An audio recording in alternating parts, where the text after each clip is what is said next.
Man, See here. All right. I KC. hit the live button. We should be live as we speak. KC, say pro. We're I am so a close rookie to at this beating shit. you. Oh man, hey. We are I live. squeaked We it are out. live. What's going on, everybody? We live, Mr. Mensa. What's going on? Happy Thursday. What's up, Ick? Hey, Happy Wednesday. My bad. Happy Wednesday. Wednesday. It feels like a Thursday. Feel like a Monday for me, man. All right. All right. Yeah. So as everybody probably saw, hopefully, I had put out a stream earlier about an incident. It occurred a while ago, back during the whole closure of iArcade, and during the closure, a lot of developers got short-sighted Right. by John because he just he said, "Lord, bring." he, they got shorted by John because the announcement was a shock to everybody. Even though for a while I saw the writing on the wall when I exposed the Delaware format not paying their taxes, and et cetera, et cetera. Anyway, long story short, there was a I couple. thought they were going to come back a couple weeks after the shutdown. Yeah, me too. Yeah, I thought so too. So what ended up occurring, they yeah, we're early, man. It's how we do. Um, so what ended up occurring, there was a couple key folks that didn't get their game released on the iArcade. One was the what was that game called? Titan something. Heavy metal. Heavy Metal Titans. I got that. Okay. And Yep. then you got that, and then you had another game called like Interstellar Clowns, right?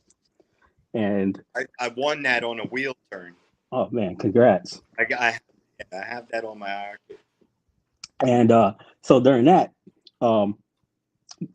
we wanted, we being Old School Gamer magazine and myself, and of course the arcade community as a whole wants folks that didn't get a chance to put out their game to get a platform. Right. So I had reached out to Ettinsoft folks about seeing if they wanted to get an interview with Old School Gamer magazine, because at the time Old School Gamer magazine was doing some big stuff. You know, they got an interview with the dude who created Q-Bird and the king of pinball. I mean, it was some good stuff, right? And but during it, get some big names, man. I love the Tim Kittro interview was so awesome. I like get him back again. Hey, yeah, we gonna Gunther.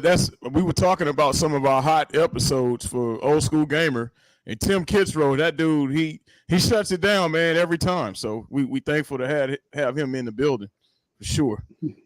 Yeah. So during this, I reached out to Ettinsoft, told him what's up, but also during this time there was a lot of toxicity. Every side. My side, Arcadian side, everybody's side. And a lot of people finally got to hear my story because I finally joined YouTube to give myself a platform because I got tired of the BS.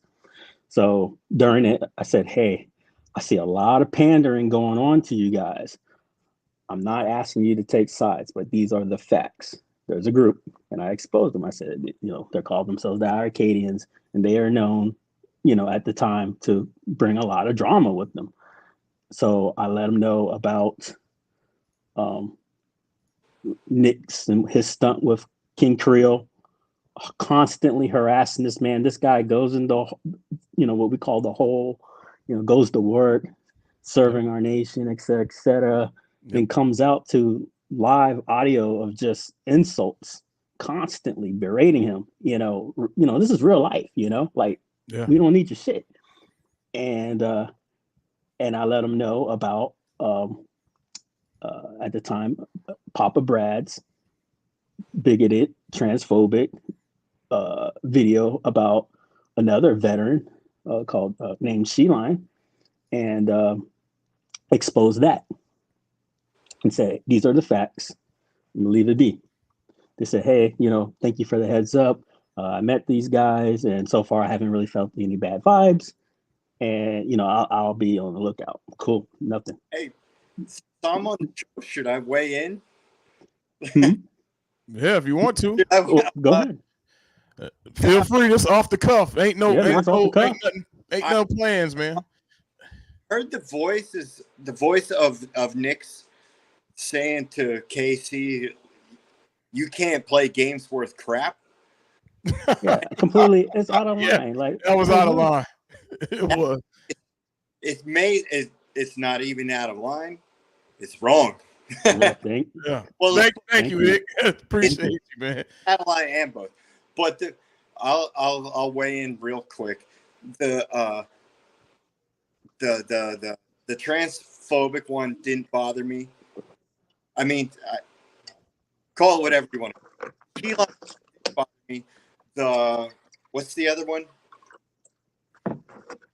Oh, you know what? I don't.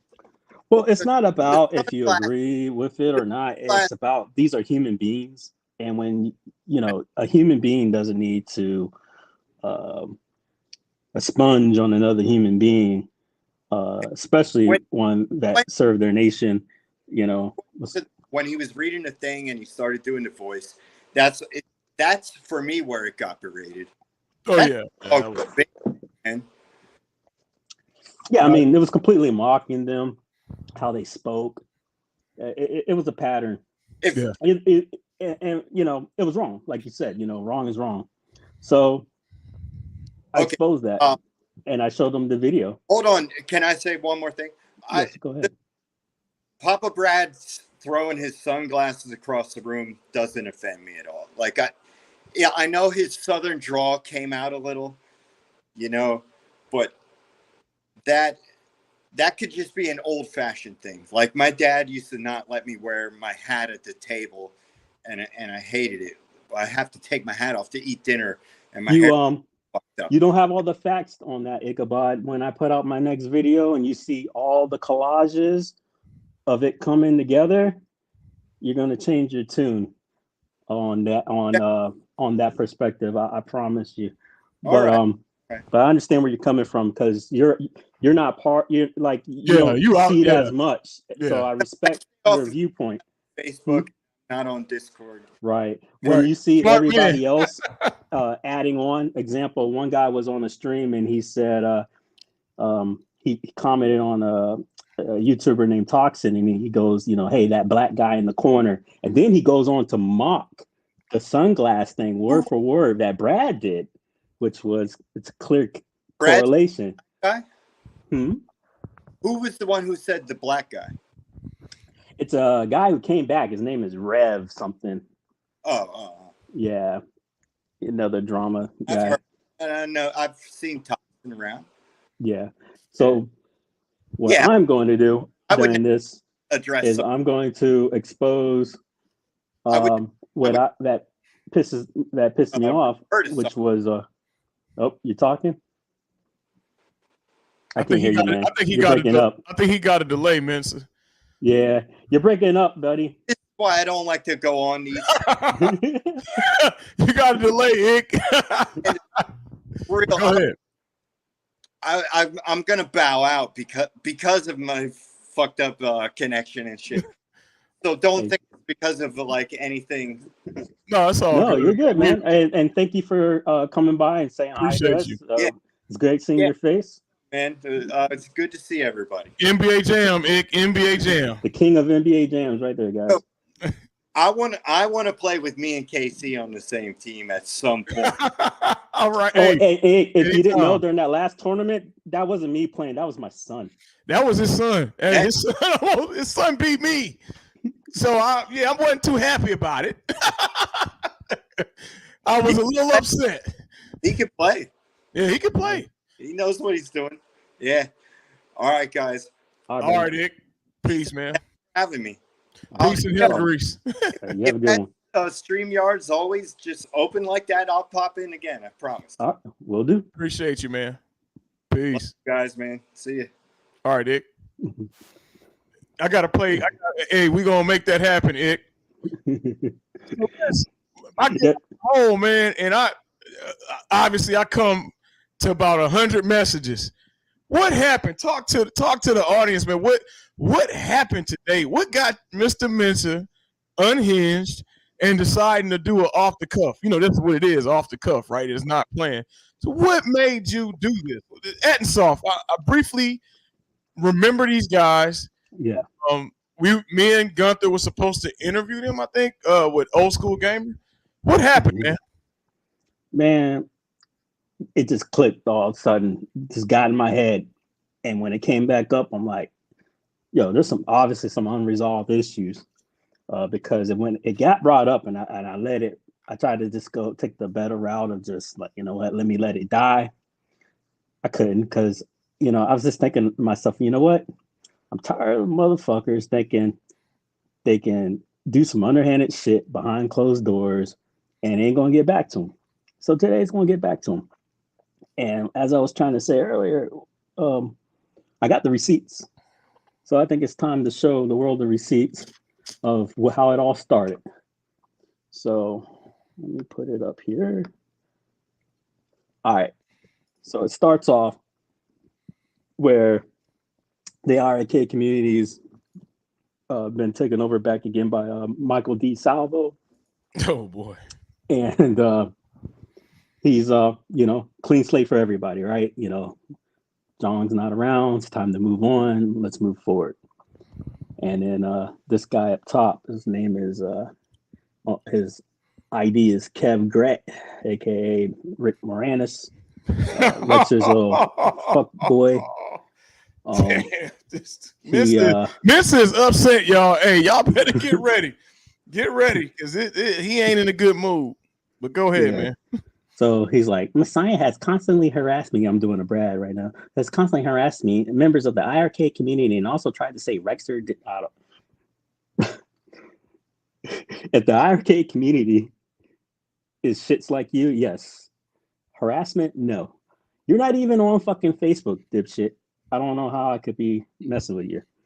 On top of that, this is the shit they pull. So they pull shit like this, talk on you, and then when you hit them back, they play victim. You're the bad guy. You know, like, why would I ever talk about you? I don't know you, but I'm gonna talk about you because you're talking about me. So let's do it. So this Roaster guy, he's part of Ettinsoft, which is the IRK Interstellar guys that I was talking about earlier.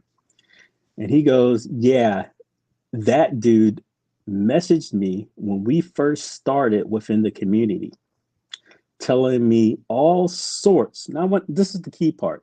He said, I was telling him all sorts of conspiracies, all sorts now of conspiracies.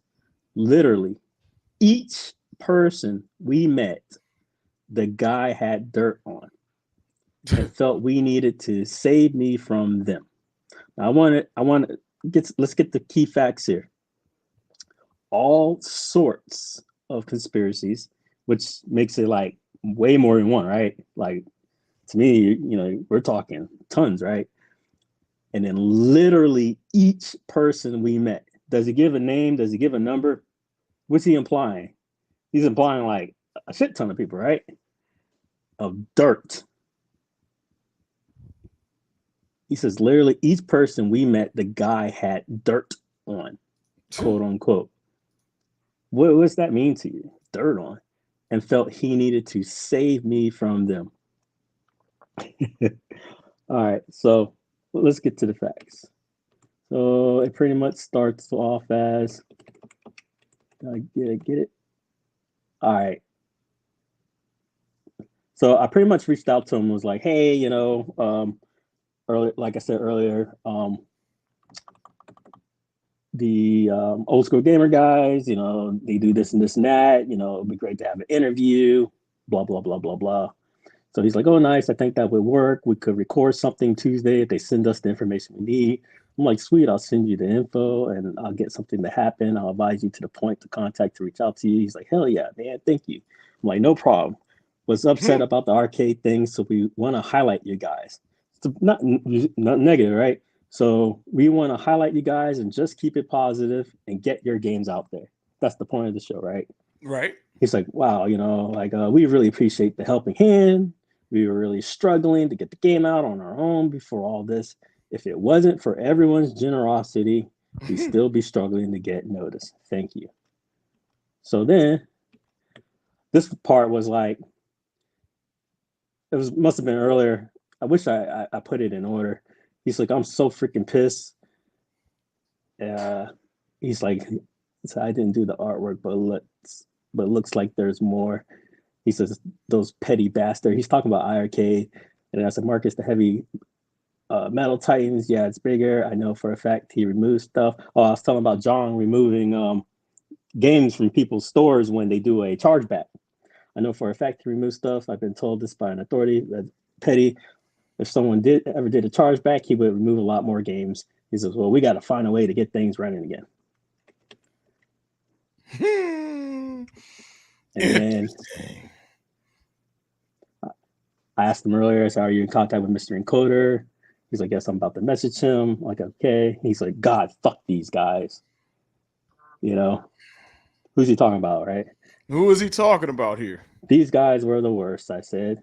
Also, another issue, though, is God, fuck these guys. It's important. The problem, I said, it's important. The problem of the devs was, I think, some thought Jong had a large base. My math says around 3,200 units. He says, I thought he did. But even with a small community, we're stoked to get the game out. I'm like, yeah, I agree. Yeah, I don't see nothing negative yet. And I was like, well, here's me plugging in for, you guys. Oh, that's awesome. We be at our daytime jobs, blah, blah, blah. I'm like, oh, that's awesome. And, here's plug. And I'm like, look, this is what they do. And this is when you guys were interviewing Roger Stone. Yep. So this is where I wrote what I wrote. I said, I'm not asking you to take sides, but this is it. This is the only thing that you could consider negative.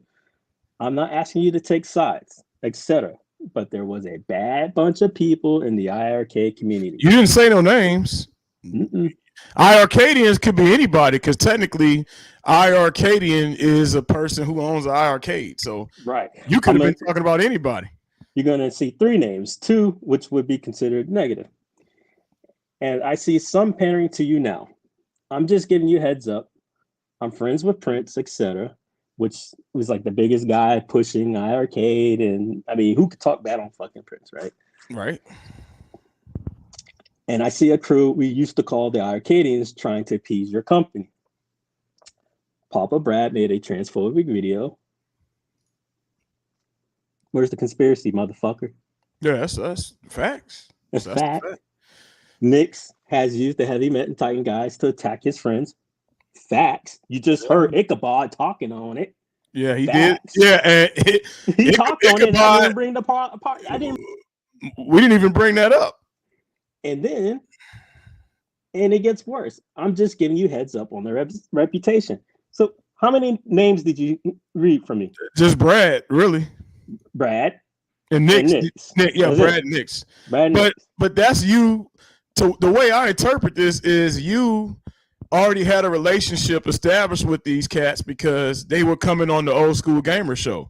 And so with a relationship established, you were like, hey guys, don't get caught up. There's a storm of brewing in the Gulf. Oh, I'm giving them a heads up. Don't be involved in the drama. That's it.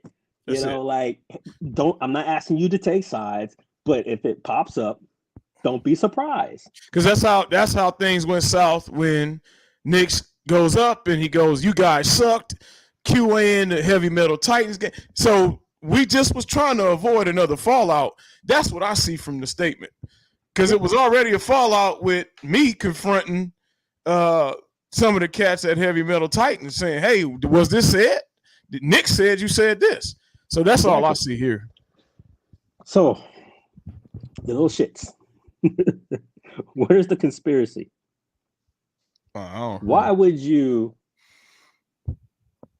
involve yourself to take sides, try to gatekeep me out of the community I've been a part of for over 2 years? Who the fuck do you guys think you are? Is what I want to fucking know. And then, you guys see this shit? This post these posts, these are all individual posts, okay, in the RK community. They're not screenshots from the same post. These are all different posts, and under 18 hours of, and this is not all of them, and they're all from the same person, spamming, promoting these guys. And you want to know why? Don't get me wrong, it's business. Yeah. But when these simple-minded folks do these things, they're doing it out of the kindness of their heart because they really think they're a part of something. They don't think or know that they're being used. Right. So speaking of being used, let's speak on it. Read that out. Let's speak on how the Ettinsoft crew uses this community as a crux, but doesn't let them on to what they're pulling. I got a comment after you read this. So this was a Reddit post. As you see, when I took the thing, like I said, this was a while back, but it was only 23 days prior to that. And excuse me, the Rotzenzerg guy is obviously the same Rotzenzerg guy from here, right? Right. Same name. And a developer was going on talking about how it's hard for them, as a small, developer to push out their games, blah, blah, blah, blah, of course. So these guys are bragging. They go, yes, we are finding it to be very difficult ourselves. One thing I've been finding that's important is to narrow down to a specific niche audience. And once you find them, go really hard on posting in the forums.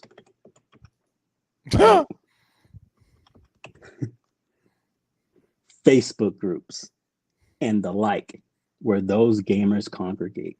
Damn. For example, we struggled to find any traction until we started communicating with the IRK community, where we got a handful of people who loved our game and have since been loyal followers. Kind of like a John cult going on now, right? When you need to find those who make content on YouTube and the like, and see if they'd be interested in playing your game, as well as having you on for an interview, or even just playing a game.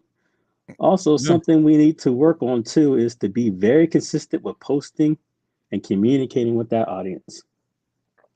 Or, in your case, jackasses, talking shit about them, right? The guy that's trying to get you an interview. Okay. Like I said, we're having trouble too. But since we started doing those things, we have seen our community begin to sprout, albeit rather slowly. And if I got anything to do with it, it'll be dead. But once you pick up traction, it very well might snowball into a full-blown community. I hope that helps a bit. Best of luck to you. Sounds like all they're doing is trying to become a cult. So just like John, you think you get away from one, and then they come in and they try to make another. Go ahead. So here's my take on it, my hot take on this. This is why I disagree. Although I welcome CEOs and company heads to interact with the community, this is why I don't like it. I never did, because what it does is it creates a crab in a barrel mentality, right? Because if you give love to one creator, you got all these other creators wanting that same love. They're going to attack. They're going to scheme to try to get that person knocked off and then on to the next person. That's number one. Number two, you get an instance like this Ettinsoft cat who he's saying, all right, well, yeah, it's going to be easy. I'm just going to find a couple cronies who want some likes and, make them feel good by giving them early access to the game, right? See, this is what happened with Heavy Metal Titans. Nick's felt good. He felt like he was somebody when he got access to the game early, and he got his name in the credits for helping out. Everybody, all of us who helped out, name is in the credit. You want a cookie? But he felt important because of that. and then it snowballs. So I do welcome these developers. I do welcome these CEOs working with community members, but get it out of the mud, man. Stop trying to use YouTubers to sell your product. That's just my hot take on it. And I understand that, and I don't even hit on that. What I don't appreciate is lying on me, motherfuckers. That too. You got fucking personal. That too. And you lied. You're fucking liars. Where's the conspiracy, you pieces of shit? Where's the fucking conspiracy? Seriously. What is Kev? So let me touch on this guy, Kev Gret. I don't really know him personally. He needs to be spoken on because I'm getting tired of this. What is his angle? Like I know Rexer, right? And Rexer started off as a gamer like the rest of us who just wanted to get high scores. And I kind of got introduced to Rexer through Retro Ralph content. And he restored cabinets. He had real arcade cabs like myself, and he wanted to get high scores. At what point did he pivot to talk about Arcade 1-Up? Rexer, you own a bunch of real arcades. Arcade 1-Up is not a factor to you in your personal life. Well, look who he was going after. That was it. It was a one-man hatred. John D. Yeah, he was it was a little weird. It was way too. It was personal. You could tell it was personal. And then Kev Gret. But I'm trying to understand where it came from. Like for me, like I said, like I admit where my shit comes from. Like I've already did too many fucking videos. Like I'm queen of petty. But Rexer, Jesus Christ, man. Like let it go. And Kev Gret, get out this is the most active I've seen. Now I'm assuming this is in MCAP's Discord. Is this comment in MCAP Discord? I think so, yeah. Man, this is the most I've seen Kev Gret. Man, he select. Is this fucker even on Facebook? He's not on Facebook, right? I don't know. So why is this little bitch fucking trying to gatekeep me out of a community he's not even part of? Man. He's not. Does he even own an arcade? Yeah, he has an arcade. Is he ever on the Facebook groups? I don't know. I don't know his name on Facebook. So he hides on there too. He might be hiding. But my thing is, guys, this all could be so simple, say like Lauryn Hill, but you rather make it hard. It could all be so simple. Why are we speaking on Arcade 1-Up and all these other 3-4 scales if you own multiple real arcades? That's rule number one. You are not in the discussion, Mensa. If you own more than 2 real arcades and you're speaking on an Arcade 1-Up, that's 2 separate groups. If you own 2 real arcades, you should not be discussing a 3/4 scale. That's just my personal opinion. Like I've said before, have you noticed that the fanboy stuff doesn't occur with people who can afford things? It doesn't. I noticed that. If you look at this pinball room, this is why I think I might go to pinball too. If you look at pinball, where all the cats are going now, the B Kong has got 3 or 4 machines, and Michael B got a couple machines, a couple other cats. They transitioning out. So if you notice, you don't see no, I want you to do. Yeah, people complain about a couple things on the Stern Code, but you notice it's a whole different ball game when you get into these full size and pinball. You don't see the bullshit. Complaining about $700 machines. If you got to complain about $700, that means you don't have it to spare. Not saying you broke, but there's a difference between having $700 and having discretionary $700. Do you guys out there know what discretionary mean? Since everybody think King Creole stupid. Discretionary funds. That means you can spend it and don't miss it. Those are the people that's paying $700 for a Time Crisis cab. I ain't clowning. Mensa, if I didn't fill up my space with Zaxxon and all, I'm about to get another one, I would be getting Time Crisis. I like how it looks. I don't like the screen, but I would be getting it because that would be what I know. So, hey, this is my point. Leave it alone, Kev Gret. Leave it alone. Speaking of definitions, right here on Google definition, conspiracies. A conspiracy is a secret plan by a group to do something unlawful or harmful, or it's the action of plotting or conspiring. Who wanted to do Where something the awful? fuck is the conspiracy? Who wanted to harm John? Let's Like- backtrack there. Who wanted to harm John?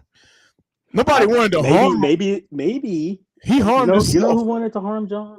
You know who probably has the most what do you call it?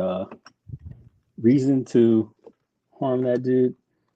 Maybe it is the guys that calls them petty bastards. Maybe it's the people who lost out on getting their games out. Like they have more reason to be upset about him than I do. Right. You know, Right. They're the ones calling the guys names. Petty bastard. Like, do you see me? Like, you know, like half of those people don't miss it. This the thing. This the cold part about y'all out there. These man. guys talk more on each other than I've ever talked on them on the air or whatever. Y'all have heard the audios, you've seen the receipts. He's on P-Dub stream. What you mean, console fanboy? He on P-Dub stream. Oh, P-Dub's looking for content. Must be because P-Dub's ain't that Ettinsoft ain't got nothing for you, bro. I don't know what he on there.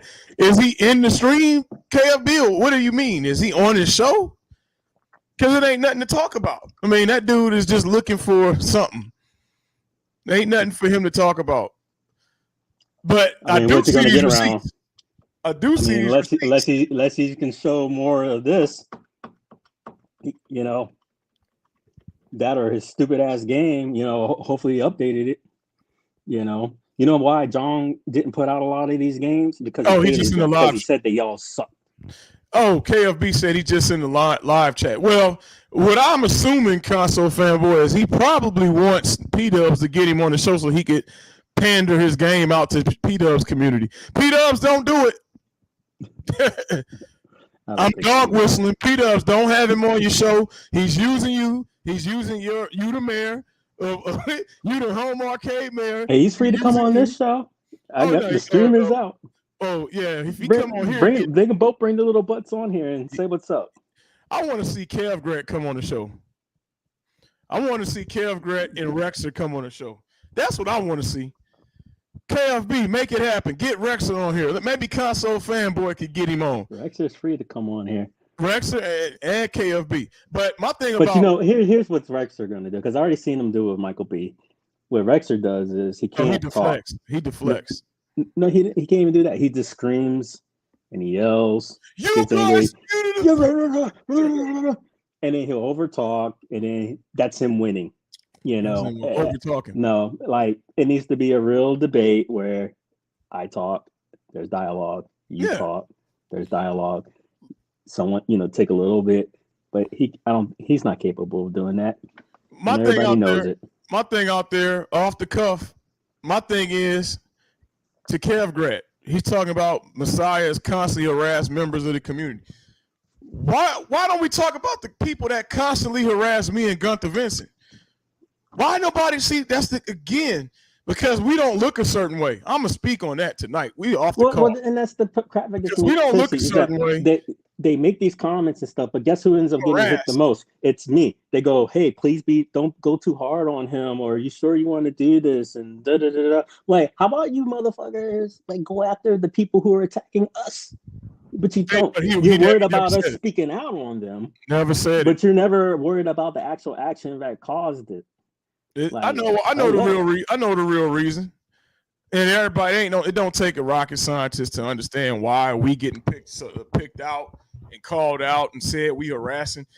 Mensa, you know the irony of this, man, is that we hate Jong supposedly, and we hate our arcade, and we harass people. I think I'm the only one out of all these group of people that he's talking about. Me and Gunther were the only ones on payroll. Can you realize that, Miss? We were the only ones on payroll. So how we hate a company and we on payroll? We done had dinner with the guy multiple times. I'm friends with at least 5 to 7 folks that was on Jong's payroll. Right? I have Jong's moderator as my moderator in my group. So who hates in our anybody? group? Like, doesn't make it make Nobody sense, hates- guys. Like, Nobody hates the nobody. IRK modders community looks more like the IRK community than the IRK community did. Yeah. Like, nobody hates nobody. Nobody harassing. Here. Nobody's harassing anybody. Kev Grant, if me speaking on the truth when I did, and I went live that first time, and when Mensa did, if us speaking the truth is harassment, then you need to toughen up, because that's all harassment is when you tell a grown ass man to stop communicating with you and they continue to send you voice messages. Like, hello. Like, and Brad coming in streams making empty threats like I don't live where he at or know where he at. See, Brad never. Let me tell you something about Brad. Brad know the truth. And Brad, if you listening, you know the truth. You know I know a lot. I know a lot, bro. So for you to sit there and you want to go at me, that's just crazy, man. So I already called him out. I'm done with Brad. But for all of those cats that got on their platform and spoke out and said this, but they didn't get considered harassers, but let King Creole get on the mic. All of a sudden, leave Brad alone, leave Jeff alone. I got John calling my phone, Steps Gaming calling me. Hey, just leave those guys alone.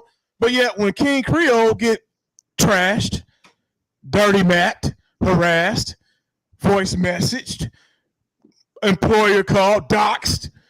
Oh, it's all, he made a mistake. Oh, he made a mistake. Brad gets up there with a transphobic comment. He made anti-Semitic comments. He's made and then the guy he shared it from was a known supremacist. Like, I don't understand this is that. Getting bad, man. I don't understand that. Like, how many times, you know? But yet the color of the hue, I'm noticing you can't speak out on something, because when we get to talking, and if we said something wrong, right? Guess what, Mensa? Canceled. Don't watch King Creole. He made a such and such statement. But yet them other guys want to get in my inbox, and they told me, you know what they told me? They said, oh, he made a mistake saying monkey. Oh, he made a mistake making an anti-Semitic comments to Console Fanboy. Oh, anti-Semiticism. I don't understand monkey, that. Calling me a boy. I don't understand that. Folks calling me Muhammad. You know, yeah, that black guy. I mean, y'all, it's some crazy shit. Console Fanboy, and y'all seen it. How you forgot that, Console Fanboy? You addressed it. You went live about it, and then he was friends with whoever. Yes, you said it, Console. Yeah, you said it, Console Fanboy. I remember the live, but we went to our point. How they forget? And we went and rode hard. See, this is the other thing too, Mensa, that I stopped doing. We went and rode hard for a lot of people that got done wrong. She-Line, we got on the front lines when that happened. Well, I'm glad she stood up and said, "You too, Console Fanboy," because she said, "No, I don't forgive Brad." Yep. So stop sitting here and saying that I moved on, because I haven't. You know, so I'm glad she did that. Console Fanboy, you went live and you made a comment. This was doing the whole. Wasn't this doing the whole? What's that guy, Rev? It was doing that whole era. Comments were being made.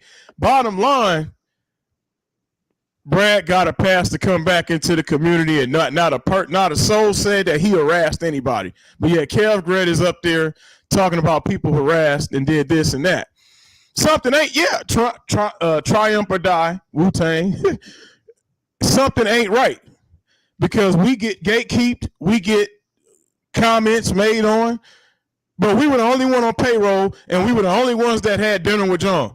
Kev Grant, I ain't never seen Kev Grant at a Gaming Brew, Mensa. I ain't never seen Rexer at a Gaming Brew. I've been to every one of the Gaming Brews. I've seen P-Dubs, I've seen Michael B, I've seen B-Com, and that's about it. I ain't never seen nobody else that be talking. Never seen them at a Gaming Brew, but yet they willing to die for John and everybody else, but they ain't make no flights. Papa Brad ain't booked not one ticket to Chicago. Rainwater ain't booked one ticket to Chicago. So how y'all super fans, but yet me and Mensa and everybody else, we harassers, but we done been at every iArcade in-person event, even during COVID. Somebody explain that. I still wear iArcade t-shirts. I'm not going to hate iArcade. I'm going to call Jong out for the bullshit, but that's what homies do. That's what friends do. If Mensa did some bullshit, I'm going to call him out. UAG did some bullshit. I called him out. It don't matter who it is. I'm going to say it to your face. If Gunther did some shit, I'm going to call his ass out too. And I've been knowing him long. Is that people like us, we call each other out. We hold each other accountable, but we're the only ones who do that. And then we're the ones that get thrown into the dirt. And then the other folks, they let them go. See, Godly touching on some shit. Godly touching on some shit in the chat. All right, console fanboy said maybe racist, but he don't remember any anti. All right, well, if you say that, console fanboy, all right, well, I'll stand down, but I don't appreciate any kind of comments. And Prince Malcolm is in the building. Now, you see what Godly and all the rest of them said. Prince was right there with us at the dinner table. We done had multiple dinners with John, but yet we mean and harassing. Kev Gret is still talking about it. Man, so we ain't talked about iArcade in a long time. Outside of mod and shit. You see my name on here, King Mod Squad Creole. We ain't been talking about these guys, but yet here he go. Like clockwork, Messiah has constantly harassed members of the iArcade community. He's talking about me speaking, exposing their racist fucking videos and shit. Like, this little bitch, dude. Hey, look at Navin. Navin say he got his team. Look, this is the thing. We all got our shirts. I had 2 iArcades. I sold one, my gold. I still got my OG. I got multiple shirts, multiple hats. I was on Jong payroll.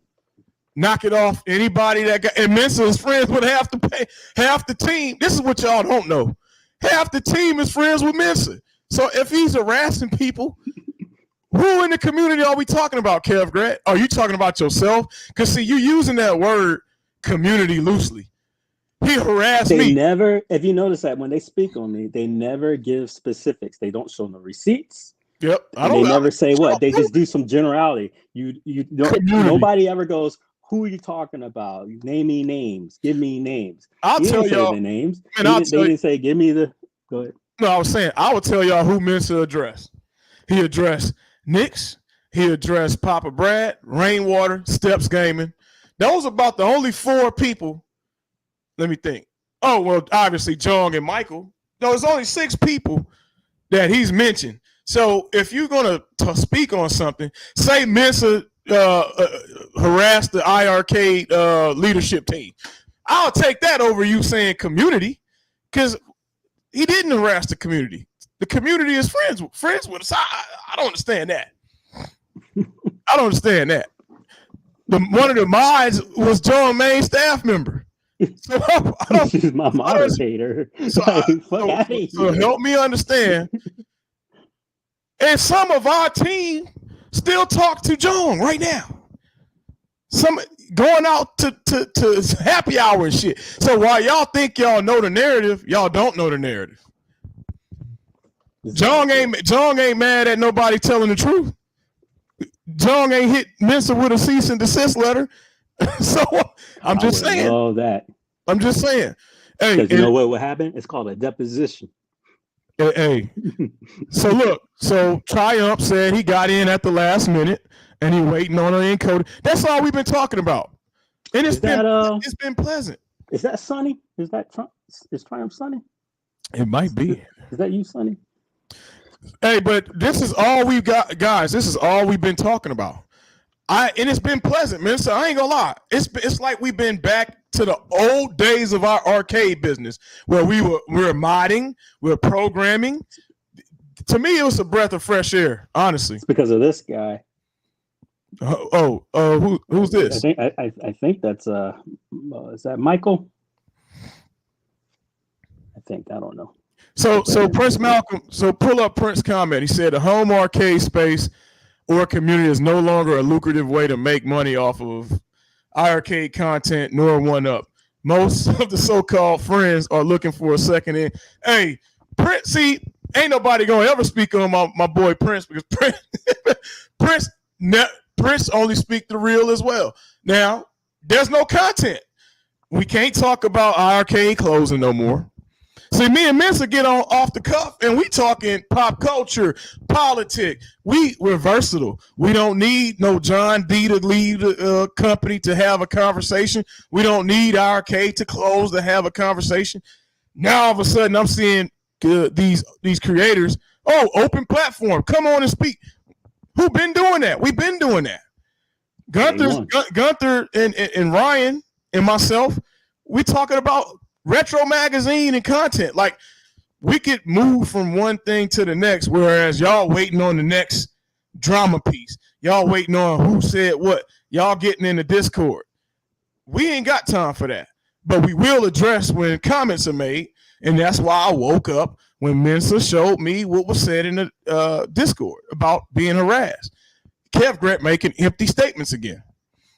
As he always fucking does. So Godly said they only use those words because they are intimidated by y'all.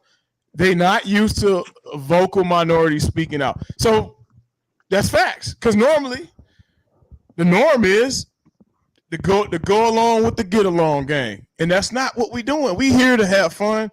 You guys ain't the only one with money. I'm sorry.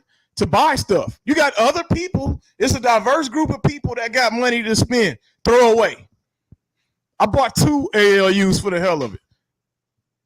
I'm not bragging, but I'm saying, guys, you got other people just like you. As a whole bunch of like-minded individuals. Stop gatekeeping.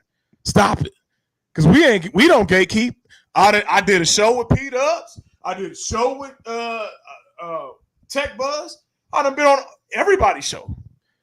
I'm gonna go get on Console Kid show whenever he do a show. I done been on Ralph's show. Me and him shot for arcades together sometime. So I'm just saying, there's a diverse group of people, but when you look at a lot of these shows, Mensa, you don't see that. But behind the scenes, but there's a few out there that show love, and you know who you are. But there's a lot of people that get in these Reddit channels, these Discord channels, and they got something to say. And I agree. This shit not even about gaming no more. Yeah, that's what I noticed about Kev is that he's a big Reddit troll. Little troll. Yeah. That's all he does. It's just never nothing of substance. And he needs somebody to always back him. He needs a director to back him on shit. Console Fanboy. Hey, you know what I call Console Fanboy? Hey, and Console Fanboy, I was in Vegas. I couldn't meet you in person at B Kong's event, but the next one, I want B Kong to do us an arcade night. So I'm going to talk to him, and we all going to go out, get some drinks, play some games. But Console Fanboy is an equal opportunity call-outer. I call him because he didn't got on me. I don't know if he got on Mensa, maybe early on, but he didn't got on everybody, man. He did, but it was very short-lived. Hey, we've been there, done that. But, yeah, he is versatile. Now he's saying he didn't went from Brad to Cyrus. So now I will say that I'm free game. Yeah, Godly. I took my girl to the Beyonce concert in Vegas. So I was I know what Godly said. Oh, Godly, you wrong for that shit. Hey, I know what Godly. Hey, Godly, you caught me slipping. Where's that statement at? Godly, you caught me slipping on that one. But yes, Godly, I was in Vegas. I was with my wife, Godly. I was with my wife of 15 years. Godly tried to get me slipping. He laughing. Let's see. Who is C-Mark? C-Mark. Oh, he's a like. Look, C-Mark. Look what C-Mark said. Mensa, pull that shit up. See, we got the high rollers coming in the chat. He said he dropped $1,500 on a deal and still went out and had expensive dinner that night. Hey, listen. People want to be humble and modest. We all privileged. Mensa, Own that shit. You got a room full of arcades and handhelds. We all privileged. We all spoiled. Every last one of y'all. If you own an arcade, you got discretionary funds. That means you can throw away 300, 400, 500 and not miss it. So we all are an elite group of people. Just admit the shit. Just admit it. Some of y'all paid $1,000 for a gold cab. How many of y'all paid $1,000? Hey, Prince Malcolm, check in. Hey, how many of y'all paid $1,000 on a gold cab? I want to take a poll right now. How many of y'all paid $1,000 for that arcade? Come on. Hey, Triumph. Hey, pin that shit. We are all blessed. We are all in the same playing field, if you ask me. Because if you could throw away $300, $400, y'all all got money to me. Ain't nobody in this industry broke, Mensa. I don't care what they say. Ain't nobody in this community broke. Am I wrong? Council fanboy, are you live in LA? I know you got money. Don't lie. He said he hate everyone equally. Hey, KFB, keep it equal opportunity. That's all we ask. Inclusion. So Prince Malcolm speaking on it. When Brad reveals the real reason why I was kicked from the iArcadians group, I'll allow him and only him to speak freely and span this video. Prince Malcolm wants you to check in, Brad.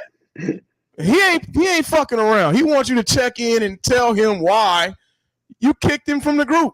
Prince Malcolm been equal opportunity too. He showed everybody love, and Prince Malcolm is in everybody's streams supporting. Why you kicked him out the group? Oh, because he wasn't going along with the get along that you wanted him to? Is that what it is? Yeah, because I'm confused about why he was kicked out. OTG, don't let console fanboy fool you. I live in LA too. He got money. Don't let him fool you. He's in a house in LA. If he's in a house, condo, apartment, he got money because it ain't cheap to live here. This is the arcade community in a nutshell. I don't know if anyone ever seen this movie. Hell yeah. That was that Chris Rock scene. Hell yeah. Hell yeah. They thought he come in there asking for ribs, and they're like, "Yeah, one order ribs," and like, no, one rib. One rib. Hey, but that's a good point. That's a good point, man. And then the dude, I mean, he barters all the way down to just a sip of a drink, right, for like 15 cents. Next thing you know, he reaches in his pocket, pulls out $100 bills. Probably got like a stack of $5K on him, and asks that motherfucker, "Does he have any change for 100?" Hey, you know what? I see OTG here, man. So he another one. I done seen him call out his own homies. So on live. So I mean, I'm just saying. I wish there was more people like y'all. People could say what they want about KFB, but you know where the motherfucker's coming from. How you feel. Link to the stream is in the chat, and if anyone's free to join if they got their 2 cents they want to say. I could deal with Mensa. I could deal with a KFB, the OTG, all these people that'll call you out live. I could deal with them. You know why? Because you know you're gonna get called out. They're real. You ain't gonna get commented and a certain someone. I done seen these cats get on live and say a certain individual and we all know who this individual is, right? Yeah, a certain individual made a comment. Like, just say it. Then they do the quintessential, big word. And if you're not going to say it, give a reason why, You you just don't want the drama, just say it. And Mensa, they do the quintessential look in the camera. If you got something to say it to me. Man, knock it off. Charmin. You ain't Charmin. Cause say who it is. Say who it is. I'm always a proponent of not talking about somebody behind their back. If it's Mensa, I'm going to get on live and say, Mensa, I got a problem with you harassing Kevgrat. Leave him alone. If I felt like he was wrong. If I felt like he was wrong. They don't have the courage to come on and articulate to the world why, like via voice. It's always writing, keyboard so they can circle jerk, keyboard crips. I call it talk. Keyboard crips. I call them. Somebody laughed at my coining of the term keyboard crip. You are keyboard gang members. because y'all get behind these keyboards and y'all want to say everything that you really want to say, but yet let us get in person. Let's go tap in at Southern Fried Gaming. You're hiding and disappearing and don't want to talk. Me and P-Dub, that's why I respect P-Dubs. He at least we talk man to man. The other my keyboard got a DD214, and a lot of people don't even know what that is, but some do. They don't know. I know what that is. I know what that is. And that's the thing, Mensa. They don't want to come. A prime example for those of you in the chat. Were you guys there when B-Com put in the chat last off the cuff, hey guys, I want to come speak my piece on the matter? Yeah. B-Com came in. We had a conversation. He addressed it. We said, okay, B. We let the incident go and we moved on. I don't understand why people can't do that, Mensa. Actually, I ended up taking B-Kong's advice and I did speak to the person. Yeah, see? So I don't understand that. Mensa addressed whoever he had his problem with. I addressed whoever I had my problem with, and it washes. We ain't even talk about that incident no more. Mm-mm. But yet, if you don't address it, guess what happens? It's going to keep festering like an old sore. Every week, somebody going to make a comment. You're going to have Kev Gret getting in the Discord, making a statement, saying he getting harassed and all this stuff. Yeah, there was one comment I saw from that's still crying about is me calling him out about that tax bit. And it's like, dude, I forgot you. Like, it's weird because I actually forget a lot of these guys exist. Like, you know, they get dead named in my head to the point where I actually forgot about them. And then randomly come up again. It's like, damn, like, why did you show me this screenshot? I actually forgot that he even existed. They even existed. Yeah. I was in a good place. I love that modding scene, Mensa. I thank you guys. And shout out to the modding individuals who came up with that and board and all this stuff. I mean, it has changed the whole narrative. Ain't nobody mad no more, Mensa. They running Shredder's Revenge. They got Antstream. To me, this was the best thing that could have ever happened to the community, in my personal opinion. So, you know. There was a show it had, it was yesterday. It was on, okay, what's it? Skull Cap. What is that guy's name? It's got Shotgun Sean on it. Rascal. Yeah. So I was on their show, watching it, and they had Michael B and Brad. And just watch it. I'm gonna call out Michael. He's just making some animated facial because Brad was speaking. And you know, the guy is passionate, you know, about the IRK, but it was to the point where it's like, bro, no. And he was talking about he's like, yeah, this is the format IRK should start off with. They should have allowed side loading. And I'm thinking to myself, like, no, because that was the whole point of the IRK was you didn't have to side load. He was supposed to give you all the licenses that you wanted for legally. Also, side loading I don't think he understood the definition. When you side load, like what we're doing now, we're putting these ROMs or these games that you choose that you probably don't actually own physically, permanently on these machines. Right. And he was saying things like At Games was doing it. I'm like, no, they don't, because At Games doesn't allow technically side loading. You know, like BYOG is right. BYOG. Yeah. There's a legality to that. You just can't do that, or the company permit it on purpose. Because what license person is going to mess with you knowing that your software is or your hardware is open for that kind of stuff? Right.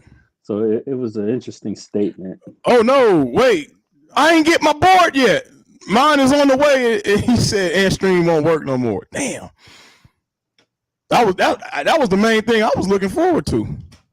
That's funny because when I had mentioned about getting a game working, there was a Space Invaders 2. Mm-hmm.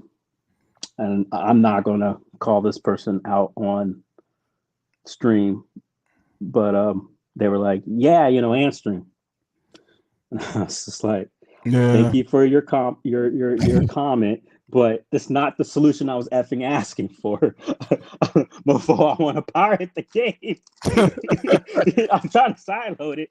I mean, because it's a smart ass answer to me. Because it's like, yeah, of course you can stream it, but I'm not trying to pay $12 a month. I'm trying to get the shit for free. Like, that's the whole effing point. Knock it off.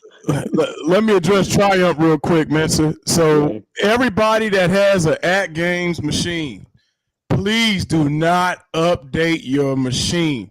If you have OneSource, which I do not update your machine, because the new update will brick your OneSource and you won't be able to roll it back. So OneSource is basically like a Batacera build, but it's beautiful and it runs smooth on your. Now, was this on purpose? They broke it on purpose?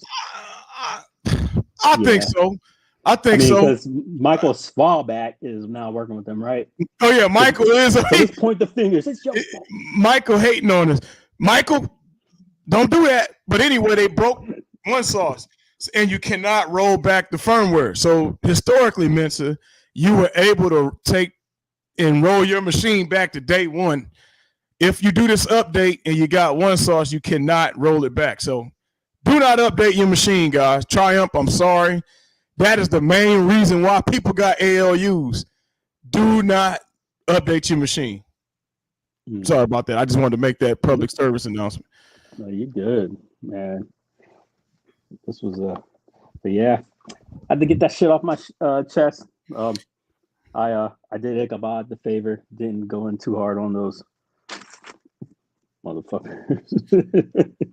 Oh yeah, I forgot tomorrow I won't be on. I got some military event that attend tomorrow, but Gunther is still having the Old School Gamer Live. So please tune in tomorrow.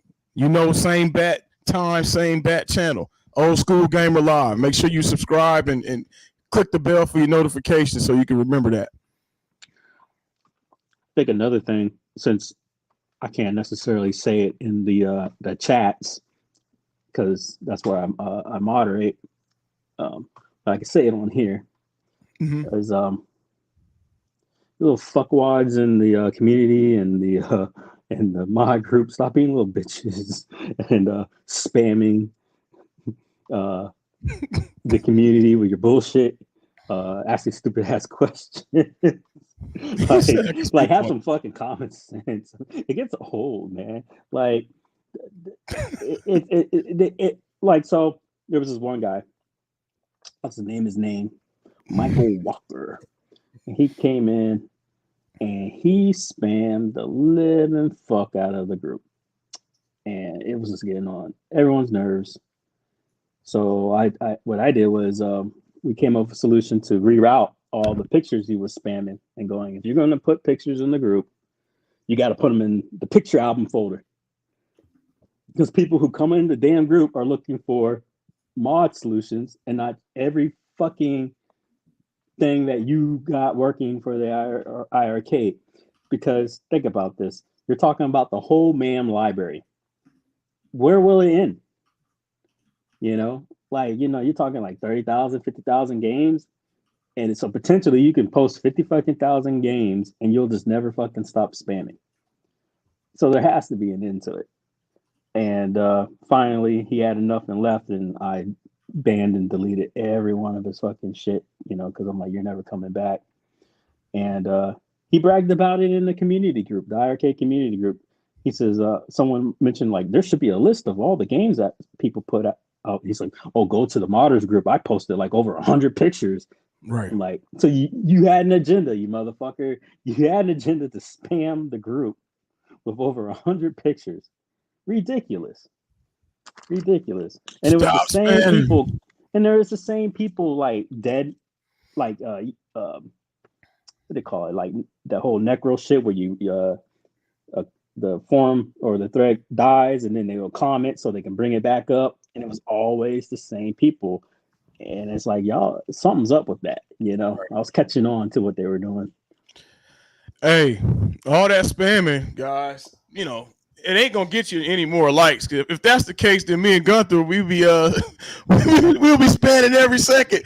Hey, I'm just saying, bleeding it ain't gonna do nothing. You just got to put out the content, and you got to have no haters either. Because Mensa, you got some people who just won't watch your shit, and it be good content, but because it's getting said by you, they don't. I'm not gonna press. I'm not clicking on that because what's funny is it's that Creole. we would, when the other content creators would say the same shit we say, it's gospel. It's gospel. A whole bunch of views, 400 views on a iArcade is going bankrupt. But Mensa said it. Angry black man. He's mad. He's mad. Oh, yeah. And John made it, and this is what I didn't like what John did. He dog whistled. Mensa, you must be in a basement with no woman. That shit was funny. Yeah. Little does he know. You know what? That's going to be my next off the cuff. That's going to be my next off the cuff. That motherfucker. You must be in a basement with no woman. He pulls some right-wing cool shit. Talk about no woman and basement dwellers. What that had to do with anything? Tim talking about you ain't had no woman, but you've been married longer than me. But what's funny is, John, is that that's funny. Your divorce paperwork, said something about you not having a woman. Like, his ass put in for a divorce. It's not hard to see public freaking courts. Like, I've seen it all, man. I don't know why that dude tried that shit. Your mama follows me on YouTube. She's probably watching my stream now. That's another fact, not a conspiracy. I seen that with my own eye. I didn't believe Mensa. I'm like, no, it's gotta be fake. I was like, follows me, man. I'm like, damn, she actually follows the guy. It's happening, godly, because I already put the video out, but it's gonna get spoken on. I'm gonna roast the shit out of this guy for that one.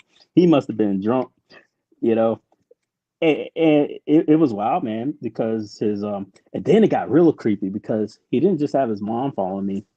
He had relatives and family friends trying to infiltrate the groups to come for me because I was like, this guy looks, weird. So as I started clicking, it was a white dude. Then I clicked on his wife. She was a Korean. Then when I clicked on the Korean girl, it linked to Jong's wife and then to the church. And then guess who's standing all next to each other? Jong, his wife, and then the guy that's trying to get into the fucking group and stalk me. Like, this motherfucker. They got popcorn and wine. Hit up with somebody who got reached out to. Is like, yeah, John's trying to say you're out harassing him. I'm like, this motherfucker trying to say I'm harassing him, and he's got his fucking church fuckers stalking me. Like, what? Hey, Prince Malcolm going hard. He said 40 views ain't gonna get you super chats to compete with Kong and the rest of the club. hey, Prince, that's the $10,000 club. 10,000. You gotta have 10 racks to be in that club. Hey, all I need is one person to feed me. is this man right here? If I get the super chat territory. Look, sometimes he would never be banned. He would get every fucking super chat read. Hey, that shit real shit though, Prince. I mean, 40 views. A lot of these people, they focused on that, but it ain't gonna change nothing. You still look how my dad say, you still ugly. Hey, my dad used to hit me with the hey man, you think you just, when I was feeling myself when I hit 9th grade, I got a couple little female friends. He said, you still ugly. He tried to humble me. That was the whole point. But guys, you're still ugly. I don't care if he got 100 views. Oh yeah, yep. That's where he got it from. You sure is ugly. That's where he got it from. So if you know your pop culture, see, me and Mensa can flex. We going pop culture. We sliding that into retro gaming. So if you know your pop culture, you know where this came from. Mm-hmm. Man, check this. So in the military, all that good stuff, I was on my second deployment, and I ended up becoming the team leader. Got thrown to the wolves, right? So I got like 13 troops under me going Iraq and shit. So I asked my troop. I said, "You ever seen the movie Color Purple?" You know what this motherfucker said to me? What? He said, "No, I don't like Prince." Bruh. I was like, what? Did he really say that? He meant it was a he whole mean different that? generation. Oh, you know what? That's a good point. He meant every fucking word. That's a good He point. had no clue what the hell I was talking about. He said, "No, I don't like Prince." Dang. Somebody said, Triumph said, what the fuck? Hey, Mensa, did you laugh at him when he said it, or did you give him a pass because he was born in the 90s? He was a jokester, but I gave him a pass because, I mean, he was born in the 90s. The thing is, it's a true generational gap. Like, by the time I was getting out, man, these kids who were joining high school or coming right out of high school, and it's like, holy shit, like, they're coming fresh out of high school, but by the time they were born, I was already at my second base. Like, it was getting freaky, you know, like because we're not talking just like a 10-year gap, you know, we're getting to the big territories now. The big territory. Yeah, it was. So, and that's another thing during leadership school that they taught us on, was a chief, and he talked about the generational gaps in communication, and basically folks like us, we see these troops or these younger generation going, you know, always asking for a handout and but that's not necessarily the case. He was letting us know about. Right. It's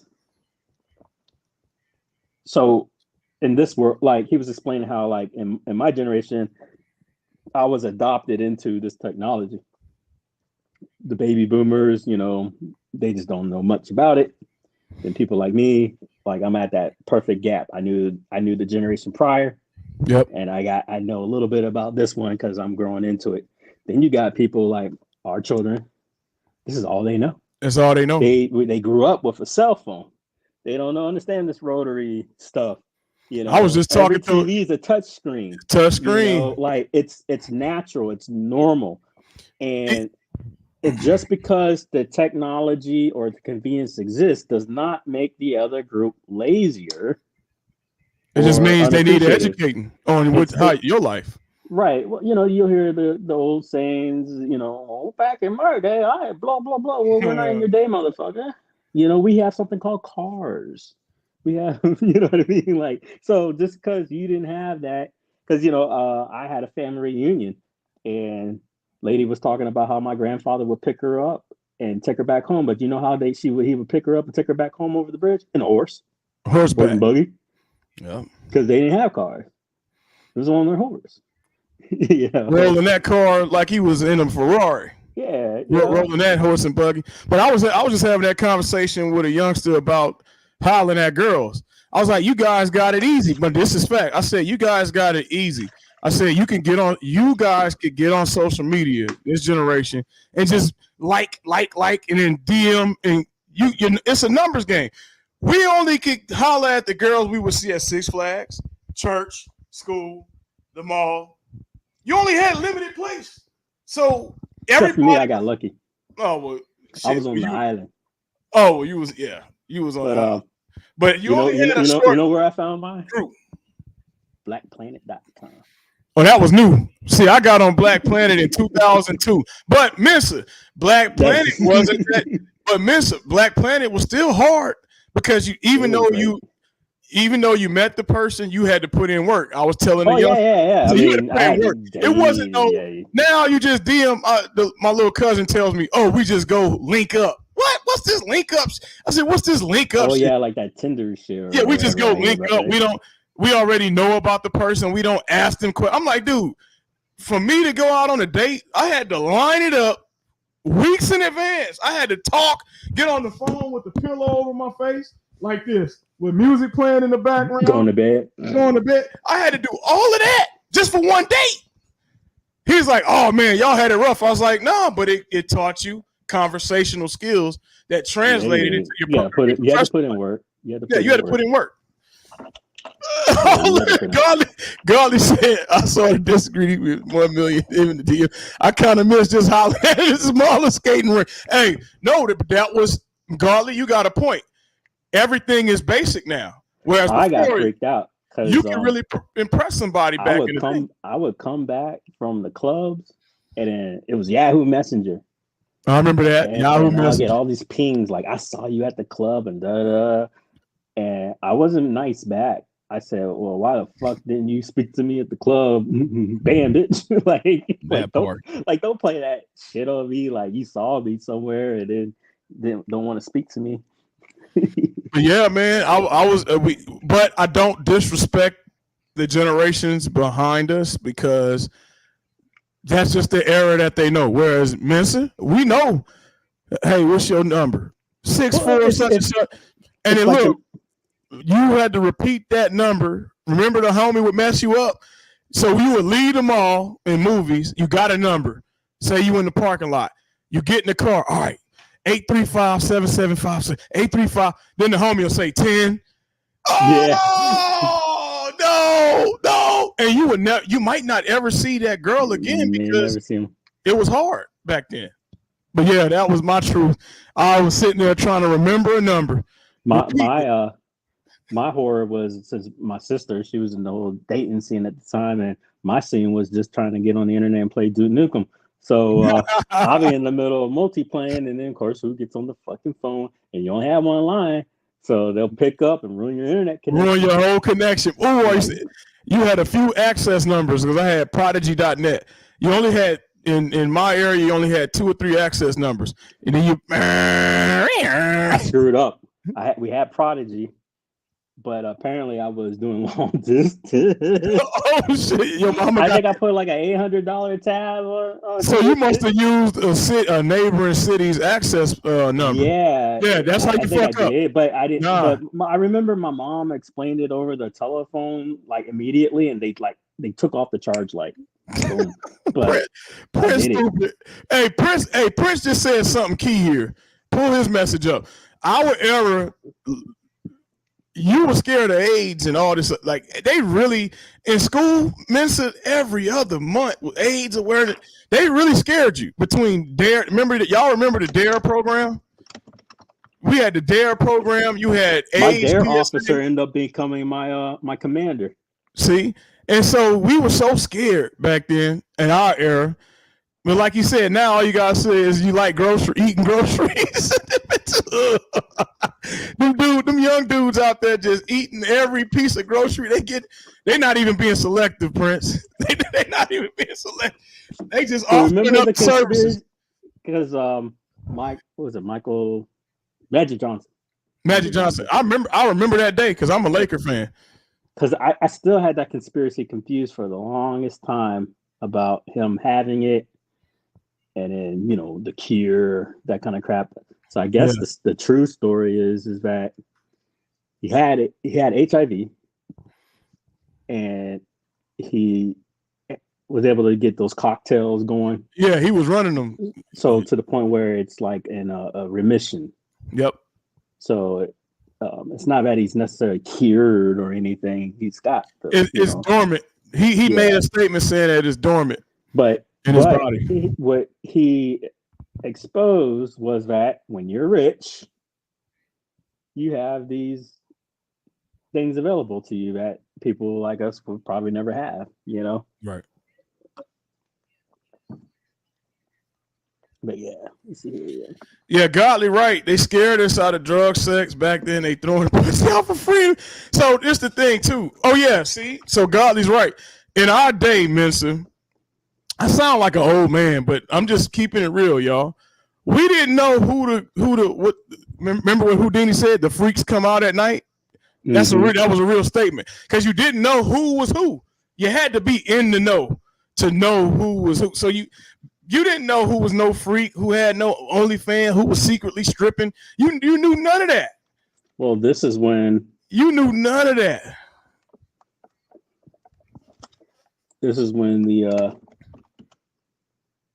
real stuff started coming for folks. YMCA. But a lot of people think I never knew the real. I never knew the real story. They're talking about the club, and they're not. They're talking about the bar. I didn't know there was a bar. Yeah, so they're talking about like basically the gay bar. I didn't know The that. YMCA. Yeah, it's an LGBTQ anthem. Triumph said he's older than everybody on the. Oh, look, Prince Malcolm said, I used to talk to chicks on Instant Messenger. So this is, I bet you I could tell you Prince Malcolm line. ASL, sex location. Remember that one, Prince? Remember when you were sending a girl ASL and then, hey, send me a picture? And it took like 40 minutes on Yahoo IM to download the damn picture. You waiting? Oh, is it? Come on. That's fun. Oh, golly, you from Chicago? Oh, yeah, house music is big, man. Chicago, man, now, godly, in the chat, tell me who really is the pioneer of house music. You got Detroit cats. All my Detroit homies say they started it. Then all the Chicago people say that they started it. So who is the true pioneers of house music, godly? Speak on it. We know who the go-go pioneers is, Prince Malcolm. That's DC. Ain't nobody competing on that. But who are the house music pioneers? Detroit say it's them. Chicago say it's them. Sound off. Godly says Chicago house music. Uh-oh, Prince speaking on it. This is one of the best house songs. Yeah, I love house. I remember his. Now, I'm waiting. Where my Chicago folks at? Where the Midwest at? We got East Coast represented. I'm from New Orleans. Now, I'm not taking anything away from the greats, but for me, the guy that put me on a lot, at least for Neo Soul and whatnot. Oh, Jamiroquai? Yeah. So Ick then check in, y'all. That his band though, man. I mean, they were mainstream. So Godly said there's two sides to it. He said that Chicago is a house pioneers. And Detroit has juke music, which I seen they dancing. I'm gonna have to agree with Godly on this one. Now, Ick is saying Ick must be from Michigan. Ick, where you from? Not trying to dox you, Mix. Ick, just give us the city. You ain't got to say where, but neighborhood. But are you from Detroit, Ick? How about this? Are you repping Detroit? Or are you repping Chicago, Ick? Right. Yeah, that's easy. I don't want to dox. Prince is agreeing too. He said. 40 minutes. I'm gonna agree with Godly. So juke music to me has a little different spin. My man. But ain't nobody he from Pennsylvania. Okay, he know his shit then. Now, the most distinctive music to me, and ain't no region matching it, and I'm not trying to be biased because I got family in Virginia, but DC's go-go. Prince knew I was gonna say that shit, man. DC go-go ain't nobody, because house music to me is electro. That's just electro music. That's just my opinion.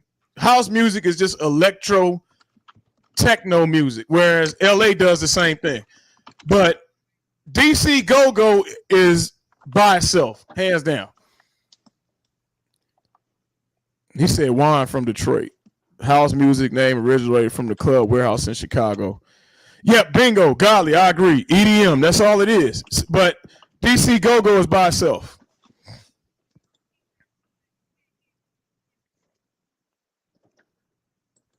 Trying to remember the lady's name, but I can't. She had wrote Nothing Compares to You and Diamonds and Pearls with Prince. She was a singer, and she did a lot of house. Damn, I forgot her name. She was up there, man. She sang the song Diamonds and Pearls, actually. Let me see here.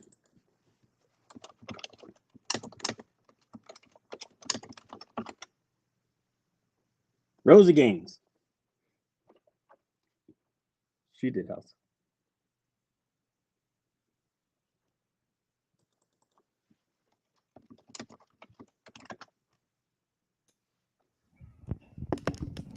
She was a big house singer. Can you hear me? Yep. Yeah. Console Kid says Sinead O'Connor. Hey, so I fucked with Sinead O'Connor back in the day. Yeah, but I think Console Kids doesn't know or understand. Sinead O'Connor is not Nothing Compares to You. She had nothing to do with the song. See, this is why Prince was pissed off at the music business. Uh-oh. Prince and this woman right here wrote "Nothing Compares to You." It was on his side B of his track. The music business stole his music. Yeah. And he never gave permission to Sinead O'Connor to use his music. But the label did. But the label did. The label did. And that's why when he got controversy with them, he had in this contract and what's his name? Warner Brothers contract. What's that comedian's name? Black comedian, most popular comedian. I'm trying to remember. Dave Chappelle. He spoke on it too. Okay, yeah. Yeah, saying that in the contracts, they call you basically the artist. They don't give, and stuff like that. So Prince, was facetious about it. And he said that's why he called himself the artist, because that's what's in his contract, formerly known as Prince. That's why he went by that label. Console Kid said he offended. That he said you think I didn't know that Prince worked nothing compares to you. Now I'm gonna hit him with something, Mensa.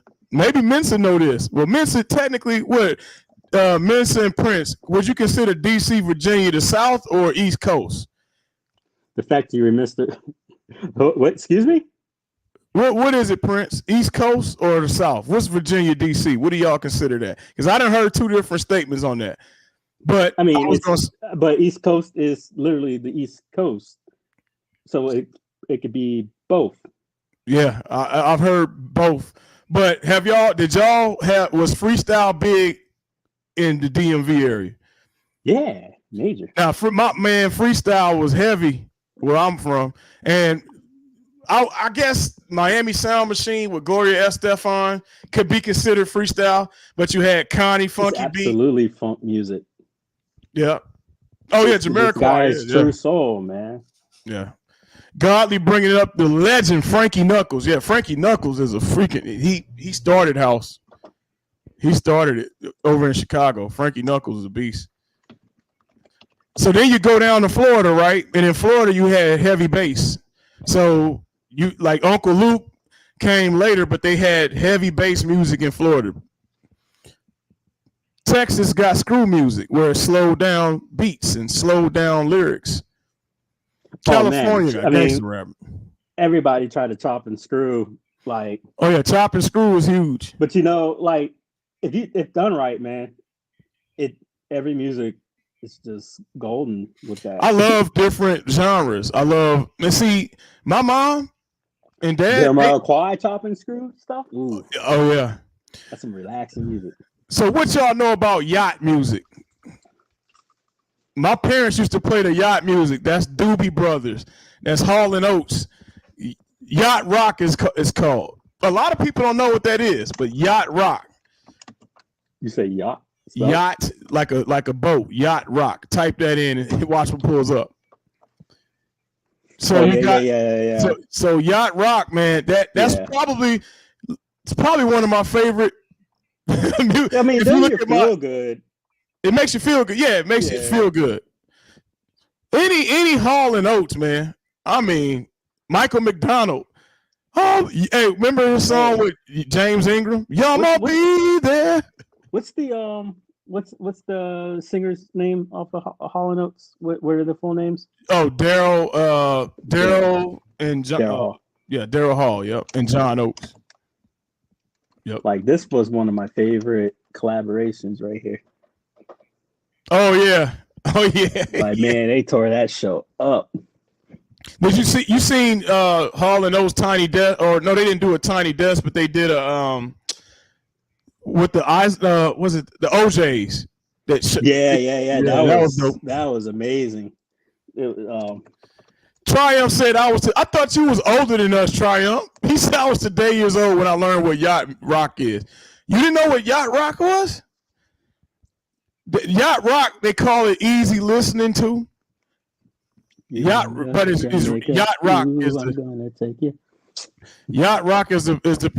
the genre. Kiss on my lips in private eye. Hey, Prince, I like Man Eater. Here she come. She's a man. Hey, they was singing about some real ass shit. Hey, that Timberland mix for me is With Nelly. Oh yeah. That shit hit hard. Yep. Oh, Sarah Smile. Oh my God, they killed that. Hall & Oates, hands down, man. I'll go pay to see them right now. Michael McDonald, same thing. Thundercat, Kenny Loggins.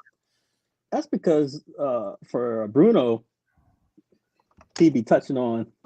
Bruno, yeah, he do sound like the time. He be touching on these cats, you know. Morris Day.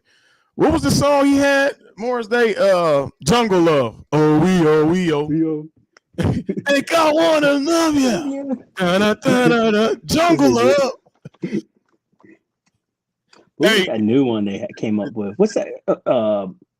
Was it Super Sonic? What was that new group they came up with? Silk Sonic. Silk Sonic. Anderson .Paak, right? No, yeah, Silk Sonic. Because who's the John Sweet Freedom? Yes, they did a cover on Love Train, dude. People all over the world. No, Confunctions on Love Train. Yeah. You keep on. Yeah, that one. It's the way it goes on Love Train. Yeah, they cover these cats, and it's to the point, man. When I heard Bruno's take on it, but when it first started, even when they were singing, I thought it was actually these cats. But that's how good the cover was. Good shit. Y'all be there. Oh yeah, oh, Michael McDonald, man. Kenny. Black pantyhose. I remember that one, Prince. That was a good one too. Hey, it's this chick, man. What was her name? Fuck. Vanity or Apollonia? She was raunchy, and she did a cover of Vanity? Kenny Loggins' song. This is it. This is it. But she was really raunchy with it. Like she would be doing like almost like these sex acts on stage. She was like the little Kim of her era. I thought you were talking about Vanity. That's the only nasty raunchy. No, this lady was bigger. Cher got a little nasty at the end there in the 80s when she came out. If I could turn back, Cher got a little nasty. I'll just put it in like this. Who sang it?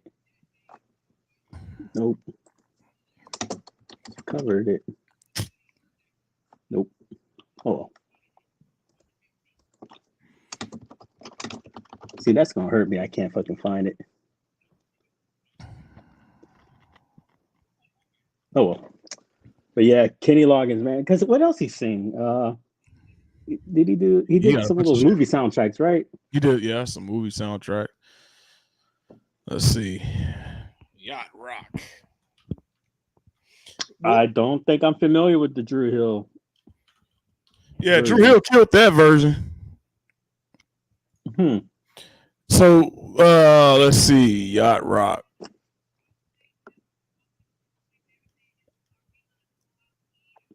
So they called Yacht Rock. So Yacht Rock lasted from 1975 to 1984. That's the time period. So mid 70s to the late 80s. I mean mid 80s. Yeah, that's Kenny Loggins, right? Highway to the Danger Zone. Yep.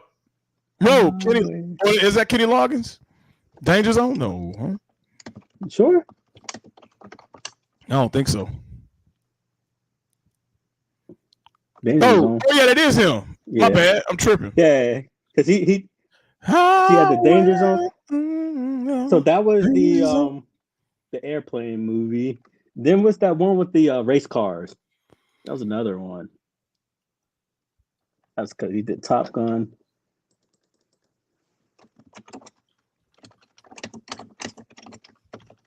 What was the movie?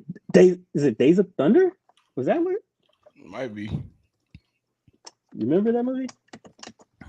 It sounds familiar. Damn. Tom Cruise, Days of Thunder. Of course, another Tom Cruise movie, right? Footloose. Is that another Kenny? Remember that BMX movie, Rad? Y'all remember Rad? He did do Days of Thunder. Days of Thunder. Yeah, so yeah, Kenny's huge. I'm all right, yeah.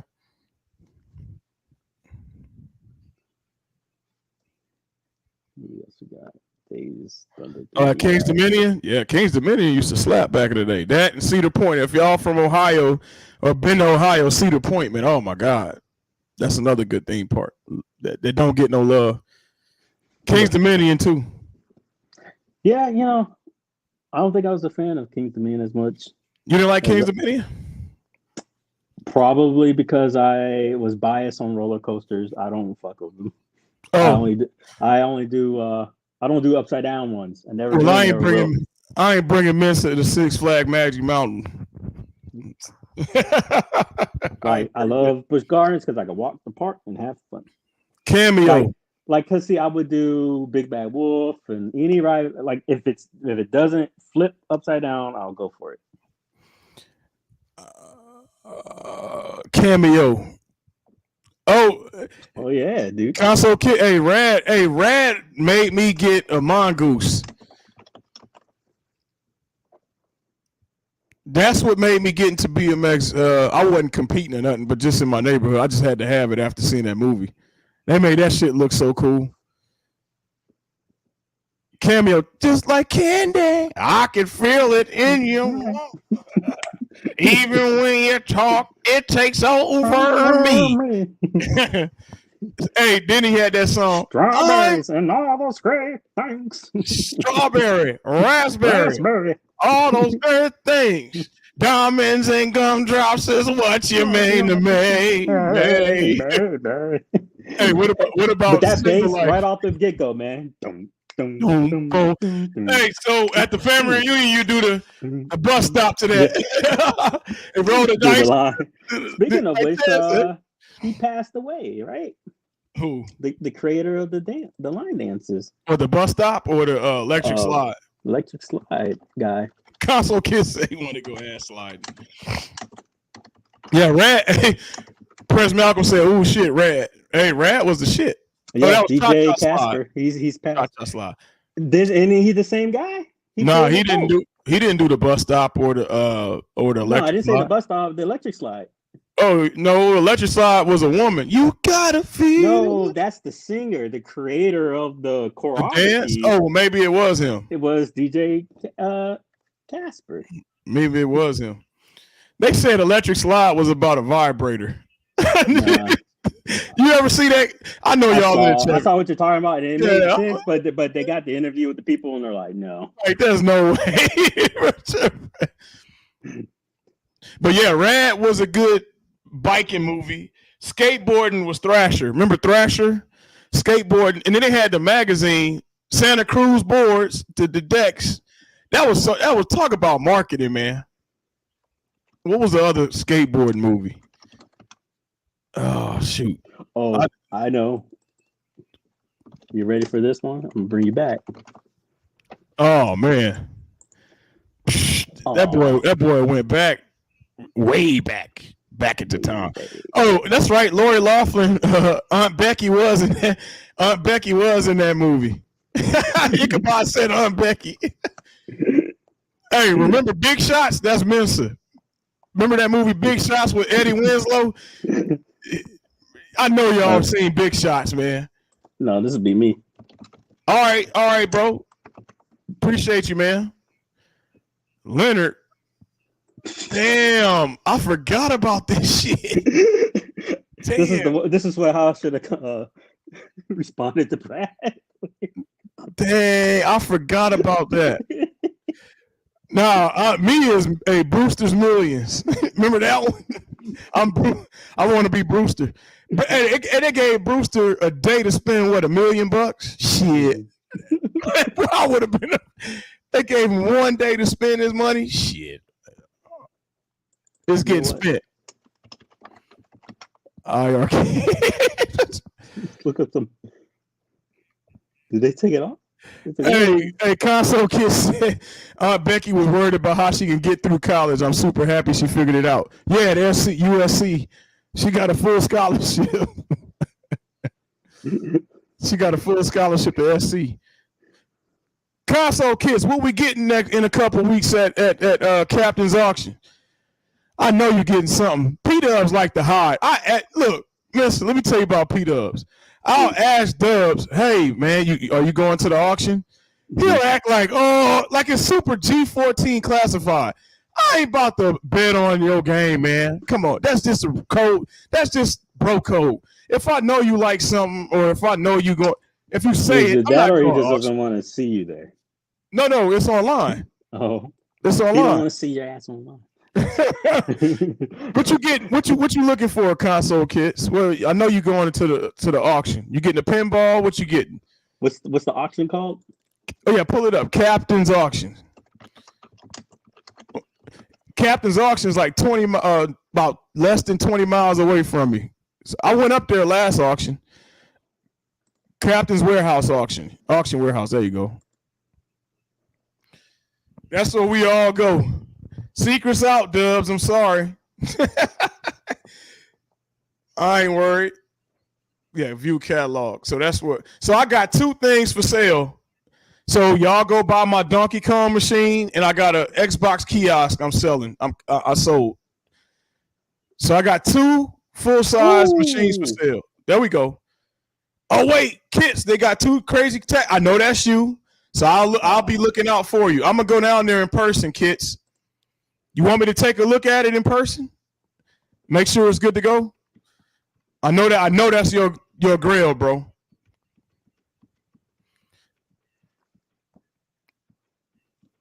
So I'm looking at, so I don't care if y'all know. I'm trying to build up my 80s collection. I just got Zaxxon. I'm looking at pole position, or maybe that Tempest maybe. Oh, Prince. Now, I had my hands on a real Ghostbuster cab, but I didn't get it. I did not get it. I had a Moonwalker here last auction. I got outbid at the last minute.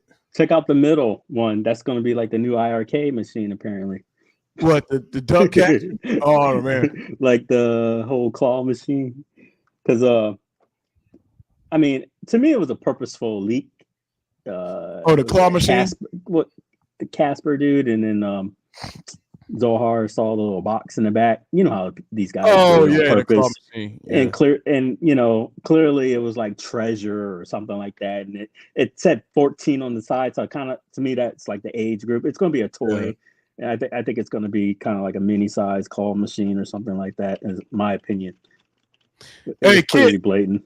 Hey, kids, you should look at both of them, even if you got to put in work on the one that needs work. Because I'm going to tell you about Captain's Auction. And kids, you know this. I'll be down there, man, and it's cats that own full actual arcades. It's one dude flew in from Seattle. He was killing me on the bids. I'm up in here thinking I'm good. I got to 2,000, Mensa. Old boy from Seattle. Next page. Look, it's like 14 pages, bro. So, Mensa, I get up to $2,000 on Moonwalker. This cat flew in from Seattle. He there with his boy. He top dog. He big dogging me. Man, that dude went up to almost 3 racks, man. I was out of there. I'm like, man, you got it. But he owns an arcade in Seattle. Flew down just for the auction. But yeah, they got everything, bro. Pinball, if you like pinballs, go to like page 6. Page 6? Oh yeah, they got Police Trainer, Area 51, gang of Donkey Kongs, a gang of Hydro Thunders. If you notice the Hydro Thunders that come in, there is always something wrong with them. That is a tricky cab. I had to put a ton of work into my Hydro Thunder. So you can get a coin machine, a token machine. You can get a damn. Does it come with the old gum in it too? I don't want that shit.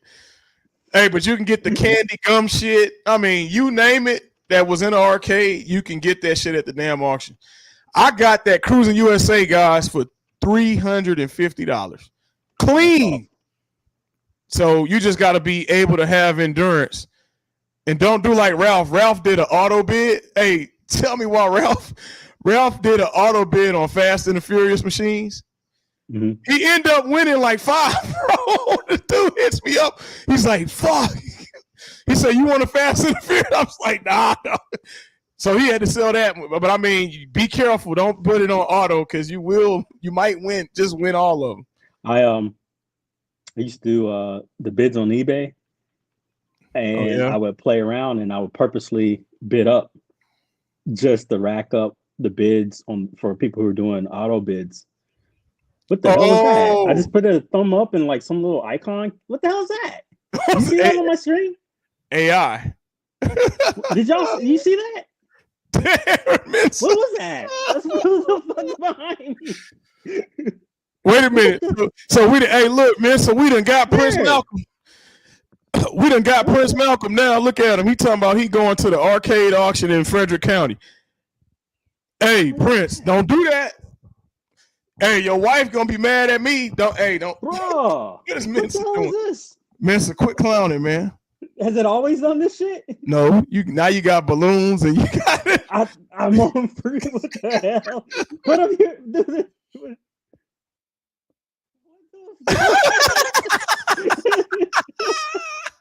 What?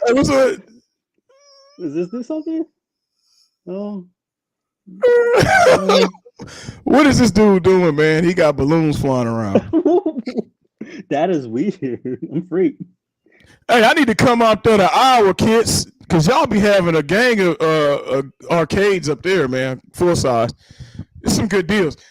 So anybody out there, bro, what's this? You making hearts now? This boy think he Cupid? What's wrong with this guy? Hey, so all y'all out there, I'm looking for Moonwalker. I'm looking for Afterburner. The OG, not the one that Ralph just got. The OG Afterburner. I'm looking for Star Wars trilogy. Those are my 3 grails that I want to complete my arcade with. Afterburner, Moonwalker, Star Wars trilogy. If I could get those, I'm donezo.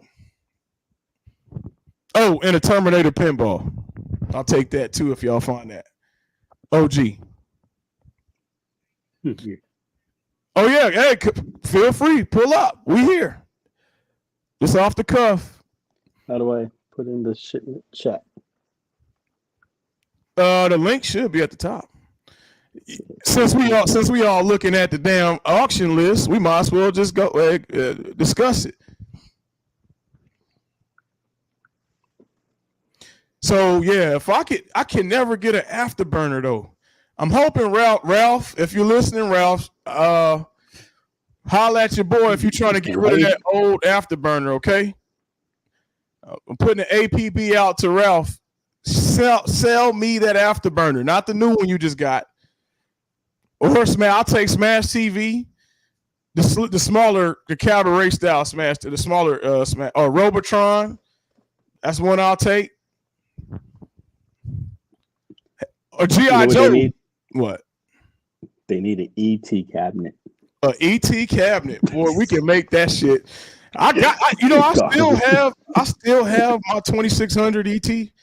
I got that shit in the garage. You know, it's sad when even a game when you grew up was bad. You know, like some people have like this nostalgia of even bad games being good. That was just a bad game. That was a bad game, dude. But you know what was more interesting is that when I finally learned actually how to play it, I never understood like all the what you were supposed to do until I saw a video on it, and it finally made sense. But I don't think they gave anybody any clues during the game. Right. Of course, I'm sure if you read the instructions, but not I go. Click back a couple pages, man. So I think you got to because how they organize it, they do arcades and then they do like claw machines and gumballs. So go back a couple. Let's see what heat they got. Go like to 4. Let's see what they got. Oh, go up. So that's the military training machine. Hey, have you ever seen that? That shit is dope as hell, man. No, dude, it's a World War II military training machine that they turned into like they monetized it. Click on it. This was for the Air Corps back in the 40s, bro. So Tuskegee Airmen probably trained on some of this stuff. This was for the Army Air Corps. Oh, I wouldn't mind one of these, bro. Oh, I see. You put your face in there. And you got real life film footage that you could practice your shit on. Yeah, that shit was dope as fuck, man. I've seen trainers out there for the similar stuff, and it's interesting. It's let me try to articulate this so I don't, OPSEC and shit. Yep. How about this Call of Duty game where you're looking down from the plane and seeing all the infrared shit and whatnot? It's not far off from the truth from these trainer simulators. Yep. This is dope as hell, man. And I've seen this go for a reasonably priced, man. Here we go. We have. Hey guys. What's up, kids? What's up, man? What's going on? How you doing, man? Not much. I'm doing pretty good. I'm plotting out my watch list here live. I'm not worried about anybody because the shit I want, people probably don't even want it. Yeah, I think there's so many things at every captain's auction. Yeah, and I'm guessing there's not as many bidders. I don't know. You've been there in person. What's it like in person? So I'm gonna tell you, in person, you have 3 groups of people, right? You have people who just like us who got a man cave, right? Then you got the resellers who are going to try to get it for cheap and then flip it. They're just flipping. I see. Yep. And then you have the damn arcade owners. Right. That's my enemies because they go in and they got a flood of cash to spend. So the paperboard, I know the guy who got that. He has an arcade. The dude dropped like, I think, was it 5,000? And Ralph was like, "Man, I've never seen paperboard go for it." Were you were there the time they did? Also, was it the Play Choice 10 was like $5,000? I bid on it. And I was bidding on it too. Oh, so you were? But look, so I'm trying to get this Play Choice, and when he got to 2,000, I'm like, then he goes 2,500. I'm like, I'm out of here. Fuck this. Same thing. I was with you, and he kept going to 5,000. Hey, Mensa, 5,000, Mensa. Yeah, that's insane. So here's the deal. I have a Play Choice. You got a Play Choice? I have a Play Choice, but here's the deal. So check it out. There's a couple different Play Choices, right?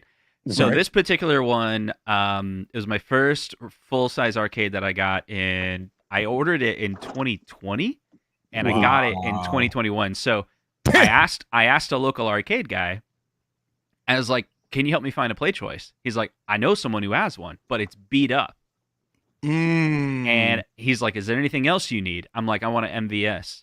He's like, "Okay, cool." And here was his deal: $2,500 for both machines. What? But I know that's a high, right? But fully restored. Oh, he'll fully restore them. Cap kit, you name it. Like everything's good to go.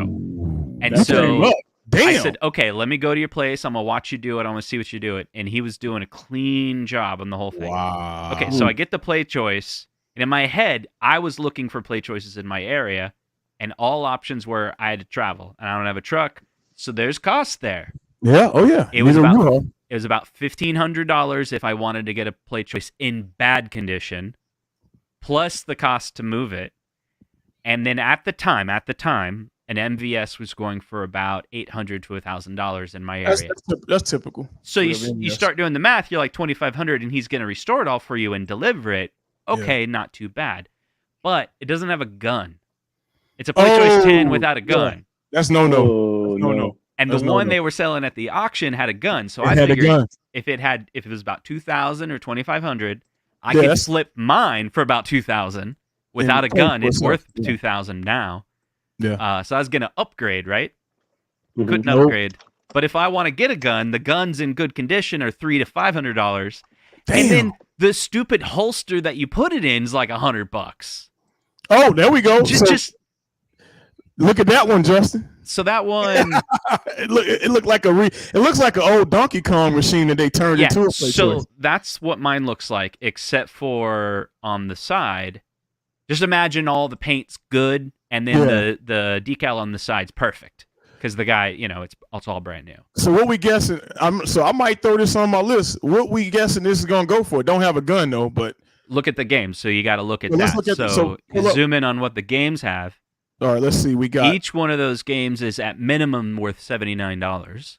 Tyson's Punch Out. Ooh. That one's worth about $150. Hell yeah, Tecmo Bowl, tennis. That's a good list. Excite Bike is worth a little bit more, maybe $100. Mario 1 and 3 is worth about $100. Baseball is, I think that's a cheap one. Yeah, that's a cheapie. Like That's not a bad $79. list Tennis to is me. $79. That is a great list. So I'm guessing what this will go 3,000. I don't know. I've seen them go for like $1,200 before. Fuck. And so this. those PCBs on the inside, that's like about $900 in carts on the inside. Damn. So it's probably worth $1,500. Oh, it's got all the what's it called? The volcano buttons. Oh yeah, it's got it's got all the Those volcano buttons are also worth money. I have a second play choice that I got for $300. Has no $300. volcano buttons, no screen, and no PCB. So you gotta do some. I got a shell, but Yeah. to complete it, it would cost money. So Ralph broke it to me that I'm probably gonna have to either for my Moonwalker, I'm gonna have to either find one that was converted like he did, or find a beat up one because he's like you're not gonna. I kept every time captains get it, 3,000 easy. There's a Moonwalker available right now. Where is it? Facebook Market. Let me look it up real quick. Last I checked, it was still it's in my area. Pull that up. Here's my problem. I gotta talk about it. I think I'm selling all my arcades though. Wait, hold on. Wait. You selling all the what? 3/4? What you doing? Like the ones behind you? Everything. Everything must go. Everything must go. What you got? We'll talk about that offline. Look at Mensa. Hey, Mensa. Hey, let's hear what he got for sale. That's what I'm hearing. Yeah. Oh shit. They got one this auction. Oh, is that one of those? What's the controller board though? Yeah, that something don't look right. Yeah, that's arcade thingy. That's not original. I can tell you that right now. Yeah. But Well, you could buy it and fix it up. Yeah. So here's my problem. I'm gonna look at Facebook Market. Okay, so my problem is I live in Iowa. this might be the OG. I think I remember this style. I don't. We would need to shoot that over to Ralph. Mm-hmm. But I don't remember that style. Pull yours up, Justin. Let me see if I can find it. If you can find it. What up, Mo? Mo wants a Marvel superhero. So if this is legit, Mensa, I'm gonna put it on my list and hope for the.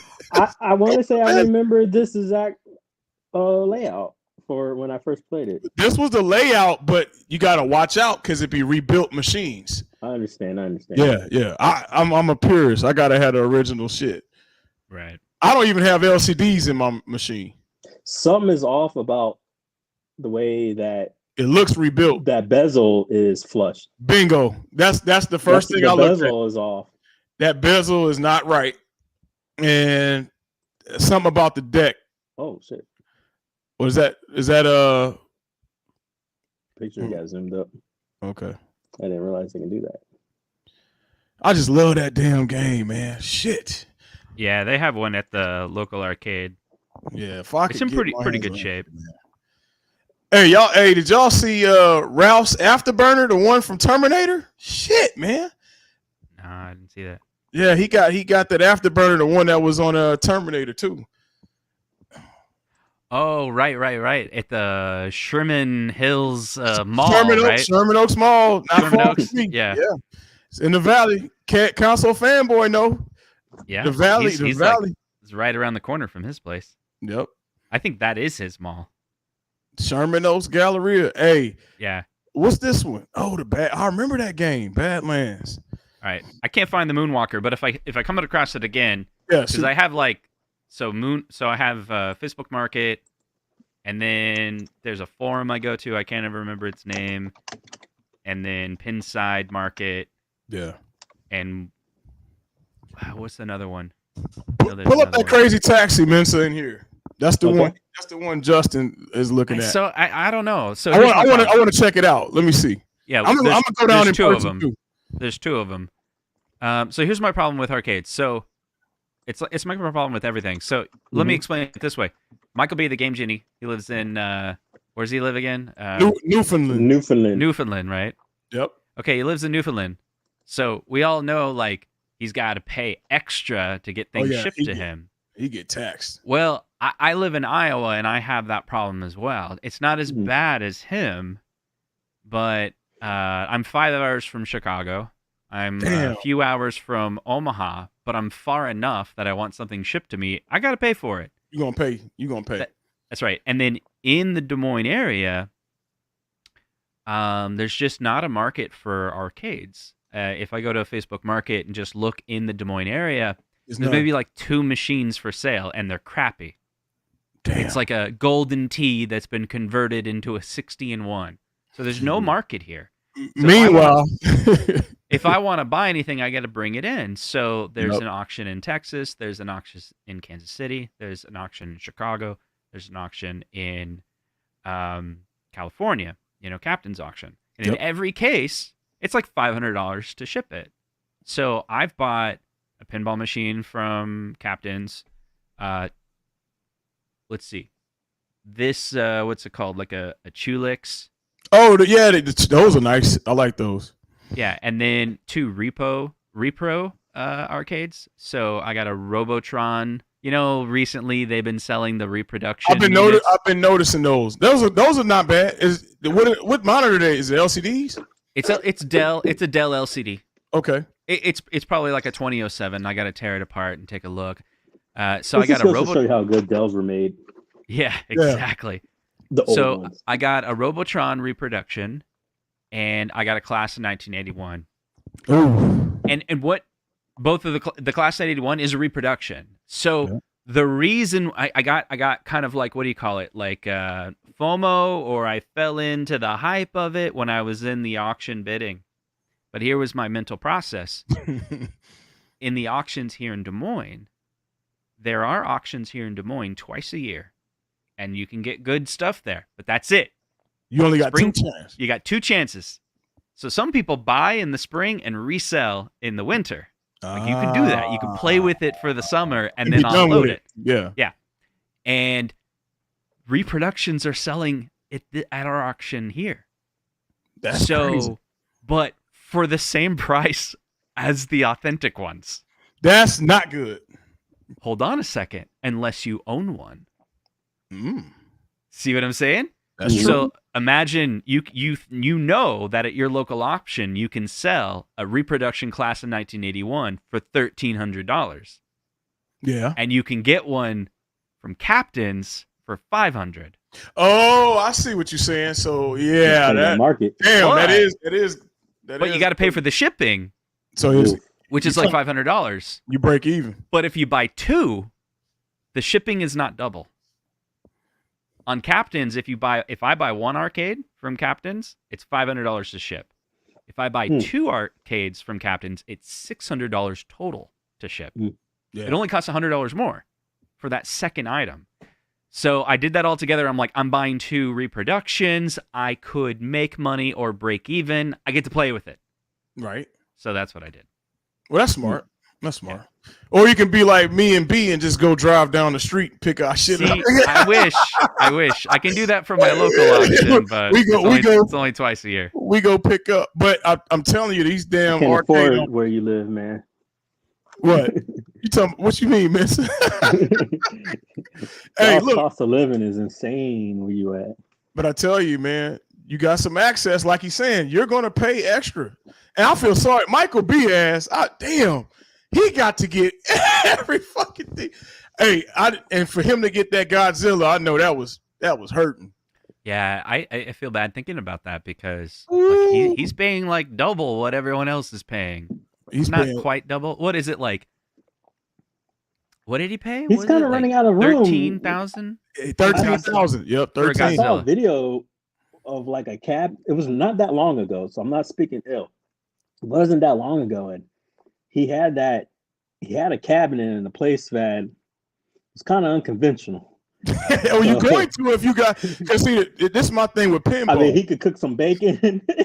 Yeah, like it was pretty tight. And I was like, with pinball, you're gonna lose real estate. That's why I'm leery on. I want the Terminator, but if I bring a Terminator, I gotta sacrifice a couple things. Like a real Terminator, that's a monster. T2, machine, dude. the T2. What is the T2 pinball? Yeah, what that's do they what I go want. for? $3 grand? My bad. They go for $3 grand, $4 grand. For 4 max. Yeah, 4 max. That's not bad. Yeah, but I like the '90s pinballs. So that's one of my So favorites. you're in the $3 to $4 grand, unless you want like Adam's Family or Indiana Jones. Bingo. When I was watching that pinball interview with you, or when you were doing that pinball interview, Roger, and he was showing off that classic, the old like 60s pinball. And those are cheap. Those are cheap. That looked like a good, like one I could just get into. I mean, I'm talking about like a traditional classic one. Yeah. That wasn't too bad for me. Captains have those. Mm-hmm. What's up, Tech? He said, "What a clowns." Hey, right here. They running off, man. He said, "Well, they ain't coming through. They gone, man." But I do want Fast and the Furious. I tell you, that goes for $350 at auction. If you want a full size Fast, you can get hundreds of them. They're at every auction, and they have at least 10. At least 10 minimum. Hydro Thunder, 10 minimum. Cruising though, I lucked up. See, if you got endurance with Captain's Auction, I got my cruising for $350, perfect condition, nice, bright and tight CRT for $350. See, this will not go for $350. This will not go for $350. So this particular one, I think this one, my God. That is beautiful. They're gonna go for like $1,500 minimum. Oh my God! So if I want a crazy taxi, if I can find one, $1,500 minimum. This is a good looking stand up. That is really good shape. That's sexy. Look at the speaker. So they have another one, but I think it might be a sit down. Pull up my real estate. I could only do stand up if I ever do another driving. I got too many driving machines. Here's my problem with all this. So I agree, Steve. This is why I'm thinking of selling everything. Everything. What? So if I buy a full-size arcade, currently I have Road Blasters, Multi-Williams, and then... Yeah, Multi-Williams is a good one. The Play Choice 10. So I had a dozen last year, and I got it down to just those 3. And I sold and bought pinball machines. You know, that's how I funded some of the pinball machines, was selling some of the older machines, arcades that I had. But here's the thing. Pinball machines that I've purchased have never disappointed me, ever. So pinball is a better investment. I think so. Every arcade that I buy, I sit it down, I get it in the basement finally. It's a struggle to get it shipped. It's a struggle to get it into the basement. Pinballs are not difficult for me to get into a basement. Pinballs are like lighter than arcades. You can break it down. Yeah, you can break it down, and I can get the dolly can do it by myself. And I guess they're used to more commercial wear and tear. Am I wrong? That's right. And that's right. And if you buy one that wasn't commercial, it's home use only. Yeah. You're barely doing any dent on it for wear. Right. Right. And so you can resell it, get your money back. And I think that's the key, because some commercial establishment will buy it and be like, it's basically brand new because it's only been in Justin's basement, you know? Right. Now, I agree with Steven, though. I mean, you got to have patience. And look, when I got Hydro Thunder, my damn computer went out. I had to spend hundreds of dollars to rebuild a computer and then get a flat. So it's not for everybody. Mm-hmm. Now, I do agree, real pinball before real art. I agree, you could get a better resale value on pinball. I'm not going to argue that for sure. You get better resale value. Here's my fear if I ever get one of these. Just a big what if. Is this possible? You go look. You get one, you're gonna break down, bro. What happens if it fucks up on you? Like, is there some warranty, man? Is it your own? What's the deal? It depends. So if it's brand new, you got warranty 1 to 2 years, depending on the company. And I've taken advantage of that. Let's do Stern, because Stern's the most popular. I buy a new Stern, now what? Your distributor is going to take care of you for a year. Oh, wait. Okay, so this is like some air conditioning shit. So my distributor. Yeah, there's only certain people sell Sterns, though. Yeah, Stern doesn't. Yeah. So right. So Stern has official distributors. They're like retailers. They're just like retailers. They're the people that they trust, that they ship them units, and those are in the market, right? So I buy from the guy in Omaha or Indiana. There is a guy in Iowa. But if I bought some used stuff from him, but to be fair, like, pinball's expensive, and if you buy in the state, you're gonna be subject to sales tax. Yep. And if you buy from another state, that company is not gonna add on the tax because he's like, I don't have a place in Iowa. And then if you can get good shipping because you negotiate with them or something, then you could actually get the machine cheaper. Brand new Stern machines are free shipping though.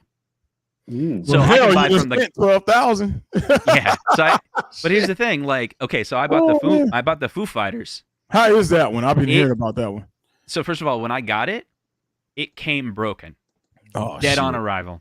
So After it was all that money spent, it came broken. Yeah, but I check would this out. be sick. Oh my god! There was a live stream. I was like, this ain't working. This is like messed up. Something's like the back box wouldn't go all the way to the top. It just got stuck right there. So I later get in there and I'm filming it because I'm gonna send it to the distributor. So, but here's what's cool. I'm literally texting the distributor because he texted me to say it's on the way. Like I have his cell number. So I'm like, man, I got to send you these videos. This thing came up. It's all messed up. I need parts or something. He's like, I got you. Don't worry about it. And he's like, I'll call you tomorrow. So I call him and I'm like, hey, I just made a Google Drive. I sent it to you. It's got all the documentation. It's busted. And it was a Friday. He goes, I'll get a new one shipped out to you Tuesday. Damn. By Thursday, I had 2 machines. What you do with the other one? He's like, someone will come pick up the other one. Damn. And someone came and picked it up. And within a week, it was completely. I had a brand new machine. Like, well, that's good. If you have an issue, they're going to take care of you. So that's what I learned. Now, some of the older machines, I bought some older machines, and I had some issues with it, and I had to figure it out myself. Yeah. But what I learned and started researching, like, why is the fuse blown, and what are all the parts that could break, and I replaced a couple parts, and it wasn't complicated. A solenoid is not a complicated part. You go look online. You get a replacement one for $15. It just has little connectors. I mean, replacing a solenoid is like replacing a button on an arcade 1-up. It's just got a couple pins on it, and stick it in.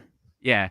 It had other parts that could get complicated, but I started doing watch a ton of videos, and it was like, this is how you test a transistor. It's not that hard. You short this line, and it'll send a signal to the solenoid to pop, shoot it up. And if it doesn't, the transistor's broken, and here's the part to replace it.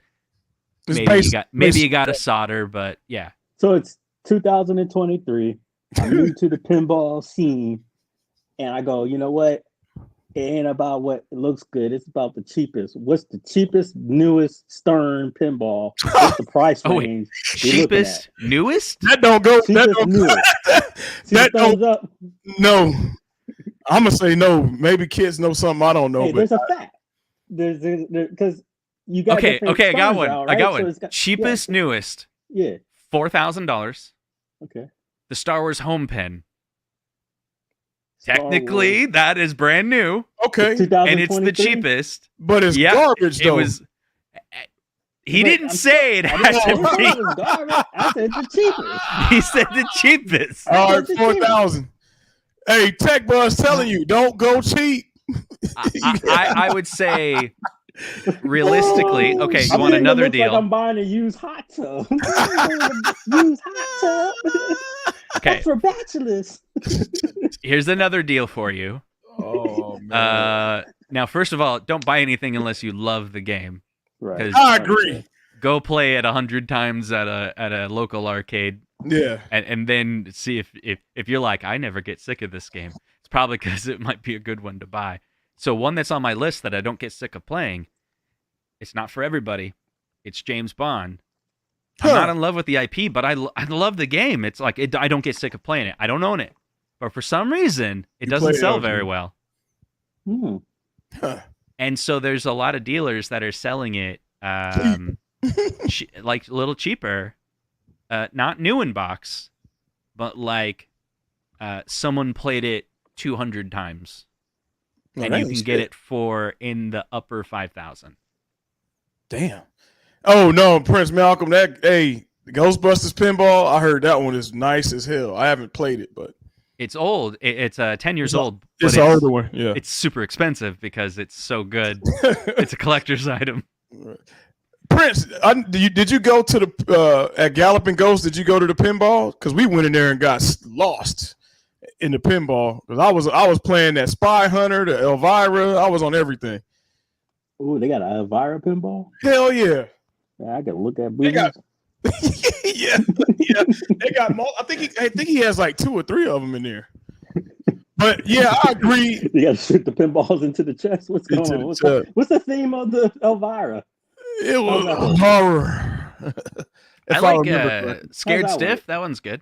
That's a good one. Rush. That's a good one. You like that one?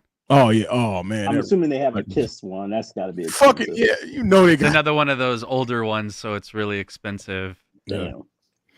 But Do they have a Michael Jackson? No, I don't. no, they don't. No. Yeah. His estate needs to get with Stern. Haywood said he just asked his wife what she would say if I buy a $10,000 pinball. She said, "Heck no, there are other things we could get for that money." You know what? That's going to be the toughest thing to get past for all of us men out there. But you know what's interesting? Like, okay, so let's just use this as an example, right? 10,000. Of course, it's a lot. That's insane, right? But we get away with spending this much in about 2 years' time. Think about it. Yeah. Look at all That's the true. machines behind us, and That's true. 700, 600, Let me 700, 800. Like you done spent the amount you could have got a pinball for if you just saved. let's do true. some math real quick. Let me ask you guys a question. You've had a job where you have to go into the office? Yep. Yeah? Yes. Okay. So let's say that office is not near your house. Do you pack a lunch or do you grab something nearby? I do both, but I mostly grab something out of our calf. Okay. Now, how much do you think you'd spend on lunch? Yes, bring your own sandwich. Yeah. How much? bring How a much? sandwich. How much do you think you spend if you went out? You're at the office and you need to go pick up some lunch and you come back. On average, how much do you think you'd spend? That's like $20. Oh, you talking That's about minimum. when if I don't bring I remember this in my service days. If I was just snacking all damn day, man, it could get up to almost $100. Okay. Yeah. So if I don't bring my own food, maybe which was like, you pick up a coffee on the way too. Oh, maybe? coffee. That's mandatory. Yeah. Okay. Let's say would you be willing to say $15 is a conservative budget? Per For- day? Absolutely. Yeah. Yeah, that's conservative. We consider conservative Okay. budget. Yeah. 'cause it's 15 low. times 365 is a Stern I pinball can't machine. Damn. It's $5,475. I just pulled it up with a calculator. Okay. So I'm going to use this. Thanks, kids. I'm going to use that same level. You could say Who's I'm that? gonna pack a lunch every day. Now that my math was 365. Technically, you probably don't go into the That's what you office gotta type right now. 365. But that's how Who I put it save in money. the savings account. I'm getting the damn pinball. I never go out to eat, and every single time I don't go out to eat, I in my head go, I just put money away. I just put money away. I just put money away. You just save that for a whole year, and then you'll have your pinball machine. For a while there, my wife and I didn't go out to eat for like 6 months. It's all dating in the house. We're like, save. Hey, that ramen. And now we're like once or twice a month we'll go out. What was the meal of choice then? Ramen? The top ramen. My wife has some really cheap recipes, and we're all about like just saving money on eating food that's cheap to make. That's good. That's good. So Yeah. we have like a spaghetti one that's like costs $3 for a dinner to make, feeds 3 people. It's $1 Damn. It per works. person. Hell yeah. It's good And- too. It's and got you can make vodka in this it, shit. so you know. Ooh. Vodka. It's called Shit. vodka pasta. I have to look that one up. It did get more expensive when meat got more expensive, so she was Right. like, "Well, let's move to chicken." So chicken's cheaper. Chicken cheaper. You say, "Oh well, yeah, that doesn't fly." We got all we. Hey, Haywood, you got that other bundle of joy coming. Your money going there. That's your eating out money gonna be going to that little tech buzz. Little tech buzz. Little yeah. tech buzz coming. Congratulations, by the way, Yeah, man. congratulations. Yeah, man. Oh, this man fancy. You found We it? go out Vodka pasta. He found it. It's it the there? recipe. Yeah, Dude. I guess vodka Okay. and pasta. Yeah, vodka pasta is pretty good. The way my wife cooks it, she's got it down. We call it. There's another recipe called one pot spaghetti. One pot spaghetti. So one pot spaghetti is this idea that you do not boil the noodles. So the simple recipe is let's say you do it with beef. So you put beef in a pot, right? And then you cook the beef. And then you make your own sauce that has real tomatoes and paprika and I don't know, whatever ingredients my wife is putting in there. And it kind of, there's water that you put in there. Now you have water, meat, and seasoning, and you put the noodles right in there. Cover the pot, 1 pot spaghetti. And you don't need to actually boil the noodles when you do this. It's like simmers down and it like tastes great. But here's the deal. What's so cool about 1 pot spaghetti is it tastes great. You mix it with the vodka recipe, tastes great. It cooks out the vodka. It's just flavor, right? It's not like you're getting drunk or anything, unfortunately. But in the end, you only have 1 pot to clean. 1 pot to clean. That's the key. 1 pot. Yeah. 1 pot. So Mensa, put that down. Hey, Prince Malcolm talking about vodka, Hennessy. Damn, I just seen KFB. I have just no desire to get real. You know what? I'm with you. If it's a Godfather pinball, then I'm not with you. That Godfather pinball is nice as hell. But other than that, I'm not really looking for pinball right now. I'm trying to get my grails and have fun with that. Now maybe later I'll get a pin. But right now I'm focused on just getting my Grail arcades.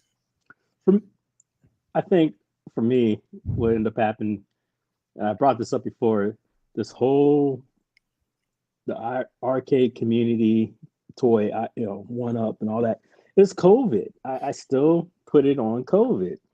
That it had us in this nostalgia funk because we're living back in the homes, not getting out. And now that people are going back out, functioning, communicating, having some type of normalcy, just don't have a time of day for the stuff that's behind us like we wanted. And, and sadly, sometimes Toys R Us kids have to grow up, and I think, I think it's just, we had our fad, got our toys, realize it's not as fun as it is now that we can play. We have infinite quarters and we beat the game. Because that's another thing. A lot of these arcade games, a lot of them were never beaten in the arcades. Agree. I don't know about you, but I couldn't afford to beat half these damn games in the arcade. I couldn't I would have to watch other people beat Double Dragon. I'm not gonna sit here and fucking. I couldn't afford that. And then I remember I watched that crap, and then you had to fight each other. I was like, I'm never gonna play that game. You're gonna screw me over. But yeah, I think for a lot of people, it's just dead to them because they play it, they beat in the game that they never had to beat, and then they were just it's done. I have the Terminator 2 cabinet, and I purposely chose not to beat it. Oh, I know what you're talking about. I thought I was the only one like that. Huh? I thought I was the only one like that. Like I know exactly. There's a handful of games that I'm almost to the end, and I'm like, I back away, and I'm like, I don't want to beat it. Yeah, because if I beat it, it's done. I kind of want to savor the feeling that there's still something left.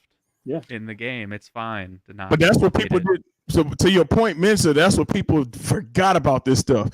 I only remember I talked about last off the cuff. My mom gave me $10 a month, and I would go to Aladdin's Castle. But that had to last me, and I wasn't beating no game with 75 cents. I wasn't beating no game. That's right. So I had a longevity with this stuff. Now, infinite quarters, it's not fun no more. So I agree with you guys. You want to wait and not beat it.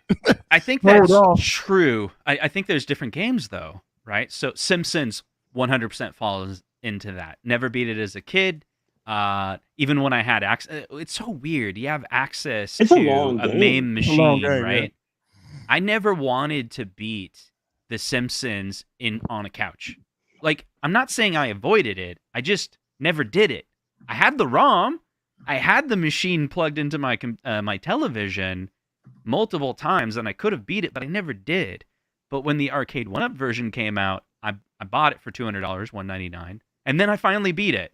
And then, yeah, after I beat it, I was like, okay, now what? So I fell into that. I don't really need the Simpsons cabinet anymore, but I beat it. But I'll tell you what, I do want the Pac-Man XL for $5.99. And keep in mind, I just told you I have a Pac-Man Cabaret, a real one. Oh, I like those. I have the class of 1981 reproduction, where the artwork does look good. The artwork looks good. But I want to sell them all and just get the Pac-Man XL, because the Pac-Man XL, it's big enough and it's light enough and it's cheap enough that, like, I could sell my Cabaret for $1,000 because it's worth that. And I was like, oh, I could use that $1,000. They don't want to hear that, kids. They don't want to hear you saying you selling your real kid. Hey, Mensa, it's gonna get clipped. But see, but the Pac-Man XL is $5.99, and it's bigger. It's bigger than my Cabaret. You see? Do you have an iArcade? Kit? Yeah. I want to. But it doesn't look like Pac-Man. I want this guy to get lynched. Hey, wait. Hey, so pull that up. Who got that ready to pull up? I want to see this. I didn't see this arcade one up XL. I might get sold. What is it? $5.99. What are we talking about? At Costco. He says a Pac-Man XL. It's all on I seen was a deluxe one. No. So it's on the Facebook groups. Someone from was it Indiana posted that they have a ton. It's a picture of in-box Pac-Man XL. It's the 14 game Pac-Man, $5.99, and it's an XL. It's an XL Pac-Man for $5.99. So that's the same height as the real one, because the real one wasn't that tall. That's right, and it's got a 19-inch monitor in it for $5.99. Now maybe it's gonna have a crappy TN monitor. What up, Gunther? I don't know. So I'm looking. Hey, KFB said it was in Tennessee, but I want to see this XL. Tennessee, okay. I want to see this XL because I see what you're saying on that. On this episode of Game Shack, Arcade 1-Up is apparently... Let's see if we could... XL version this guy got iArcade. I'm turning this shit off. I'm going to give you guys... Also, he has a picture of it. Yeah, so this is the early leak that was about a month ago. Wait, Michael right there. B's video. Click on there. Click on there. Oh, Michael B. Damn. So I think most of us would agree that what's the height on this? It's out there. I think it's 66 inches. So that's Golden Tee height? I think so. Really been a down year for Arcade 1-Up. They've maybe I don't know. 2 new titles, and that being, of course, the Fast and Furious. This guy. That's it? No, you got to go to the... So a month ago, that picture, that was the only thing that was out there. Already kind of leaked accident all the time. You see it from 10-inch screen is the one that works best. You're not going to show no video? No, that's all there was. This video is a month old, and that's all we had back then, was that picture. Okay, so Michael B had the leak. Yeah, or he made a video on it. Now, I think most of us would agree that for most cabs, we would like to have a 19. See? So if that's got a 19-inch BOE in it, which is not confirmed, I don't think anyone's confirmed it yet. 19-inch BOE Pac-Man XL 19-inch. So it's 19-inch vertical. 19-inch vertical. That's damn. It's not bad for $5.99. This is the hard part. Now, kids, this is why this is a challenge. Ooh-wee. When you own these real arcades, then you think about this shit. It's like, well, see, yeah, you can crap on Arcade 1-Up all you want, right? But $5.99 and the artwork's perfect. The artwork's going to be perfect. It's going to look good. It's going to have those 14 games. It's probably going to have a little bit of lag compared to your real one. Yeah. But I don't play either one either way. But remember, guys, Pac-Man, the original, you're not going to find a good condition one, like a pristine, because it's 1981. We're talking 40 plus years. Yeah. I bought one, but it's a reproduction with a 19-inch monitor. Wait a second. It's a reproduction Pac-Man. Why didn't I just buy the brand new one? See from Arcade 1-Up. If you're going to buy a reproduction full-size arcade, let's just get the same one. Or you get the Arcade 1-Up reproduction arcade with a 19-inch monitor. It's like, yeah. So, all right. So since we talking, Mintz already done told me, and me and him argued about it. He's getting Time Crisis. At least I think he is. You getting it? I know you say you wanted it. I that's the one I really, really want the most, but I end up this Terminator. I got that retro Oh, shooter, you got it. Yeah. and I've been doing some pretty cool mod thing with my Terminator 2 cabinet. Hey, you have an iArcade? I do. Hey, he modded the shit out. Call back from when you asked me. Have you seen his arcade? That dude, this shit like a spaceship. He done put buttons on. I hadn't seen it. He done broke it all down. It's all broken down. It's all kinds of mods. So, Dustin, you get the Time Crisis. You getting it? Okay. I mean, I can't say no because that's a hard call. You never know, right? You don't know. But I can say, as of right now, my plan is I don't have a send-in light gun. Oh. But the send-in light gun's like $100, and I have the Chulix, and I put a PC in it. That Chulix is nice. Like, I could just buy the send-in, plug the Chulix, plug that directly into the PC, and I could play Time Crisis. That's true. Damn. I'm going on the hopes of if that. I don't like the monitors. Crew would have like maybe soft mod or buy stuff. Yeah. Crisis. Yeah. Somebody do something with the Crisis. But in the end, what's going to be funny is all that money's going to be spent on Time Crisis, and people are just going to gut it. And which the whole modding and gutting it completely kind of throws me off, honestly. Yeah, the problem I have with it, and I know everyone's talked about it, it's the price. And my theory is it was supposed to be $5.99. And I think after John D left, I have no proof, but I think after John D left, they're like, I bet we could screw everyone over and sell it for $7.49. Let's find out. And they're like, yeah, we can do it. Yeah, I'm on your team on that one. Because crazy. Common sense is it wasn't supposed to be the price point they're putting out. Right. Even $50 lower, $100 lower. One of those, but it's the weirdest number. It might as well have been, $7.19 and 37 cents. Like it makes no sense the way they formatted that number. It's the dumbest number I've ever seen. It's Namco. Do you think they could go to You think Namco said, "Oh, Time Crisis, we want a minimal guarantee on Time Crisis"? I'd be like, what about the 3 million Pac-Mans we sold you? We ain't paying no minimum guarantee for Time Crisis. We do a share. Look, for every cabinet we sell, you get $50. Right. We've already paid you so much money. They probably basically own Arcade 1-Up at this point, right? Like if there's any company that's going to buy out Arcade 1-Up, it'd probably be Namco. Because then they would just sell Pac-Mans direct. You know what I mean? It's funny because people keep hitting that Pac-Man. It's just going to be one of those games that's always going to sell, because it's not just nostalgia for older folks like us. It's nostalgia for the younger group because of the current medium of new movies, TV series, Pac-Man. It's there. So it's Terminator. Even my youngest knows a Pac-Man, and he didn't grow up on Pac-Man. So is Black Stuff gonna do an encoder? Wait a minute, did I miss that? Is Black Stuff gonna do an encoder board for the damn Terminator cab?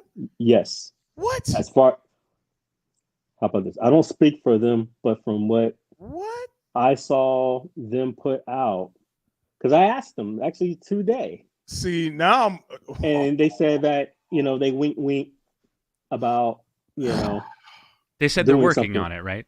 Right. There's no guarantee they'll release it, but they said they're working on it. Working on and it. When those guys have been pretty much good by the way. They've been money, man. They've been money. They know there's value there, right? Like if they build it, they will come. They just probably got to work out like what are the details of how they can get it working. That takes time. Now I do have the Ridge Racer, and they did a phenomenal job on that Ridge Racer. I love it. They did a phenomenal job. Now, do you have it with? It's just with the Android box. Yeah, and I added my sub and speakers. Okay, because I have that mod. I just haven't done it. I have exactly that. I bought their kit for Ridge Racer, going behind me. Where'd you hear And that, Tech? Tech said he got the Tech dropping knowledge. What's going on here? you got a video. WWE. He's with WWE. He is with WWE. He's copying everybody that was speculating where John was going. Remember, everybody was fake saying John went here, John went there. So he's just saying John is in the WWE. Yeah, He Gunther, does like WWE. Gunther, we told you not to buy it, but you went and jumped the gun. And John right did the new Samoa Joe on there. Oh, the Star Wars mod is good, Triumph. Hey, No. 19-inch, man. They're talking about a 19-inch. 19-inch. Oh yeah. So I got B Kong's mod for Star Wars. Now that's I could do everything on my Star Wars. It's another benefit living in California, huh? Bingo. I got Yeah, the I saw his. It's just pretty sweet. Oh yeah, you saw it in This. person. Hey, Yeah, that shit is beautiful. Okay, I found the picture. John, Oh yeah, pull Okay. it up. Pull it up. how Oh, he do you- can't. Yeah, I don't think. Yeah, he can present. I'll put You a should be I'll able put to. a link. How about that? Okay. Yeah, we told you, Gunther, don't do it. I think I might get that XL, y'all. Telling Come you, on, right? come on, Mensa. It's got 14 games, leaderboards, Wi-Fi. There's probably something wrong with it, but it's Costco. You can bring it home, assemble it, take it right back if there's something wrong with it. Let me just. Where are you in the Super Game Room, dudes? Yeah, I am. Okay, hold on. Yeah, let's see this. I just sent you the picture, Mensa. Okay. I see don't it. know how to like share posts. How do you do it? I'm Oh, pulling send. it up now. Send. I see. This is for the Pac-Man. Yeah, I found out the link too. If you want to click on the link, if you want to try that. Oh, it says join group. Oh, I see it. Greg Sailing. Yeah. I thought you were going to show me the John D and WWE. I was like, oh. Oh yeah, it is $5.99. Well, I don't like the. I wish they just take the damn arcade one up logo off the front. Damn it. Shit. Oh yeah. That's Just the paint only it thing. yellow. Yeah, that's the only thing that threw me off on that. But I like it. It looks good. Yeah. The question is 19 like, inch. does it have the questions I have? Does it have what they're calling the jumbo marquee? Does it have light up buttons on the coin? You know, those Oh yeah, are, that's mandatory. Yeah, that would be pretty sweet if they threw that all in. But it's like the deluxe, but it's XL, where it's got the angle on it, the pitch. And then the other part is, what game format is it? Is it? I think it's the same as the other Pac-Man. So is it only got Galaxian and Galaga, but not Ga Plus and not Galaga 88? Pac-Man Plus. Yeah, but it's got the Dig Dug 1 and 2. No, it does have Galaga 88. Yeah. Rolling Thunder. Yeah, it's that. You know, Mensa, I swore sent I you a saw message. this in.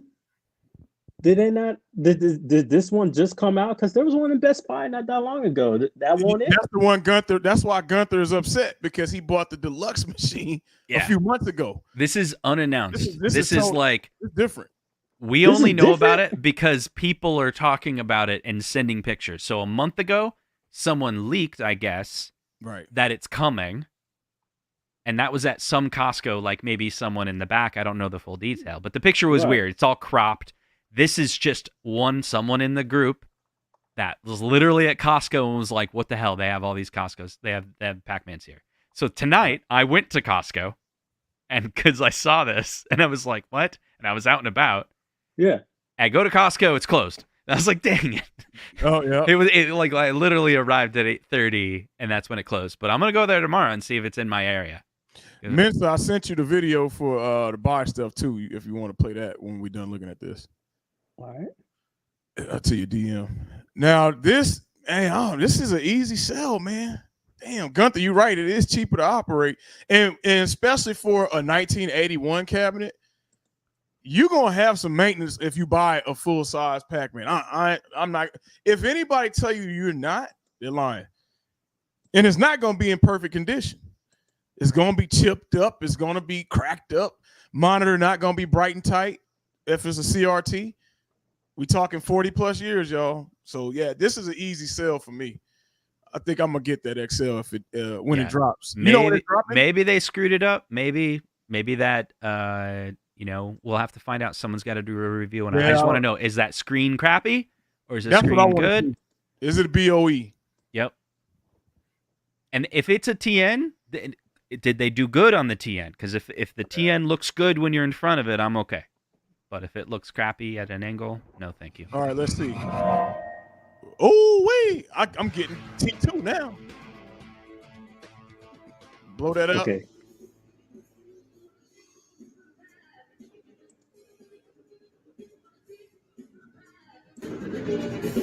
Whoa, wait. It's got Marvel vs. Capcom on it. I was like, that music sounds familiar. Oh, wait a second. Yeah, they're like, go get a T2 and throw buttons and sticks on it. Why not? Look at that. It's clean. Damn. It's actually not bad. Yeah, see. Buttons on that shit. Mm-hmm.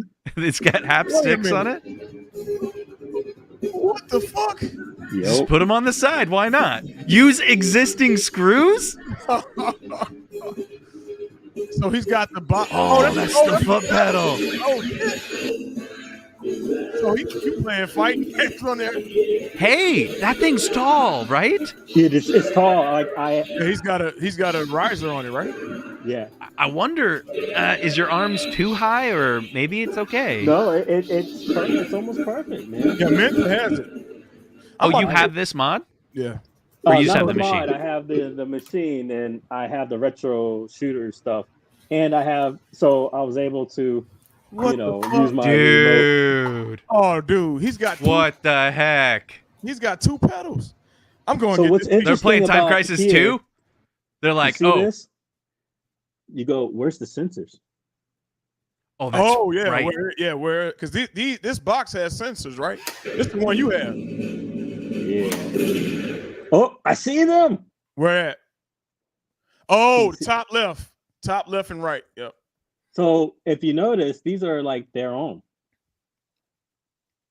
But it probably tracks better though, Mensa, than Ascending. I don't know about that, but what is interesting is that they were able to get their own sensors going for this. Now, what's interesting is that I've seen other stuff like Wii remotes. Oh yeah, I've seen working on Pandora boxes. So I think they took something similar and was able to come up with something really easy because they got the At Games big controller working perfectly with this, and I don't think they have an encoder or nothing. It just works for the dang box. So how much is a T2? Oh, the prices is going up on T. Damn it! No, I heard. Nope.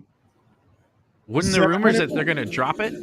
Because the Time Crisis comes out, they'll drop the T2. That's a rumor. Okay, because right now it's 700 right now. Fuck. So there was a one where never mind. But yeah. So Steve said that's the retro shooter box. He said that's the retro shooter box sensors. I see. There. This is a retro shooter mod kit from Buy Stuff stores. That's all. They are retro shooters, but that's not the sensors. That's their own sensors. I see. That's Buy Stuff sensors right there. The retro sensors, they're like longer, larger, and rectangle. Either they got to gut it or they're using their own. I think they're using their own. So the one mod I would do to the T2 is do the recessed monitor. You seen that one? Where they reset? I would do that on this. Do you think that would look good if you were playing the, like with the sticks? Maybe it'd still be okay. That's a good question. I wonder. Now, what I did for mine is I put a 19-inch monitor upgrade in mine, so it's really pretty. Oh, so you put a 19-inch in the T2? So, but what's interesting about mine is when I put my 19 in up here, there's like where there's the bezel color is. Yeah. It doesn't go all the way up, so there's a gap. But so I put some styrofoam behind here and I spray painted it black. But you can't see it because of the way the damn thing creates a shadow. Oh, you nice. can't tell or see it. But what I was going to do is because of that, I was going to put the sensors in that gap area. Yeah, that makes sense. I love that T2 cab. I wanted it. But the fact that they got these controllers, I'm going to have to. Oh, they're showing off the other stuff. I saw it. Let's see if the recoil sounds pretty solid on this. Yeah, they're not bad. I mean, it's kind of like one. They're not shabby. Here we go. See, you see this right here? So what has he got right there? Look at Oh, that. is this like another mod where you can play stationary? Uh-huh. Currently to But look what's going on here. the A button, See, they didn't. up button. You see this? What the Right hell? over there. Now this is the Yeah, one where you go, where are the sensors at? But First look, thing to do you see that tape? usually is go into our menu system. See, this is where you need to recess monitor. And See, It's I too had close. that going on, but I was Like worried games? because of the way that you need those sensors. So does anybody know what version of Confidential Mission they playing on here? That's where they are. Because I don't know. Is that the arcade version or are they playing Dreamcast version on here? You see where they put them? Where? You see where my mouse is? No, the sensor's in the little holster there. Yeah, because look at this, For the wire here. That's for the controller for the old stuff. And then Well, they got a duct tape in the back, right? Now look at the holes, because now look at the monitor here. Oh, no Where's the sensors. sensors? Dang. Oh, okay. So I think Buy Stuff is working out a deal with Retro Shooter. I think they're going to do something in tandem. Now, that's a good one because I saw a No. with Retro going, hey, this is cool, hit me up. To the Buy Stuff guys. So Haywood talked to him. He said that they're partnering up. So that makes sense. So what Buy Stuff is going to do is offer you that encoder board to convert to your. What wire? What wire is he talking about? He's talking about the tape to hide the wire. He's just saying there's nothing special there. It's just holding the wire. That's all. So it looked like I saw something. I look like I saw the thing. Why would they have that? Because where's the thumbs up coming from again? Is that embedded in the stream or is that on your webcam? I think he got something set up in there because he's probably got. He doesn't even know he has right. Who's this? Me? Yeah, make the balloons come back again. How do you get balloons? Happened? What did I do? You thumbed up and a thumb bubble came. Remember? Oh yeah. Where's that coming from? I don't know. It's creepy. I'm freaked out.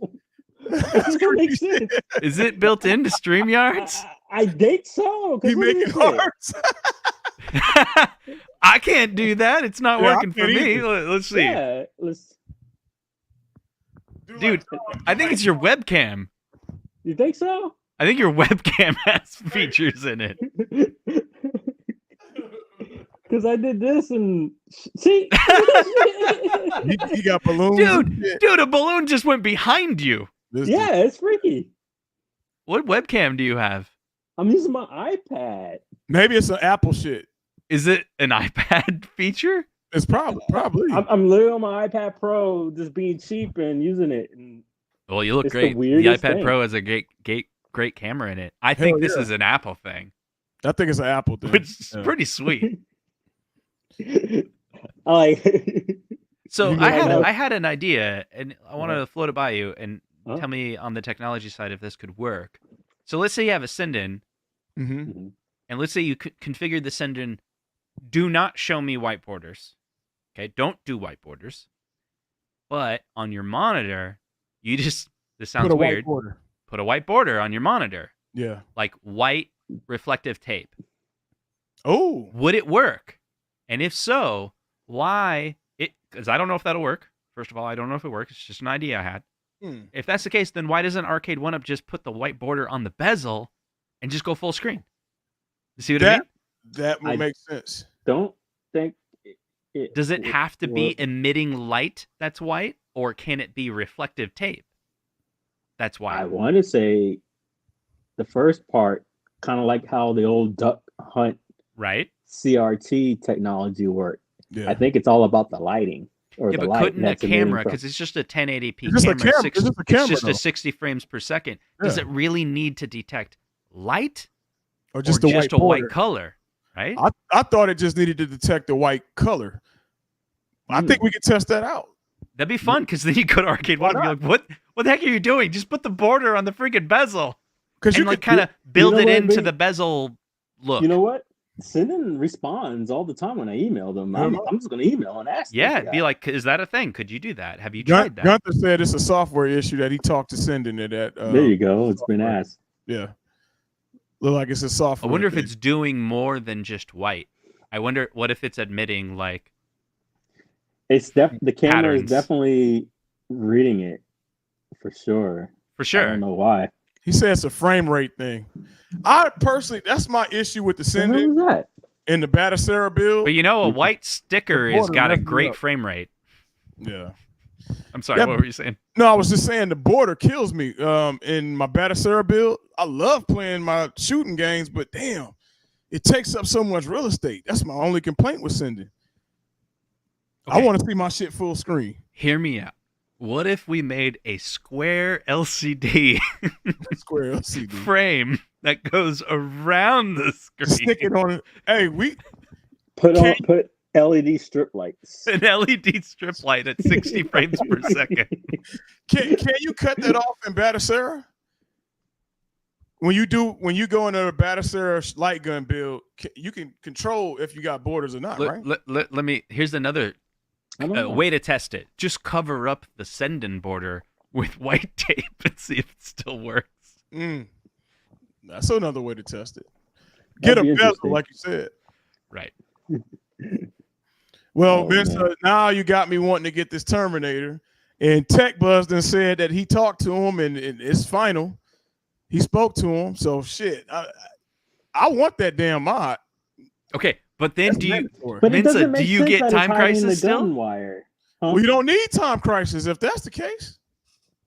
Or just get the kit, because you're gonna play Time Crisis on it, right? Or do you get which machine is better, Time Crisis or Terminator? And what if you can get Terminator at a cheaper price, because everyone else is gonna buy the Time Crisis and T2 comes down in price? I'm gonna get that T2 then. Look at that shit. If it was hiding the gun wire, wouldn't we see the gun wire? No, they did that mod. I've seen that before. I can't wait. It's coming any minute. He's gonna be like, "This is not a conspiracy." This right here, the gun wire mod this is gone, and then they poke a hole into this. Oh, and then drop it. Okay, this doesn't make sense. To have it duct tape in the back, why would you duct tape it? I don't want no duct tape. But why would you duct tape it?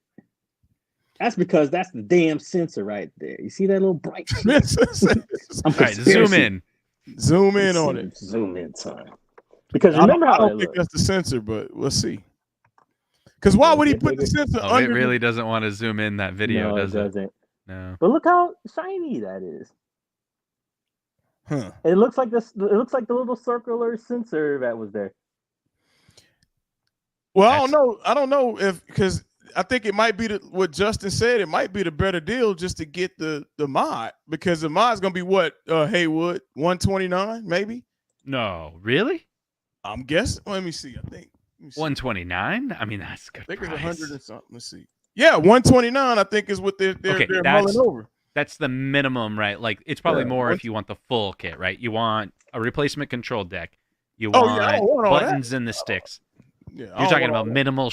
Give me a shooter cab. I don't need a MAME cab, right? Don't need a MAME cab. I just want the shooter cab. 129. To me, that's worth it. He's checking to see if the iPad will do anything with the finger. No, I ain't doing shit. Apple's like, I have no clue what you're talking about. Nope, nothing happened.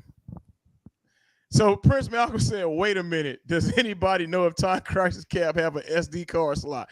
Good question. What the hell? Wait, what happened? There's We got freaking fireworks.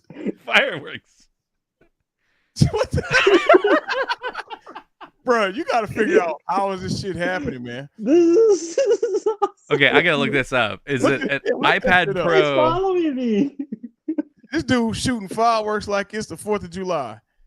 It does double. Okay, One thumbs up, one thumbs down. Also, it'll do a thumbs down or a thumbs up.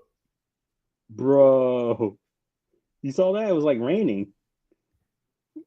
I'm confused. This is so weird. I would assume so, Prince Malcolm. I would assume they would have an SD card slot.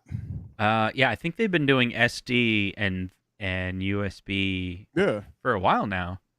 Prince Malcolm want to add some APKs. He called mystery encoder. Imagine if they turned the APKs. No, or not. I was thinking of the not APK, but the ACK games. Oh, The what's it called? The ICE or whatever format. oh yeah, UCEs. The UCE. So Yeah, the UCE. the UCE, I was looking into it, right? I can't remember what technology it is. It's but it's just a form of compression, right? So it's essentially compression that's easy to do on Linux. It's just a file, and inside it has very specific files inside it, and then that's what it in the code it unzips it, stores it in a location that's like considered like a user space, and then it expects certain files to be in there, and it reads it. Right. And it's a decent way to say, I need my core, I need my ROM, I need some other metadata file that gives it some information, like, I don't know, mapping or something like that, and then compress it into a single file that you can hand around. I love using those UCEs, man. Yeah. It makes it so simple. They should just, on the other emulators, just support that format. So then you could just like Y'all listening? move it around. Mod Squad, y'all listening? Figure that shit out. It'd be like, I'm going to take a UCE bundle that I have, and I'm going to throw it on my arcade 1UP, and I want it to work. I'm going to take that same bundle and put it on my iArcade, and it just works. That'll be dope as That would shit be if we awesome. could do Why that. not? And hop from machine with just a USB stick. There you go. That'd be too easy.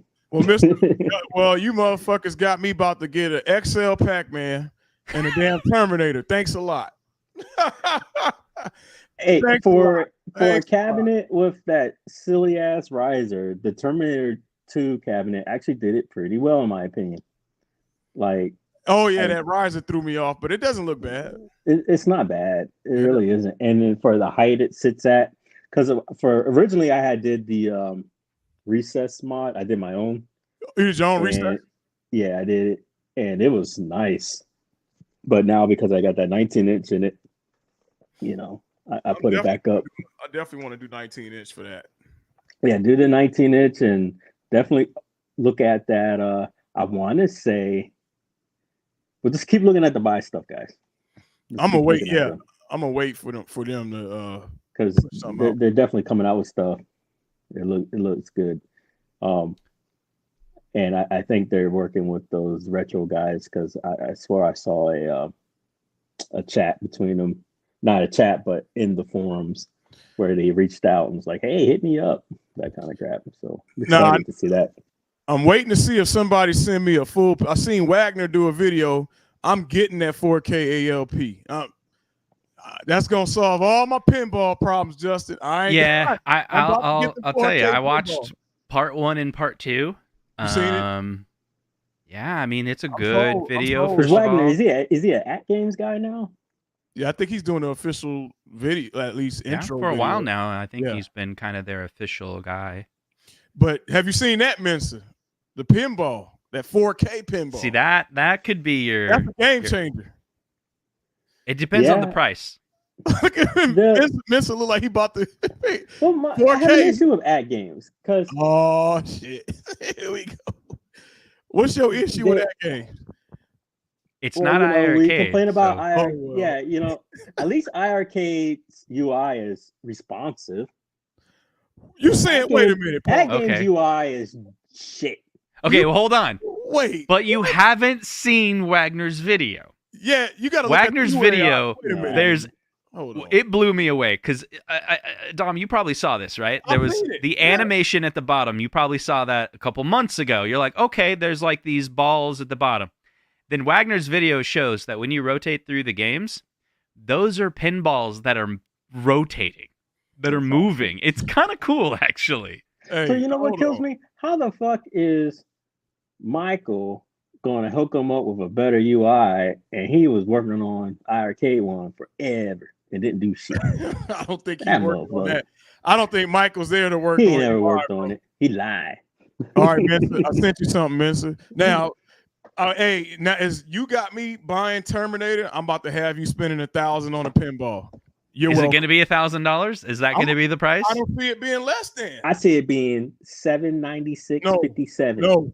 No. If they do $796.57, I'm so buying it. No, that's not true. There's no way in hell. $9.99, you think? I would say $9.99, bro. The original was $7.99, bro. Why would they put the 4K at cheap? That's a 4K capable. It might be the cheapest way that you can get a relatively decent size virtual pinball machine, 4K 60. I agree. Which you could it appears as though, so it's turnkey is the key, right? You don't even need a buy stuff mod. It's got all 3 monitors already. It's got a 4K playfield. It's got a DMD monitor already. It's got 23-inch back glass. And then it's capable of running a lot of it natively. Skip to the middle because that's gonna be. Wait. Go. And solenoid control. There you go. Play. That is adjusting haptic and solenoid. He's so objective and technical. Yeah, he's a technical guy. User interface. There we go. Look at that. Look at this, dude. Name of the new user interface. That's it. Nice. It's actually got animations. Watch when it moves. Interface has been streamlined to be easier. That shit nice. Right here. A much interface. Look at all the balls move. Within a menu by it's kind of cool. That's pretty neat, man. And they're actually tilting. The start button to select an option. From here, you can use the D-pad or arcade control panel. So Prince Malcolm say $12.99. The start button to toggle a highlight. I don't know, Prince. If there are multiple pages, you can press the left or right flipper button to turn the page. Me too. To go back, you press the hope one. so too. I'm just okay. Wagner's great and all, but he has a very distinct sound. Yeah, and someone needs to do an impression of him. I don't know what you're talking about. You know what he reminds me of? Who was the sidekick for not Matlock, but Barney Fife. It might have been Barney Fife. Oh, he is Barney. Barney, yeah. Skip to where he does he do some gameplay, right? On this one? A little bit. He's going to focus on that in the next one. Ooh, look at this shit. To the 2 back boxes, so look at the back box. Natural history, dinosaur, dynasty. Oh, that's fast. Hey, that shit way faster than the one I got now. Hello. Look at the speed on there. The colors and brightness levels look sharp. We'll take a look. I bet you in person this is gorgeous.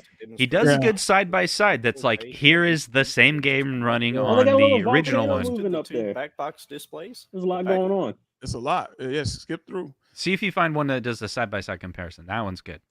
Let's see. All right. Might be the next section. There we go. HD to 4. Oh man, that shit crazy. Comparing the Legends Pinball HD on the look at the different. Oh my god, and the camera positioned about 2 feet above the display, you can easily tell the ball animations are much smoother. You can read the words. Yep. Damn, that shit way smoother. And they look on the left. At the pixelation. The pixelation? It's gone on the 4K. It's like a window screen pixelation. Pixelation on the right. I can see the flippers moving. I'm not personally seeing it. The images look sharper, the animation smoother, and substantially better in 4K. What do you think of the difference? Comment below. I don't know. What do you think of the difference? Another question from the video. It's worth the upgrade, y'all. Load times compared. Look at the load time. Oh, right. Yeah. He did good on his review. Very, very good job. Do you think he's from Stool Band? Oh, that's quick as shit. That's 11.1. Look, 11. It's done. Damn, that shit's still going. Oh, I'm done. Look at this shit, bro. 30 seconds. 30 seconds. Wow. Only fools have a 30-second machine, right? Losers. Losers. reached the end of part 2. That looked like a Evolved real series with the Legends virtual Sport pen, AD y'all. is very I exciting. just don't like them putting that shit at the top. God But for damn, that man. price, couldn't I get That is the a sharpness of the Star images, Wars the viewing angles, and the Sending, whatever the hell you call a a Stern, While Hell all no, of not for those 1,000. at Game or Center, what was it, the Star Hey. Trek the Legends Stern, whatever he was telling No, me. that's Nah, crazy. bro. Like all the good stuff, man, like Star Trek, that's expensive. and released in both Like HD people, and like 4K for formats. some reason, if At it's this a good point, we've IP, covered the hard They got and like not always. cows and shit. software aspects of not the always, but good Legends Sport IPs AD. often In part like 3, we'll explore are three. really good machines. There will be So many questions from part 1 Star about Treks are all technology pretty like SASM. expensive. Thank you so much for watching. I'm trying to think of the other one that's an interesting that it's expensive. Guardians of the Galaxy is downright expensive. Let's see.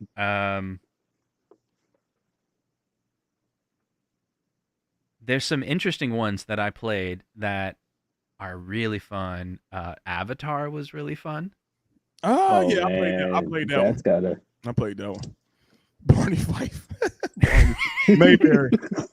Pretty soon we're gonna see console fanboy with a Barney Fife impression next to Wagner. Hey, What was, he in traffic right now. What was that imaginary friend that dude always associate with from Ernest? Was it Burn? Oh, Vern. Was he Burn? You know what I mean, Vern? No, I mean Vern. Hey, Ernest Vern. goes to jail. Ernest goes to college. Ernest went everywhere. Shit. That motherfucker was around the world in 80 days. Avatar Stern. Yeah, that's a nice machine, man. I played 2010. That's an old one. Yeah.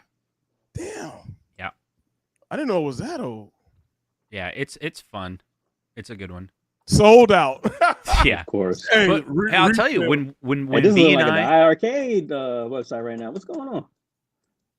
when Got B no and I pictures? were at Comic-Con, we talked to, I don't know if everyone's heard this story, we talked to Joe D.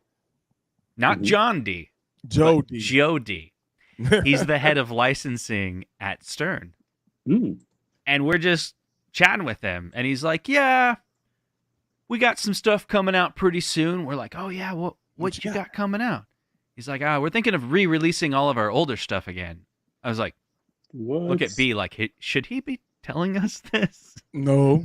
So I said, is this official or unofficial official? He's like, oh, this is unofficial. I'm like, we're YouTubers. And he's like, okay, whatever.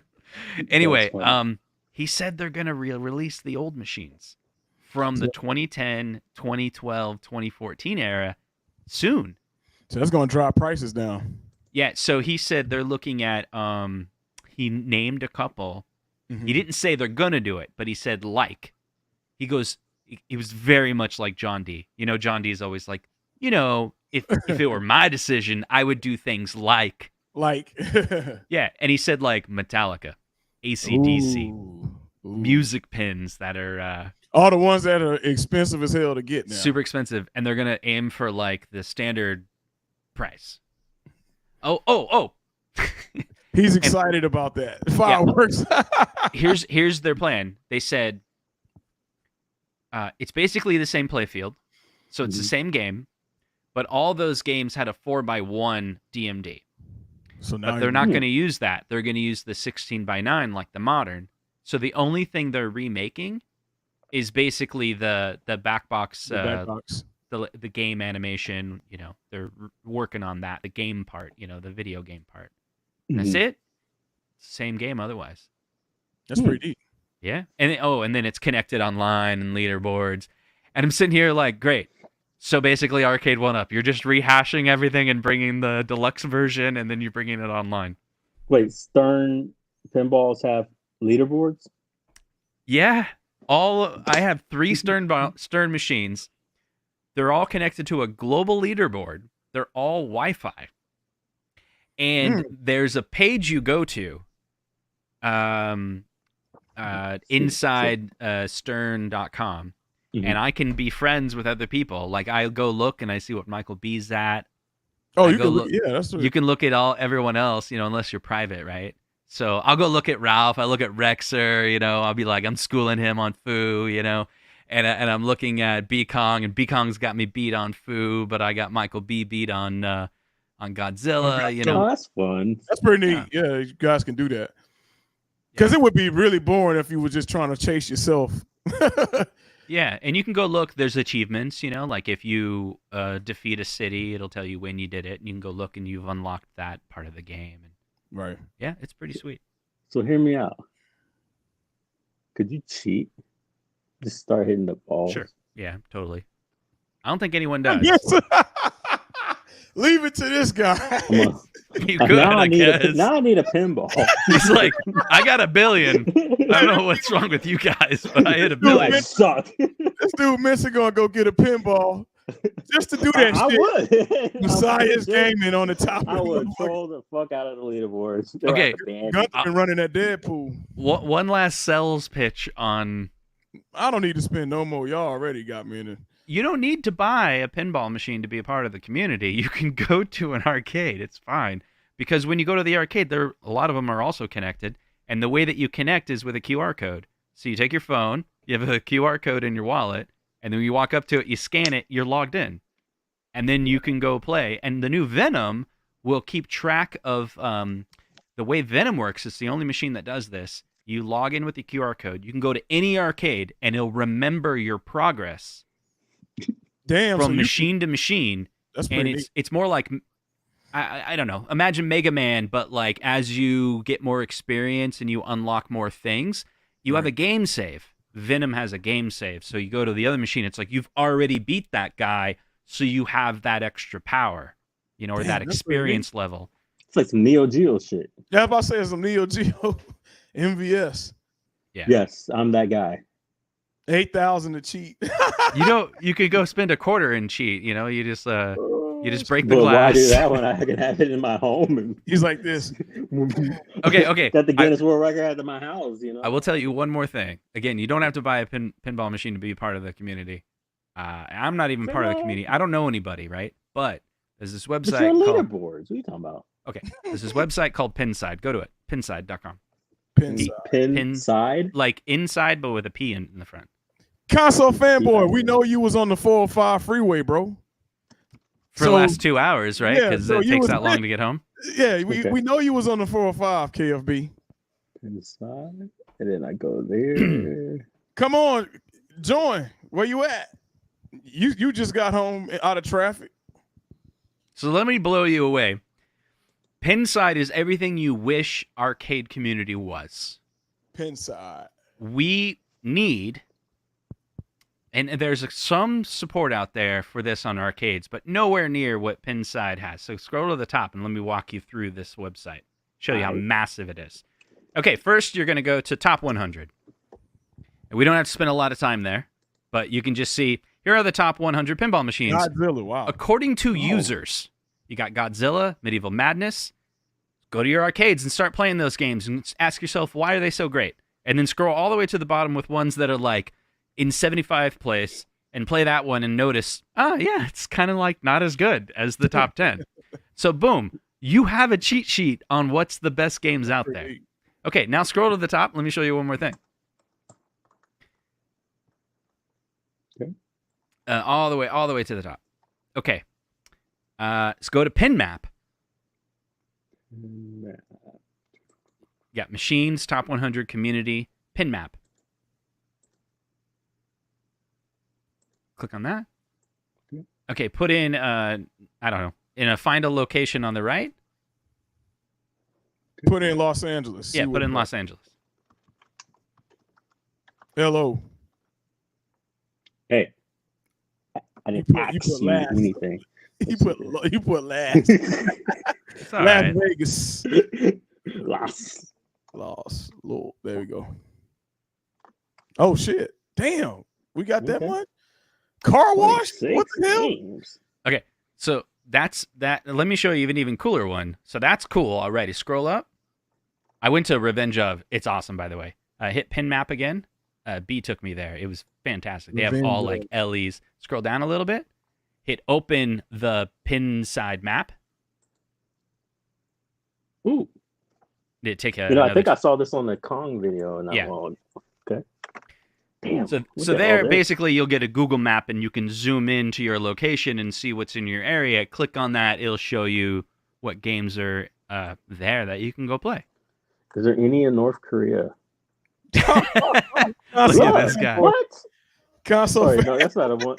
Okay, I thought I saw one. I was like, hey.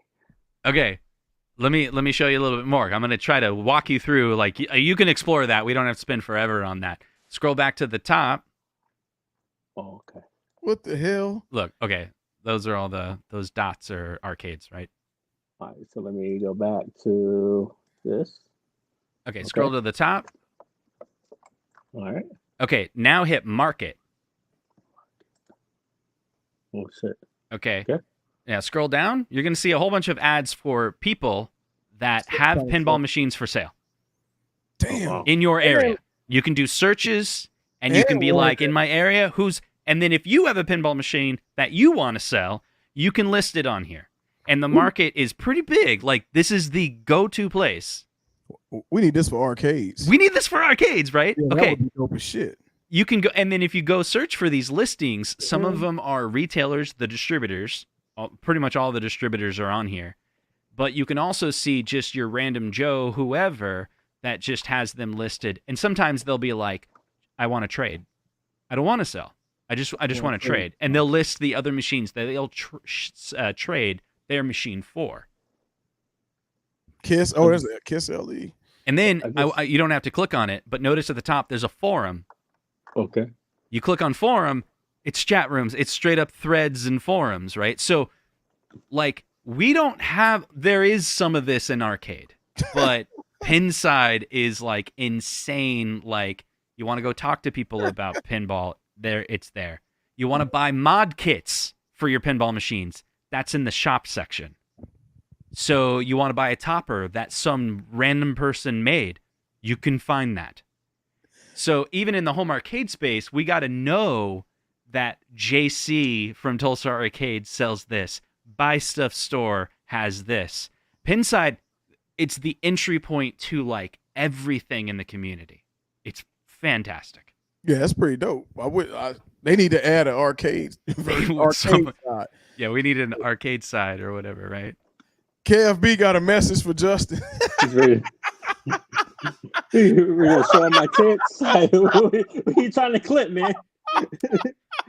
KFB, hey, didn't you just roll out the red carpet for him in LA? You're gonna clip something. Clip this. KFB, wait a minute, hold on. Didn't you just roll out the red carpet for Justin? I'm sitting here just trying to figure out what Console Fanboy actually means by this.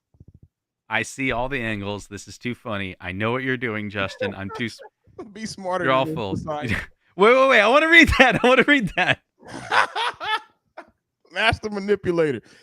KFB is on one. He's been in traffic all night. Okay, scroll down. Take it out. Let me explain something. Uh-oh. Look at Mensa. Me and Mr. Mensa out. We out. KFB. Full screen Mensa. Full screen him. Yeah, you don't have to full screen him. Listen. Let him address KFB. This is very sad. I just realized I have no, go to me for a second. Do you guys realize? I don't know what I'm doing. I'm sending, by the way. You guys don't know that. You got a border. I have a border. Hold on, I got rid of the border. This whole time I've been running in sending mode. It's my background. I think it's no. Oh, snap. What are these? Oh, you got I don't know. Different camera angles? Yeah, I'm like, hey, how's it going? Hey, chat. One of these is my background screen. I think it's this. I don't know how to get to it. Anyway. Okay, let me explain something. Console Fanboy thinks there's some agenda here, but let me explain some stuff. And I think Console Fanboy really trusts Mensa's opinion, and his if Mensa says this is accurate, then I think it's true. Okay, so about a week ago, Mensa and I were at odds. We were like, "You done messed up," right? Mm-hmm. But we're grown adults, and we did that thing that you've probably heard in the community many times. behind the scenes, we're like, let's chat. Yep. And then 5 hours later, we were pretty good friends. Damn, 5 hours, bro. You can get a lot accomplished. You get a lot on the table. Yeah. That's what people need to do. But here's what's cool is if the way I remember it, it was kind of like 30 minutes of, hey, when I said this, this is what I meant. And he's like, no, you meant this. And I was like, no, go reread the message. This is what I said. He's, damn, that is what you said. No. Okay, yeah. And then I said, I'm sorry. He said he's sorry. And then I'm like, I'd like to get to know you. He's like, I'd like to get to know you. And then the rest of it was just talking about life and philosophy for like 5 hours. And then I'm like, I love this guy. This guy's really cool. You know, he's a good dude. And then literally in this, we're like, we should do content together. Mm-hmm. And that's how it's supposed to be. Yeah. And he's like, I'll invite you. And I'm like, yeah, let's talk about doing a stream together on my channel. And here we are. Zohar thinks it's some agenda that I'm, because in this process, Zohar got a little upset about some things that I said. Yeah.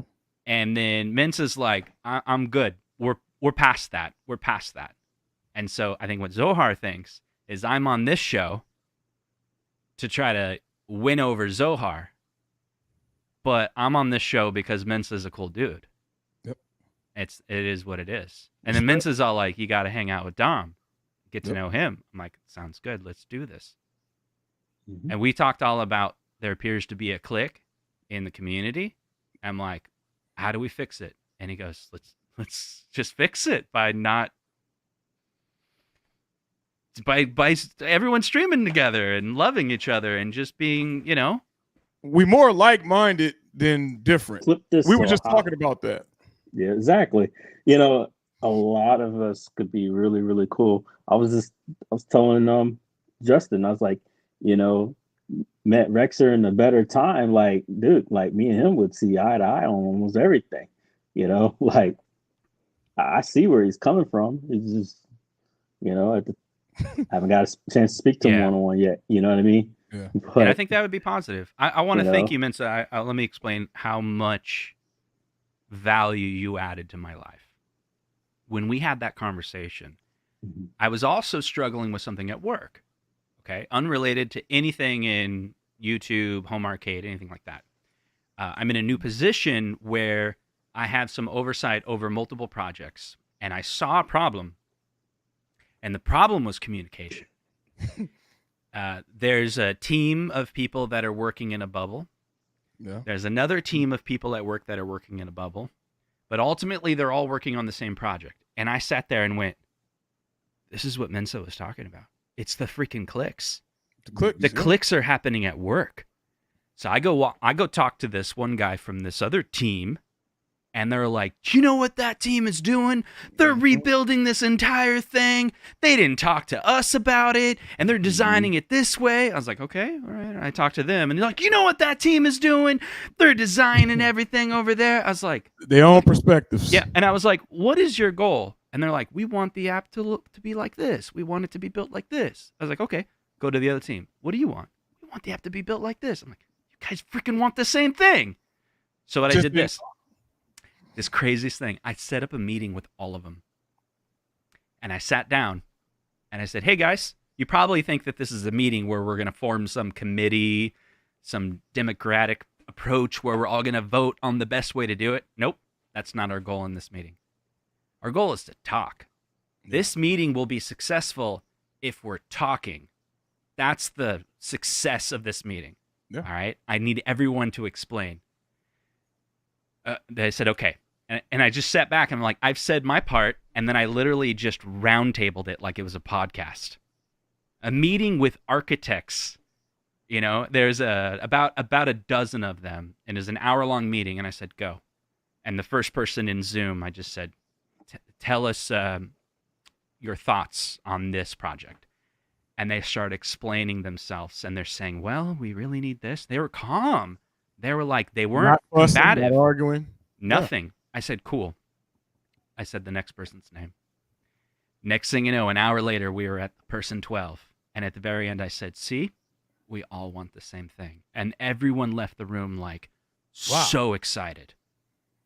we had another meeting today. It was our second meeting today, but it was with a different set of people. Just repeated the same thing. And I was like, you two need to work together to solve these problems. And they were like, excited. We started the meeting with two people at odds. In the meeting today, two people were at odds. And I convinced them without talking. I let them talk and then let them talk. And they were saying the same words. And then I pointed out, do you guys realize you're saying the same thing? You guys want the same thing. And I'm not here to pick a side. I'm here to get you guys to talk. And they go, cool, what do we do now? And I'm like, you guys need to go figure this out and come back with a plan. And they said, let's do it. So they're working on the plan. And tomorrow they have the plan. That's all from Mensa's conversation. Here's the cool thing about this. My new position is one of those, you're not really a manager. You're like an acting manager. But if you're good at your job, we'll make you a manager. Yeah. And my boss got heard of this. He's like, you're doing a great job. I may get promoted at work because of the conversation with Mensa. That's how much I value that conversation with you. Now think about that, what you just said, Justin. If you didn't humble yourself, like we all should do, you would have missed out on some game from what Mr. Mensa was able to provide. So, hey, I tip my hat to you for even being open to sitting down with him, because a lot of people don't even give a fuck to do that, because you would find the commonality if you sit down and have the conversation. What you were able to do is what was a good thing. And what we call that in the service is you displayed a key leadership skill. Yep.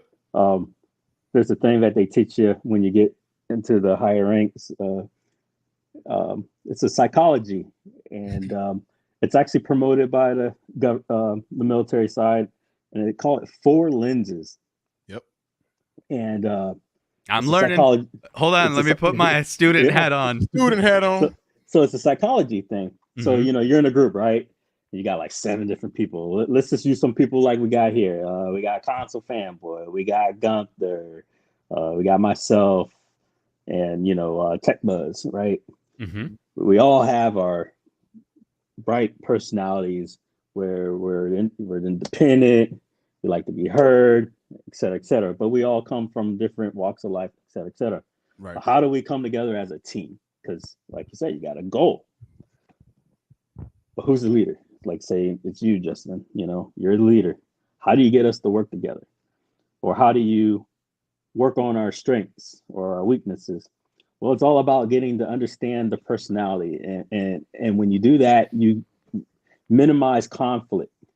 Yep. So in this 4 lenses, what they do is they get these people to do like it's almost like what do they call that crap? When you read stars, like a horoscope bit. Yeah. And astrology. Yeah. And it's about personality types. Yep. Is whenever you watch like any Korean show, K-pop, all that stuff, when the guys start talking about personality, it's translated into color. They talk about the colors. Yeah. Like aura kind of thing. So I want to say there's 4 colors. You have green, blue, gold. I want to say it was blue, green, gold, and red. I want to say. Yeah, red. Console Fanboy's red, right? Actually, here's the cool part. So what's your favorite? Because he loves color, Mortal Justin? Kombat. I'm sorry, what'd you say? What's your favorite color? Maybe like a blue or green. I'm blue. Yeah, blue is my favorite. Blue, and mine is blue-green. So in the color spectrum of 4 lenses, and this is what's crazy. I did this as my own science, and it was almost 100% based upon the colors match the personality type. So red, outgoing. They're the kind of guys that clown. They're the most boisterous, et cetera, et cetera. Gold was your... Okay, who's gold? Gold are your like OCD types, like where they would have to have everything organized. Everything needs to be in their place. B-Kong. Oh, that's B-Kong for sure. Right. I agree. Yeah, that's B-Kong. Green is your analytical folks, like Okay, yeah, you're really getting into the numbers and all that kind of stuff. And in blue are your kind, caring, gentle folks, kind of like your Care Bears. So is it are you stuck in that pattern? No, it could change at any time because we're all human. Right. But at the moment in time, you'll see people's spectrums peak off in different areas. So what do you do with someone, say, like, who's green, analytical, and they're always bugging you with factoids and stuff like that? You go, you know what, Mensa, that's a great idea. Why don't you write down this and this and this and that, and every week present me with a PowerPoint that reflects da da da. Mm-hmm. You just used my talents, Right? You praised me. Yep. And I'm moving forward instead of bugging you every day at work about Stop something. bugging me. You know Oh, what I I mean? see. I see. You put them to work. It helps you because they're gonna funnel it down into a presentation. Yeah. Right, and you're using their strengths, and it's working. And then, Dan, that's what my boss just told me recently. damn, He's like, you need to improve your leave. technical documentation. I need you to break all this down into it. That's how it goes. All right. He must have read that. and then when you said your color, did you mention blue green? Yeah. See? Yeah. Interesting, right? But yeah, check it out. It's called Four Lenses. It sounds familiar. Yeah, I wish if I could find the official site, I'll show it to you. But it's expensive if you do the real test. But when you're in the service, you can go to these brown bags. Yeah, you go to like the civilian sector area or whatever, and these social worker folks, they can actually come to your unit and stuff like that. It's on every base, every Air Force base has it, and they can come to your unit and actually give your troops these tests. But that's real talk, because I'll take Mensa for example and myself. I was able to we had got into it in the beginning, but then Mensa identified something that I didn't think he was going to identify about me. And I was like, oh, so he understands. So we was able to find a common bind there, and that we connected over that. And it took that one thing for him to tell me. And I was like, oh shit, this dude really knows that. Now we became friends. So you just never. I was called the keyboard warrior. Oh yeah, he was called. I showed him what type of warrior I was. Yeah. I identified something in the background there. He's like, oh, Yeah, he's like, say less. Something in my background that's behind me, and he was like, oh yeah. And I remember you sent me a message, and I was like, damn it, I gotta leave this guy alone because he knows. And so ever since then, it's been smooth sailing. So you just never know what somebody may know. You never know what somebody may offer. So everybody should be treated with the same respect. That's the moral of all of this, right? It ain't about I got 5,000 views, you got 100,000 views, because I might not have views because I might be off doing something else that could be a benefit to you. And I know I keep going back to it, but it's the same in the service, like where you just treat everyone with respect, no matter what the rank was. It's the sir, the ma'am, et cetera, et cetera. But here's the bit. The one thing I didn't take. I'm wearing the rank and and you come at me sideways, you're getting the same treatment in real life as you did there. Like, I'm going to hit you back. Like, don't come for me, I don't come for you. It's pretty simple. All right. Can I ask Dom 5 questions? Yeah. Okay. I just asked ChatGPT to build us a 4-lens test. Mm-hmm.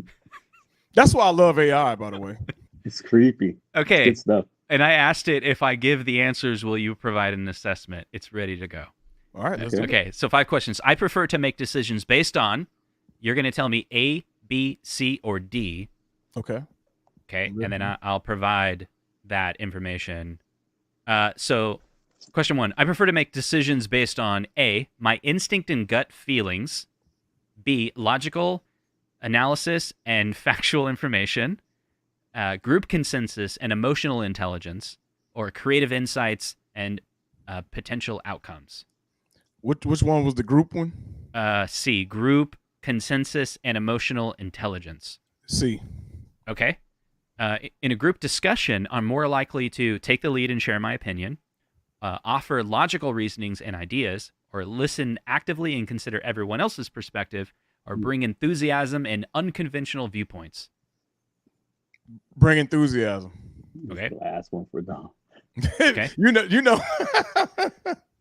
3 more. When organizing my work, I tend to set clear goals and take a direct approach, develop a structured plan and follow it, collaborate with others and adapt as needed, or explore various options and adapt on the fly.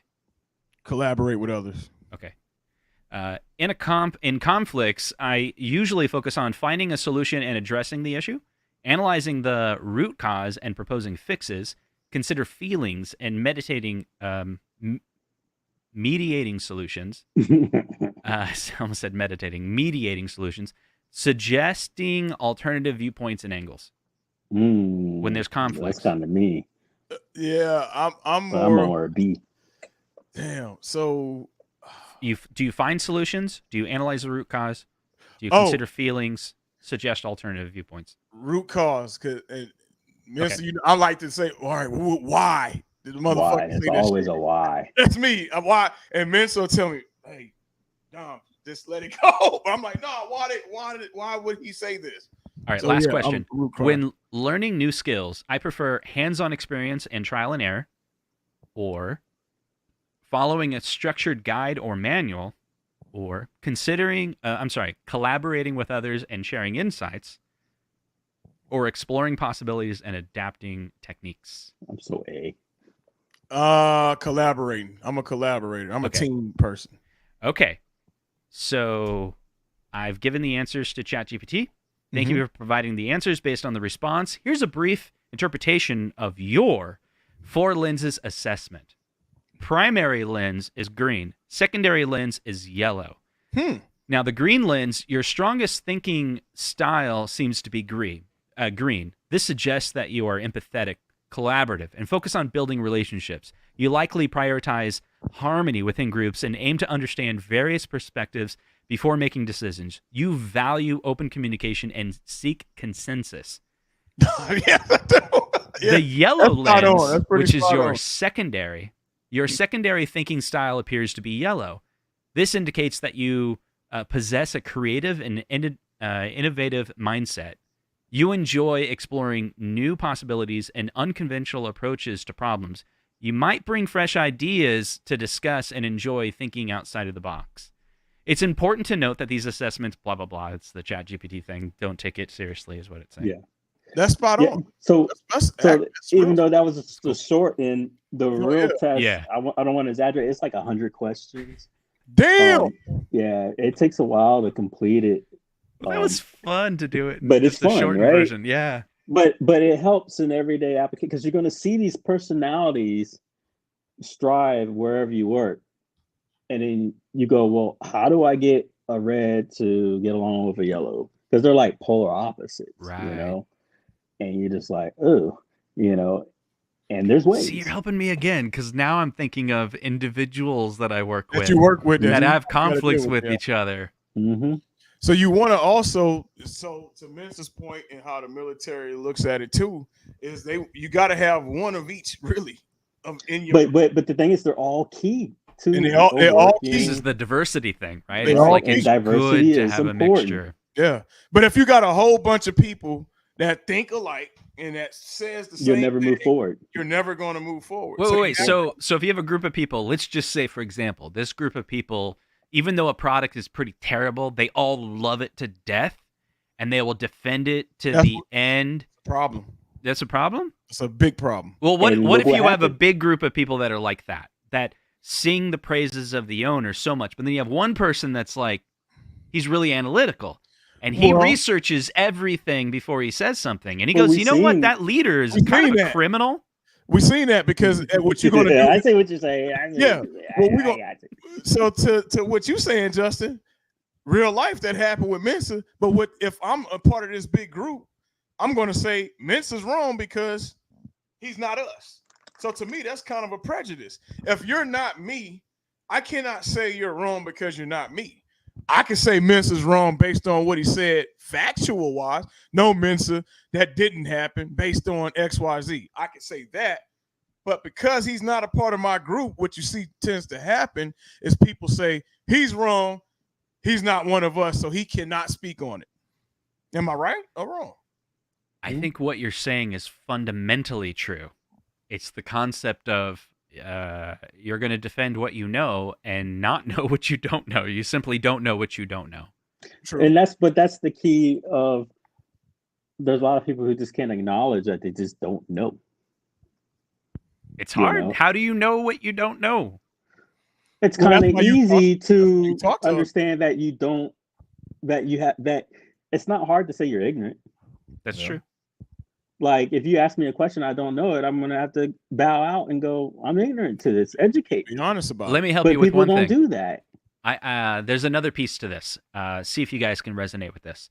So I learned this, it's about 10 years ago now. I worked with this coworker, and I was describing this boss. So I have this boss, and every single time I go into this meeting with this boss, he just talks crap about this other boss.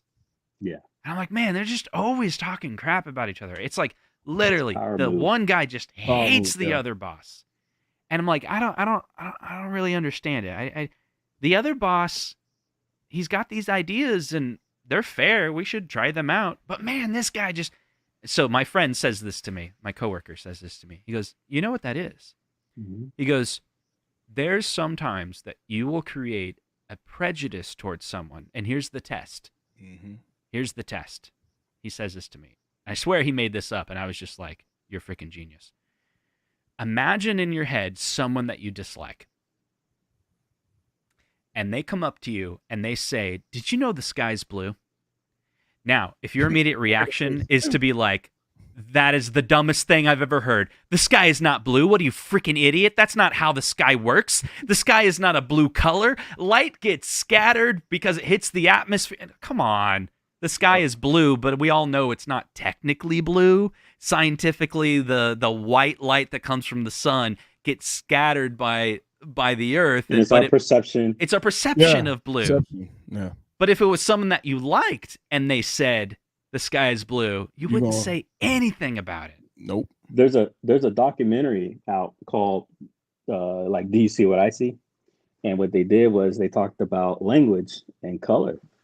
And they used like a native group, and for them, they don't have colors for like specifically for blue or green, etc. Right. But they have like a range for all these hues. So word A can mean like 7 different colors.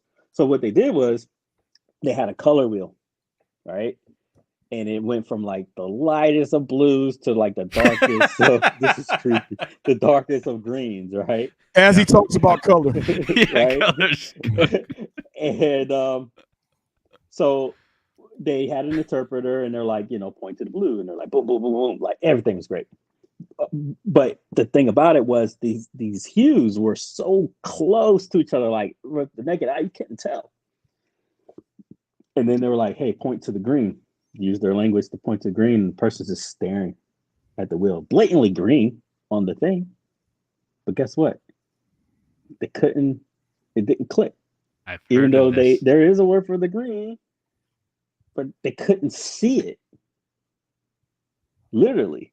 They couldn't see it. Their brain could not interpret the color that we see. This is because, if I remember correctly, right, in our culture, it's just on our part of the world. We have green grass, and we have blue sky, and we are grown up. Those are separate colors. Well, is that right? Well, it's because we're the only culture that sees color. Yeah. It goes deeper. Like, it gets really big into the sight. Oh, there's like 5,000 different words for all these colors, but these other groups, they have the same word for both of the colors. They don't see it that way. They don't see what we see. So when it comes, like, it's a very interesting thing. It gets deep, man. Yeah, it was, but it goes into the psyche, and it goes all the way deeper down to like prejudices and everything else, and it gets real deep.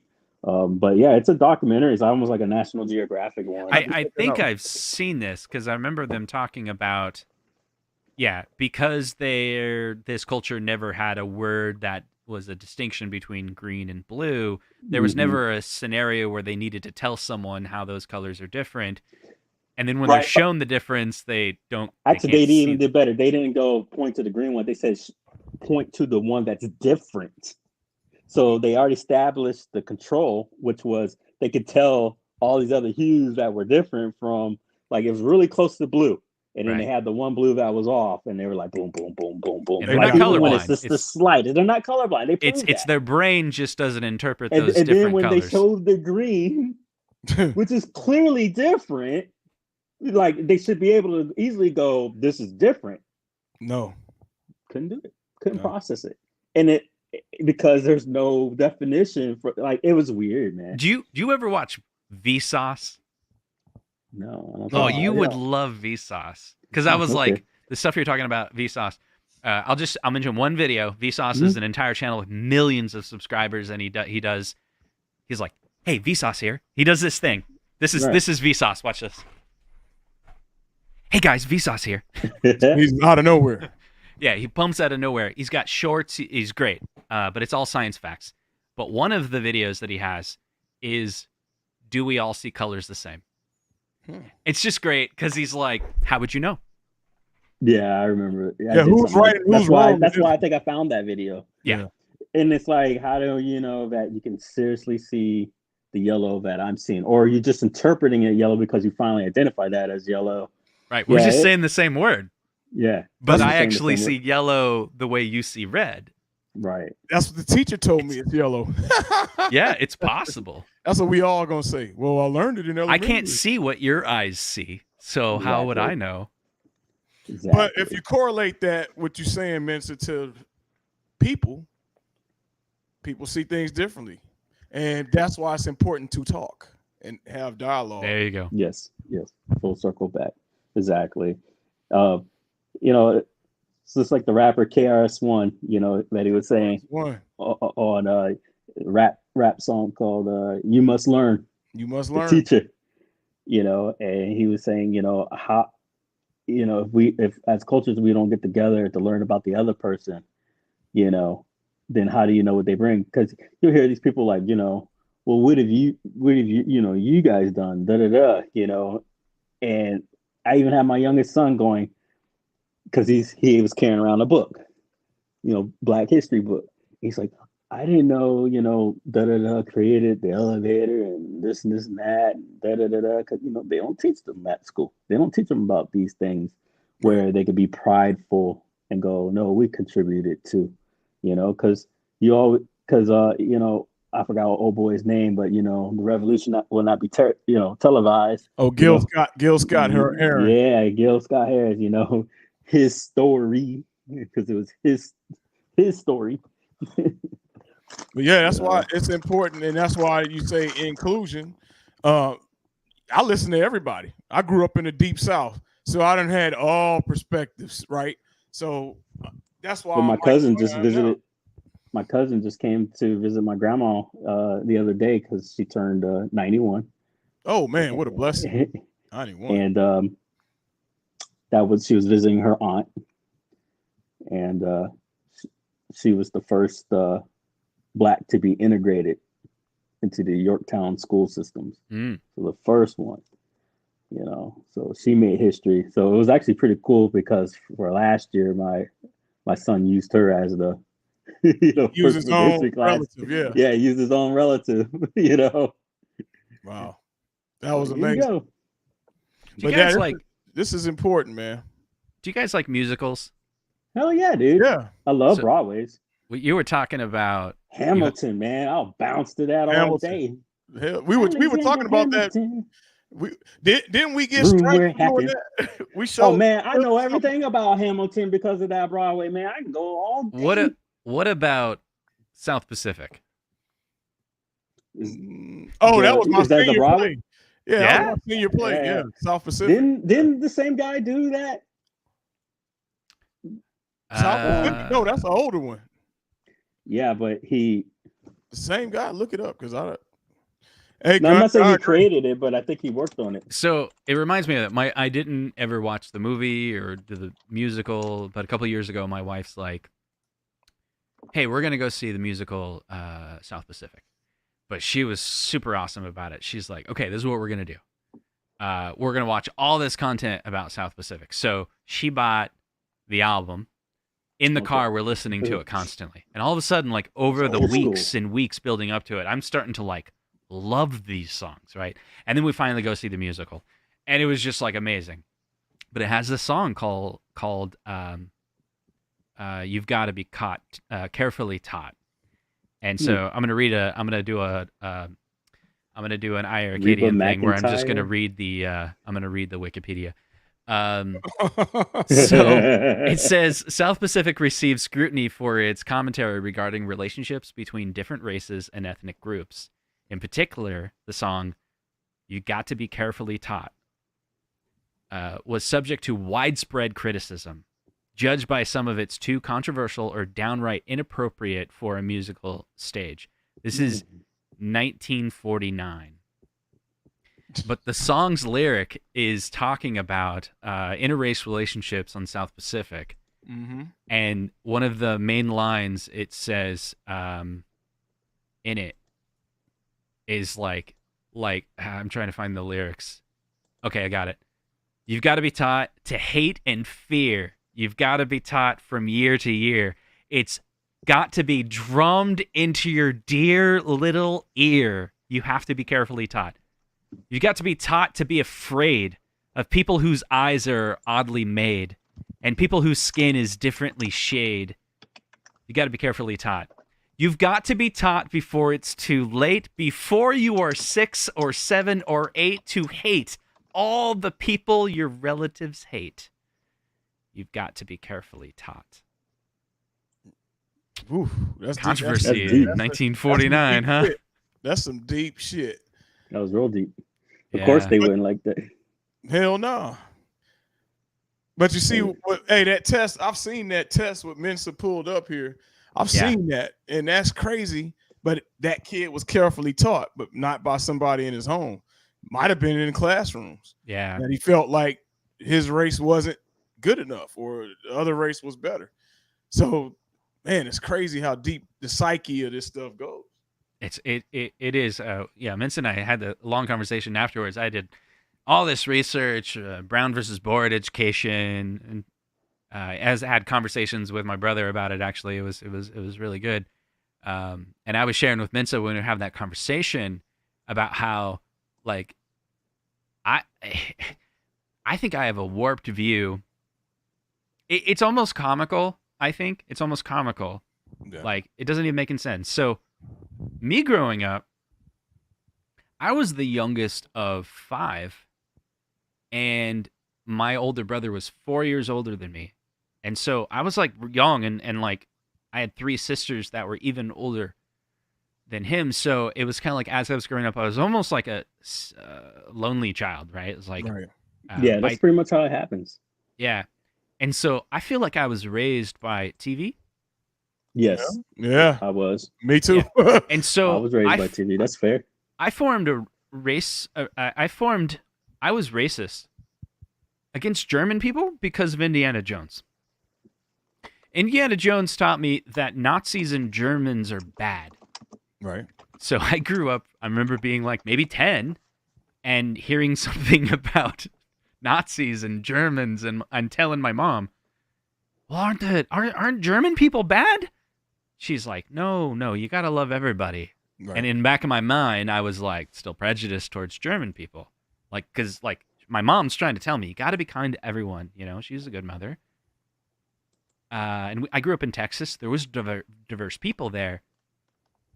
And I had schoolmates that you know, very inclusive, but no Germans. So Germans are still bad. Like, I never met a German, right? Later in my life, I meet a German, and I'm like, these are nice people. And then check this out. Then I do a test to see where our family is from. What? What the hell? Check this out. Oh, shit. Nazi. Whoa. I go look up our history of our family. Oh. And guess what? We're German. See? Now you didn't even know.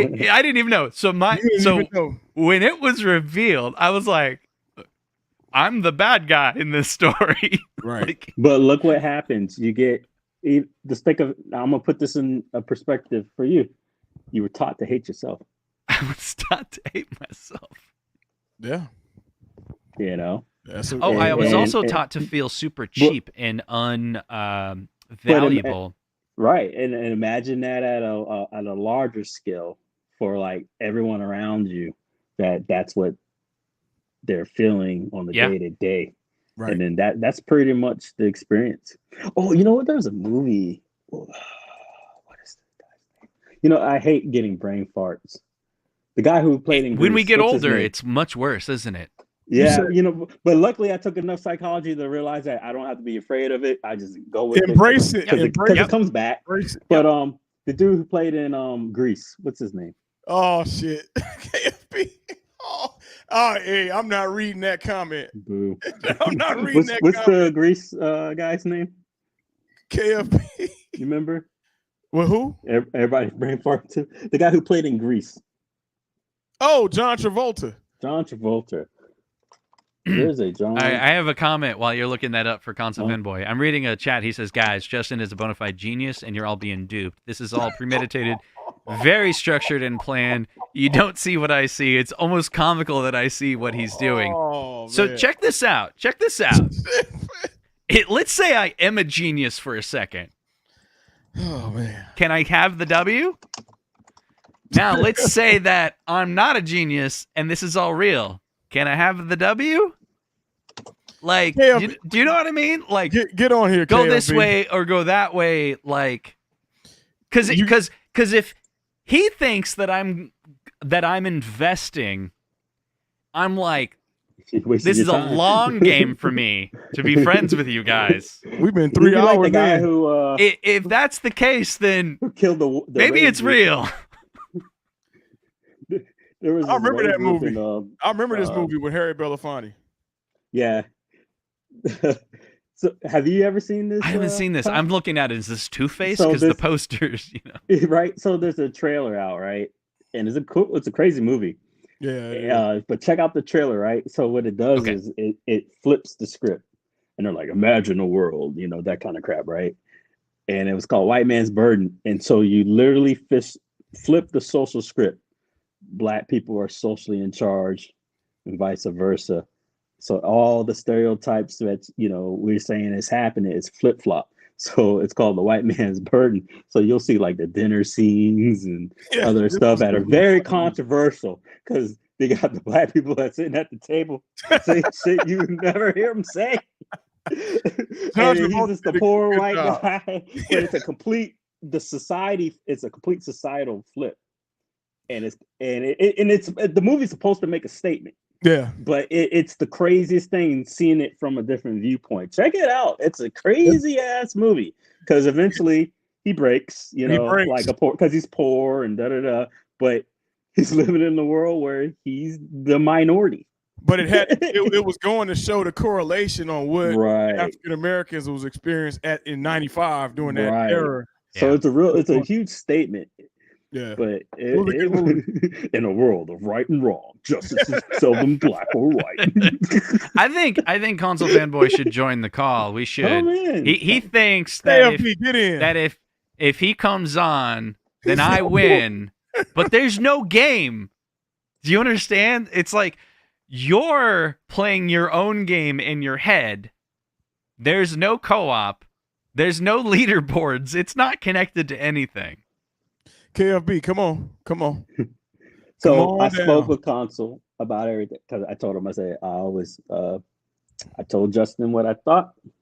I told Justin that I always will have Console Fanboys back if he was done wrong. So I made the lines clear, and I told, hey, but I'm good with Justin. So I already made that man the man thing. Come on, let's air. So let's it's all iron it about. out. So Let's Look, iron look, it out. I'll tell you. If he I'll ever gets tell done you. dirty, I'm all in. I'll tell console fanboy exactly what I tell my wife. Just because you come on the show doesn't mean we're good. Like, you know what I mean? It's like we can, you can still hate me, but like, you come on the show, you can still hate me. Just because you're coming on the show doesn't mean you love me. No, we lame. Come on, KLB.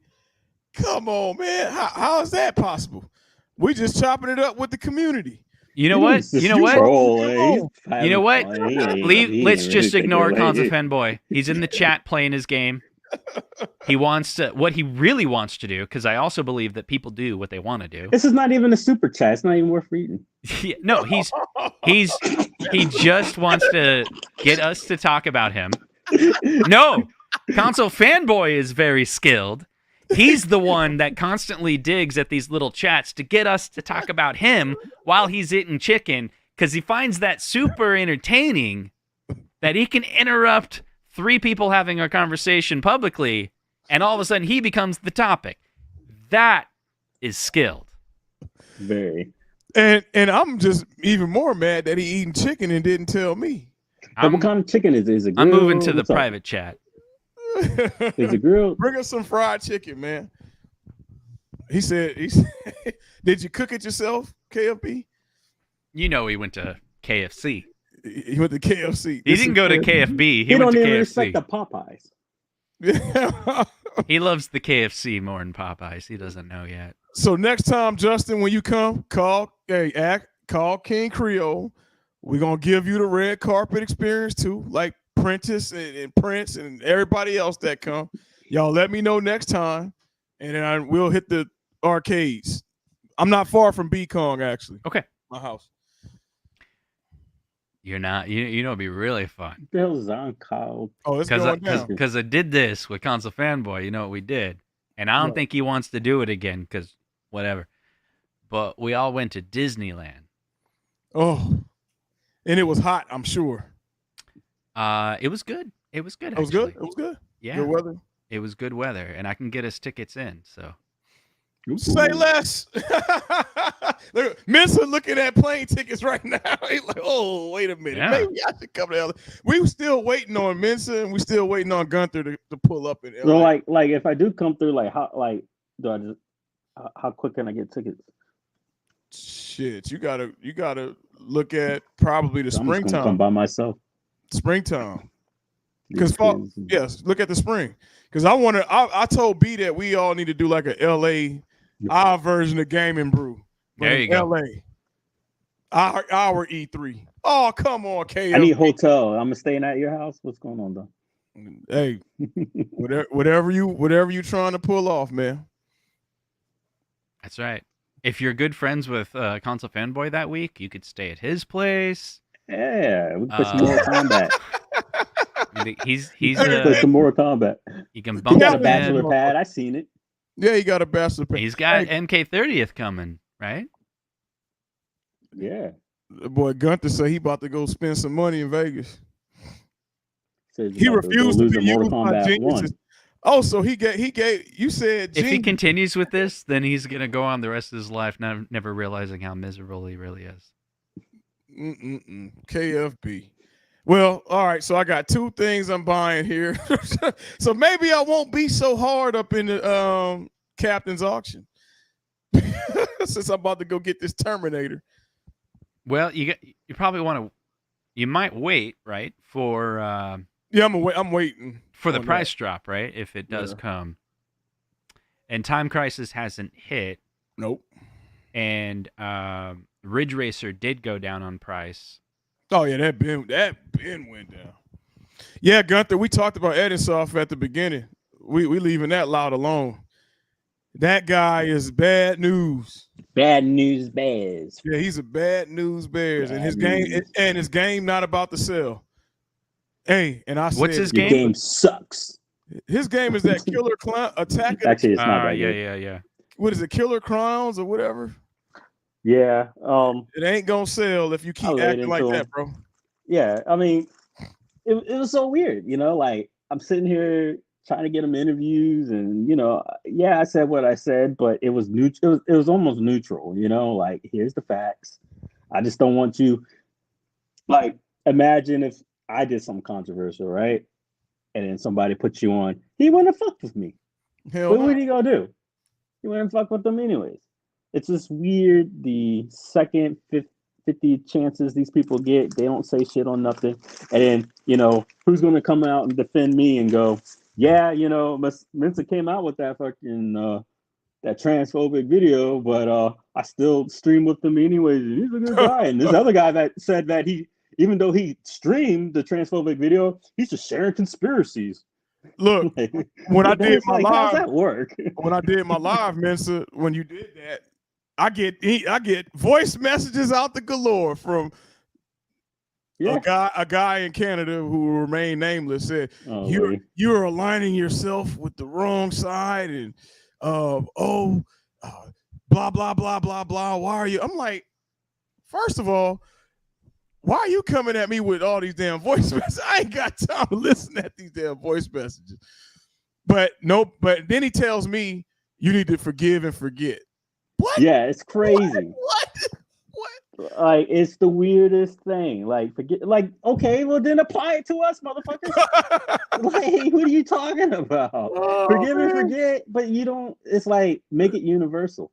Yeah, make selective make it universal. Like, it's the selective politics. It's ridiculous. We need to make shirts, Mensa, that say hashtag selective politics. Yeah, I think I realized. I did. I watched that selective politics episode.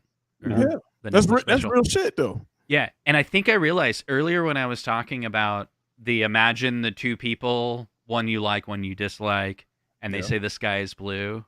That's like the same thing, right? It's like he's trying. It's kind of the double standard test, you know? Right. It's okay for this, but not okay for that. Yeah, and that happens way too often. Yeah, it's do as I say, not as I do. It's just double standards. I'm trying to understand the human psyche, because it's like, I know I'm not dumb. I don't want to sit here and say I'm smart in a sense, because everybody can be smart, but it seems like with the human, people are sheep. It's just weird. Like, you can manipulate more people than you care to, example, critical thinking is not a common skill. Critical thinking meaning I can think out the box. Like, I don't put myself in the shoe where just because I have my belief system, I'm able to try to think like Justin, think like King Creole. Why did he do the reason, and not make it personal?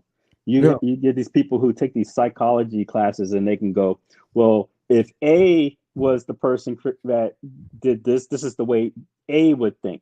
If B was the way person would do this is the way B would think. That's right. And then you go, okay, so how would A take on this situation versus B? Well, then they'll interject themselves and go, well, I'm seeing, I can't take it. I'm like, it's not about you. They're talking about A and B. But they want to put themselves into it, and they can't pass psychology because they can't think outside the box. It's just because it's not a choice that you would have made, that you're not the king of you're not Kant, you're not, all these people, but they don't get it. What Carly Simon said, you're so vain. Yeah. I bet you think the song. I knew a guy who admitted that he hates that song because he's that vain. Like, he was serious. He was serious. You think the song is about you. Yeah. It reminds me, this is me bragging about how smart I am, but I know exactly what you're talking about. So John D, he made this tweet, and I responded to it, and it's exactly what you guys are talking about. It's what my tweet response meant to him. He says, I don't understand fandom these days. Ahsoka is amazing. Are people just bored? See, it's all the same stuff, right? Because he's has this viewpoint, and he's like, why doesn't other people believe what I believe? Are people just bored and like to criticize just to criticize? And if you don't like it, tell me why it's bad. Is it an age thing? Also, tell me why you like the prequel trilogies. I think he's saying without telling me you like the prequel trilogies. This is my answer. And I think the answer is sort of what we're talking about. It's the same. I said, here is the answer. This is fundamental. Brand management. People have it too. Like, people have brand management too, not just companies. People need to feel cool. They do what they do to get the response they need to feel cool. Even now, you're thinking, this is wild. Justin is either a genius or crazy. Maybe both. That is my brand. Which was just me saying, like, and this was actually, as I was typing it, I realized, why am I making this tweet? Oh, because I want people to think I'm cool. Well, which kind of proves the point, right? Like, yeah, because was when people speak, they either could take things as gospel or they can do their own research. It's the old military adage: trust but verify. So I make a point where I'll go, hey, look, just to make my point, I'm going to lie to you. I'm about, like, okay, I'm going to lie to you. I'm going to make my point, but I'm right here, right now, I'm going to lie to you. But I'm going to show you how just being confident, you're still going to believe what I got to say, right? And there's a notion called, the teapot theory. I forgot the guy's, Russell's teapot theory. But either way, goes on something like this. Hey, Justin, did you know right here, right now, that there's a kettle teapot orbiting Mars? Have you heard of that? I haven't heard of it. No, I'm being serious right now. Never heard of that. No, I'm being serious. Oh, okay. Yes, I've heard of the teapot theory. No, I didn't ask about the teapot theory, but I'm serious that there's an actual teapot orbiting Mars as we speak. What about you, Dom? Have you heard of it? Yep. That there's a teapot? Yep. Do you know where it's from? Not quite. Yeah, because it's crazy. Because I think it was like last year on CNN that they put it up there on the TV screen. You know about that? No, I didn't see it. Now, did you believe me just now, or are you playing along? I'm playing along with your. Because my whole point. I'm playing along with your. But I see is that people would how you do that though. Like, I could be in the middle of talking just like this, making my point, and people will go, yeah. I'm like, bro, I just told you a lie. I'm going to lie to your face. Yep. And you still yeah. And then you said CNN, and so people they think, oh, CNN, oh yeah, you should damn. If it was on there, then for sure. But I'm glad you take me for my word and stuff, but you got to source. You gotta verify sources. But it's but they don't ask questions. They don't go, well, why is there a teapot? Well, if there's a teapot up there, wouldn't it be destroyed? Or like, how did it get there? Like, no questions. But here's another way to look at it, and it's not counter to what you're saying. Yeah. It's not even a different viewpoint. It's it's a different angle. Yeah. But it doesn't conflict with what you're saying. Mm-hmm. So I think sometimes this is the brand management part, is people will want to say their opinion on things because how they feel other people will react to those.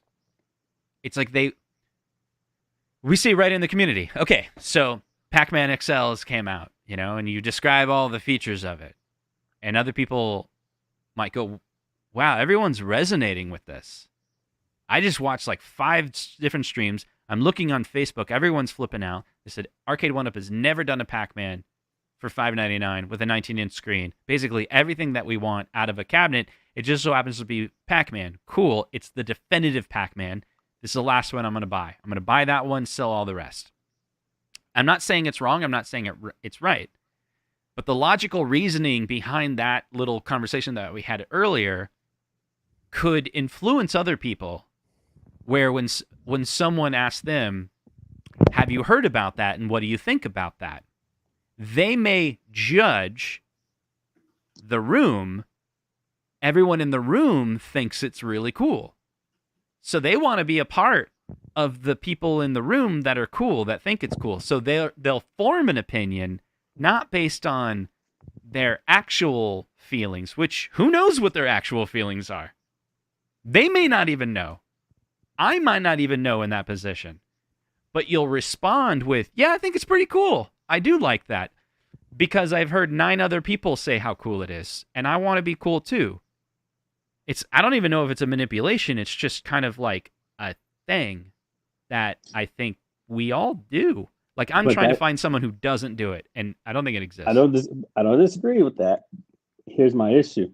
You'll find the guy that is the manipulator and will use that to get his following. That's the next level stuff. That's true. And I don't want to get too touchy, but it's kind of like I live in a church, very whatever area.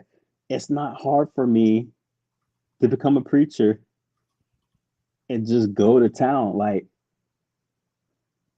and you could be faking the whole sermon. I could fake the whole funk, dude. I know a lot about the Bible. I can speak on it just as well as anybody else. Like we can go all day back and forth. And in the end, I'm as agnostic as the motherfucker to whatever, because I read. Like I got into argue with my sister. I was like, I mentioned like, well, you know, and I mentioned, I was like, okay, well, you know, there's a way you can shut me up, right? Show it to me. I'm not in the. It's not about like Google the damn words. It's on the internet and just show it to me where it says like shut me up. Couldn't do it. You know why? Because it ain't fucking there. You know, and it ain't about saying that the person's religion is wrong or whatever, but there's a way to be factual. You know how I kept getting turned off when I was a kid? Because I was opening it up. And instead of going exactly to where they were telling me to read, I was reading the before and I was reading the after. The context. And then when I started questioning, you know what they did? It was like the old parent videos where you ask the parent the math question and they're getting mad because they don't have the answer. Yeah. That's how I was getting treated, because they didn't have the damn answer. And then they'll tell you something and you're just like, what are you talking about? You know, blah, blah, blah, blah. And you'll find out that a lot of people never read it. No, they don't. They don't read it. It's there. But I started reading it. And it had no context. It didn't make sense. The stories.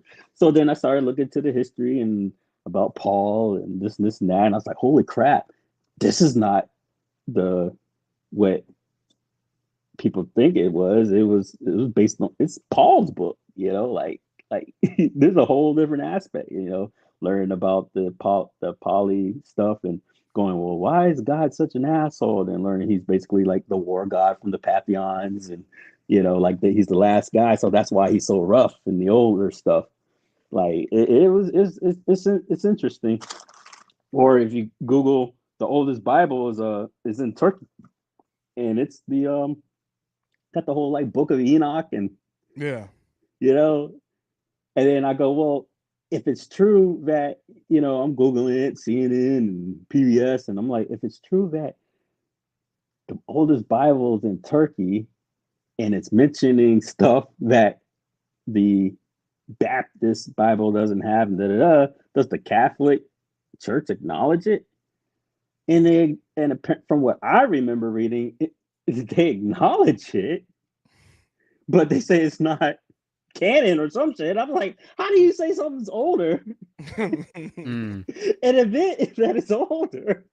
And it's in there saying that whatever's in it don't count. It's weird. So I never get it. And another thing, the reason why I questioned was the fact that they have the library. And in order to like say you had a question on a book, you have to basically already know what you want to look for. So I have to go, well, I want to see verse 1, chapter 2, paragraph number 3, and this word. And I'm allowed to look only at that word and then analyze it to say, yeah, this is the proper translation. Why isn't every single freaking book available on the internet? We know why, because knowledge is power, and they're not going to fucking show it because something's not right there. That's my opinion. I didn't want to get into too much rant, but I just think that anytime you hide education, you're being shady. Prince Malcolm said, it's kind of like the Pac-Man XL, whether it's BOE or not. It's currently hidden from us.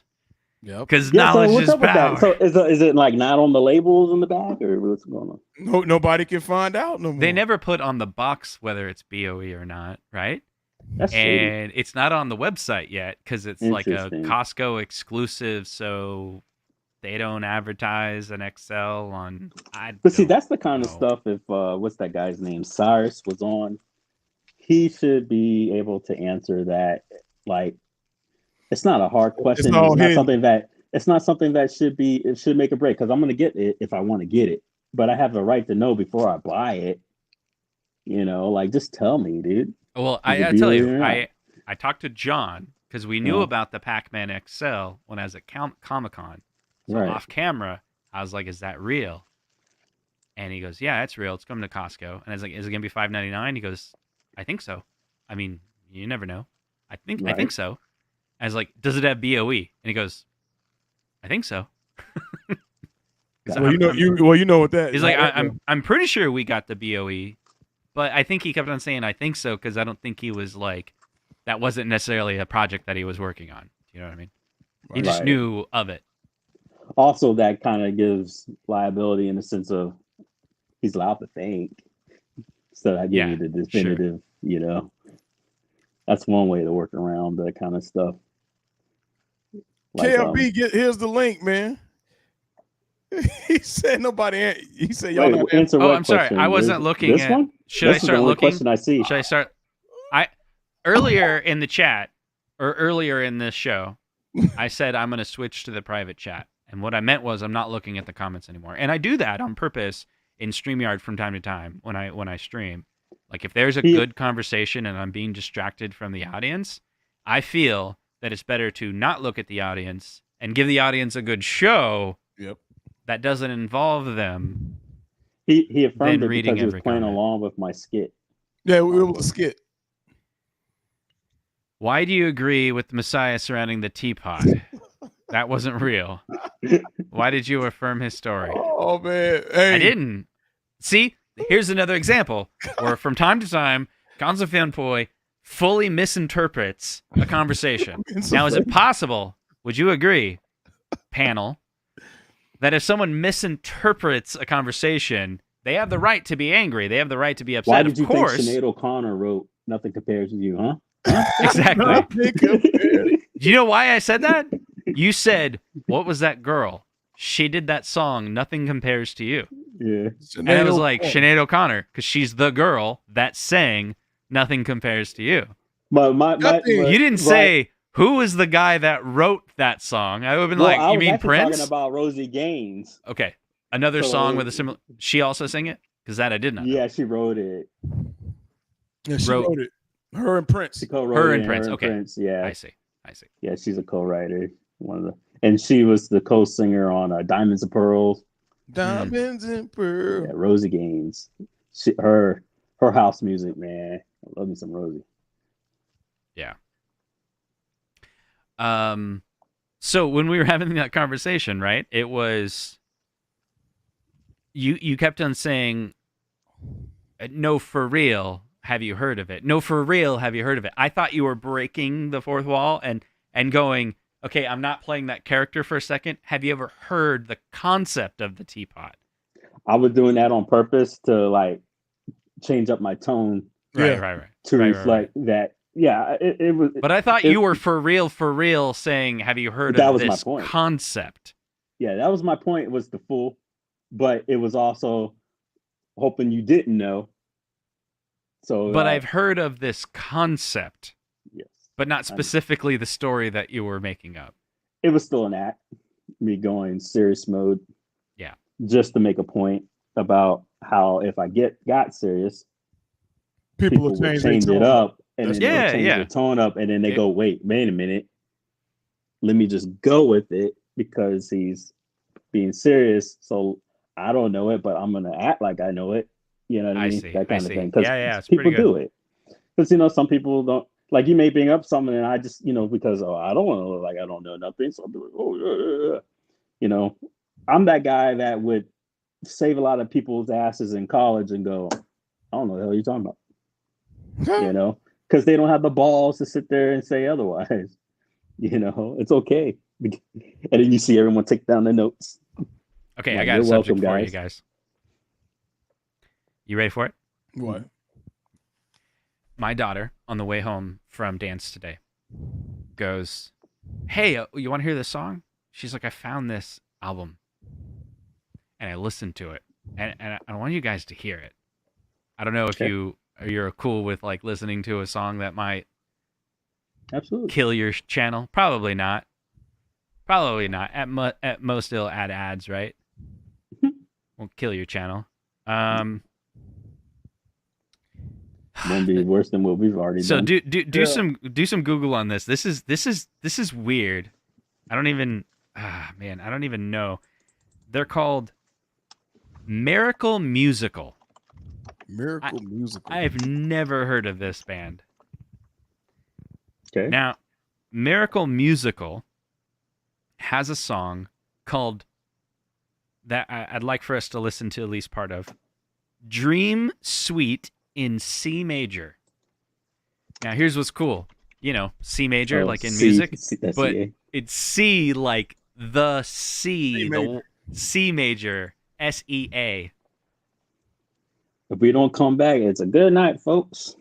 That's all, folks. Yeah. Right. So, this song it's like 2012, but tell me what year it sounds like it's from. All right. And this is some weird music. I'll put it out there. I'm gonna spoil the. No, I'm gonna leave it. I'm gonna leave it. I haven't got a life and can't keep up with the meta. I haven't said fully. Art sounds between 30s and 50s. Yeah, 30s and 40s. All right, crank it up a little bit. I'm listening to like Cab Calloway here. Early dreaming we were snow.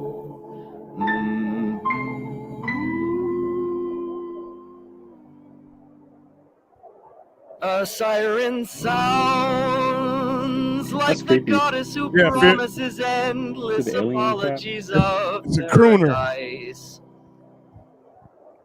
And only she can make it right. Yeah, it does sound like vaudeville. So things are different tonight.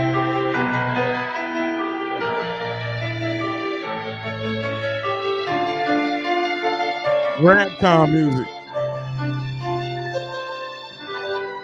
We'll go together in flight. Ooh. I got my That headphones on. sound like ragtime. It's changing up. Yeah. It's now and never, or every I heard like 3 different genres right now. Yes. Await some ambulant directives I'm a self-proclaimed It's musicologist. multiple genres in the layers. Yeah. The drums haven't even kicked in yet.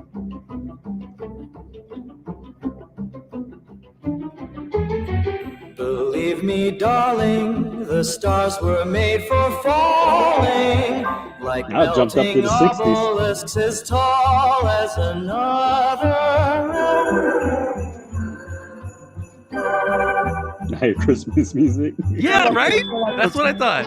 Sounds like Home Alone. I heard different themes. I heard summer music and now Christmas music. Them bells.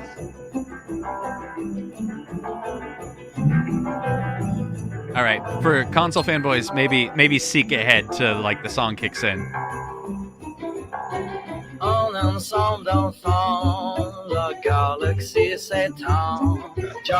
It's weird. That's kind of the point. Wait, are they singing English? I don't even actually hear the words. Sometimes it's French. Oh.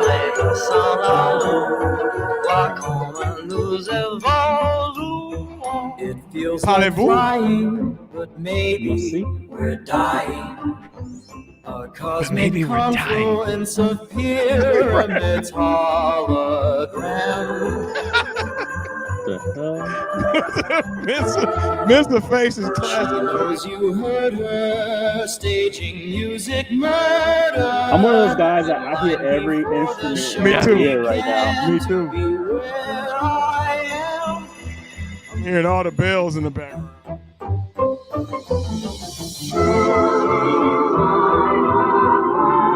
Now they went back to the old Christmas. 30s. It sounds like a Christmas special. Charlie Brown. It's like a Snow White musical right now. Yeah, Fantasia. But it's like 10 years old. Fantasia, that's a good one. How old is this? For real, though? Oh, it's 5 years ago. Shit. Right? Shit. It's like, what is this? My daughter found it. She says, listen to the entire album. It's all crazy. There's a song that the first 5 minutes of it is backwards and then it's forwards. Yeah, sounds like a Disney whistle.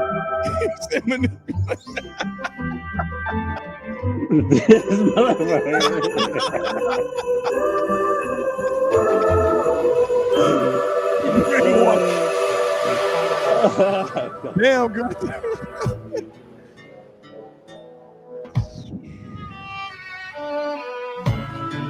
What's up with this? Hear that drum beat? You look quite divine tonight. Here among this pattern wouldn't have been during that era. No, they didn't know this pattern in the 20s. This is 90s beat going down. This is hip hop. That's what. What the heck? They mixed hip hop with the 20s. That's an MPC rolling. Then they did 80s Motown there. Jay Dilla. No one left at stake. Now that existence is on the way, let's see what we can make.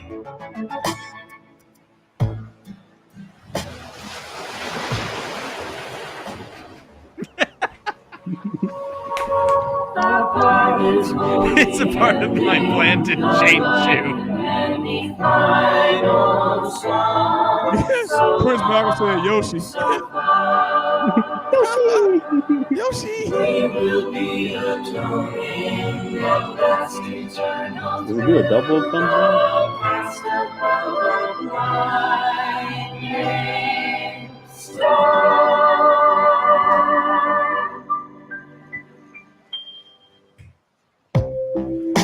All right. You don't have to listen to the whole thing if you don't want to. That's funny. They on some other shit.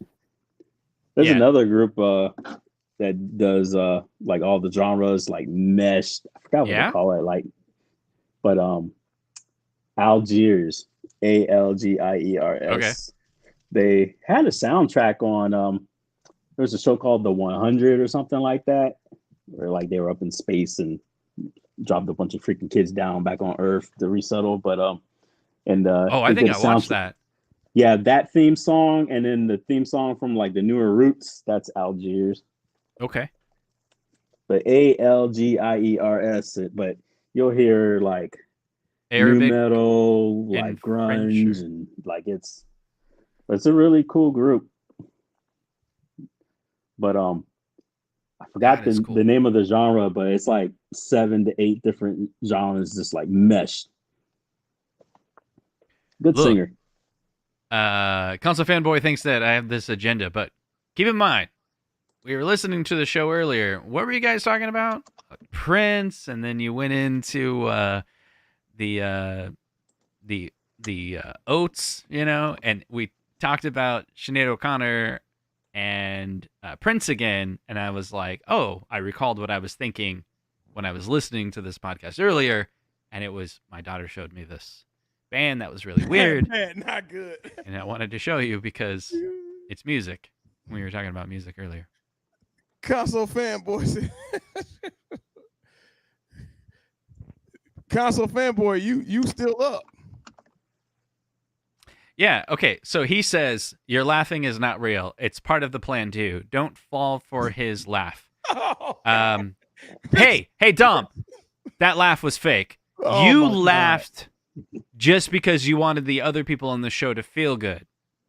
I mean, technically, it's probably true, right? No, Like, why do you laugh? I thought it was funny that he said we dumb, but you still watch, you still up. So that means you dumb with us. You mean, hey, KFB, you dumb with us? Hey, you So- right with us? Here's a pretty interesting thing to look into. God damn it! Why am I brain farting? It's like, oh man, the shit when you make people do shit with the manipulation with the watch. What's that called? Hypnotized. Yeah, there you go. Hypnotized, yeah. Yeah, the government acknowledges that. When I say the government, the military. Did you know that, right? I know. Indoctrinate. Hey, console fanboy, if you think I'm manipulating them and you want to protect your friends, why don't you come on the stream and protect your friends? When Hey, time to pay the piper. Come on. when you do it's called the shit when you do nukes, you become part of this program, PRP, personal reliability program. Okay. You get vetted like crazy, right? To the point where you can't even. I've seen a troop get a letter of reprimand because he didn't have his Flintstone vitamins prescribed to him. Like it got silly.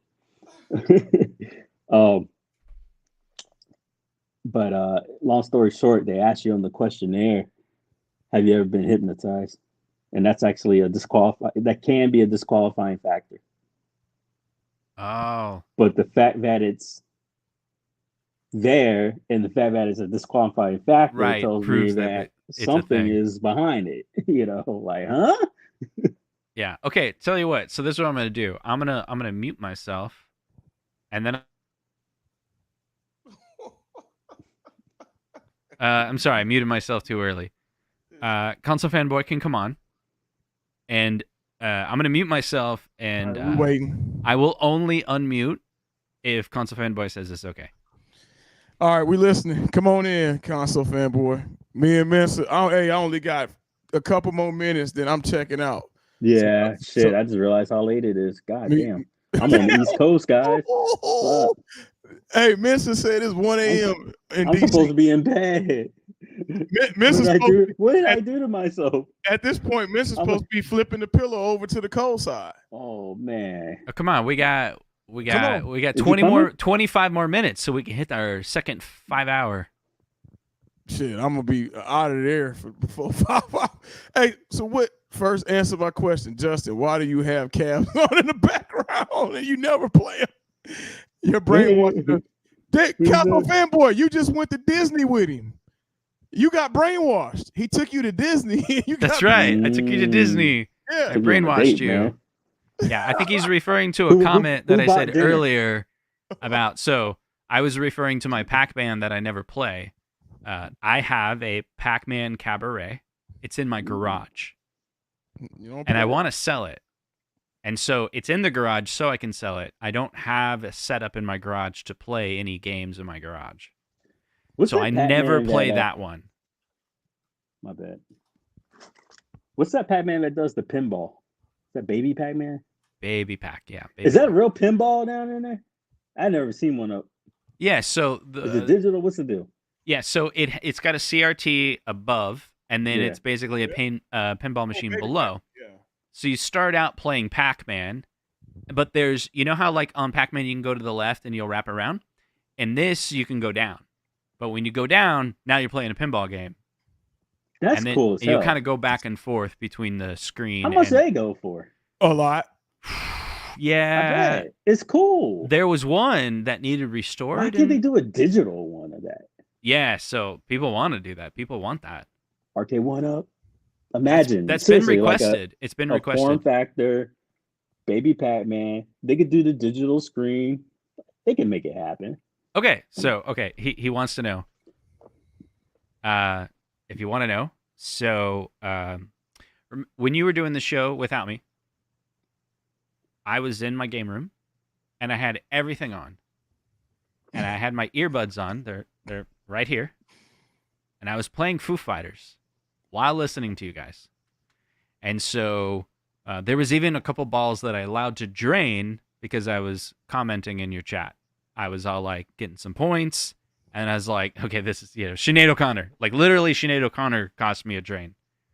But I'm listening because I listen to podcasts and play pinball. But also will rotate to another game or whatever. And then you guys started talking about music so much, and then Mensa sent me a link. Am I wrong? You sent me a link, a personal invite. Before you even went live and sent the link to the public, you sent me a personal link to this stream. Why did you do that? Because we're becoming friends, and he was like, we talked earlier about doing shows together. And, I was sitting there and I was like, you guys started talking about Captain's Auction, and Dom just kept on asking questions to me. Yeah. And I was like, screw it. Let me just join the stream so I can talk to him. Yep. And I don't do the stream thing often, so I don't really. Yeah, we really don't. It's off the cuff. I saw that. I was like, shit, I've been talking this long, but this is kind of how much we talked last time. And that's what you told me. You said you should come on. We'll talk about whatever. There's no agenda. It's just like whatever. I mean, like bounce, whatever. Like, he's in the mode right now where you can't convince him of anything. Hey, Justin, look at your buddy. I could say the sky is blue, and he will say it's not. Me a deal. Hey, you got to. I'm laughing at this. Hold on. Kong is working. He working some deals. Justin, did you see this pinball? My pinball that he dropped. Did you see it in person? Which one? Because Kong was supposed to sell me. Okay, so I saw it. He dropped off. Almost hit poor wife. Trying to think. I think it was in his living room. It wasn't on. I think you're going to make me a hell of a deal, Kong. 1,500 and it's yours. 4K is coming out. What's the pinball he dropped? He got a V pin that he modded. Hey.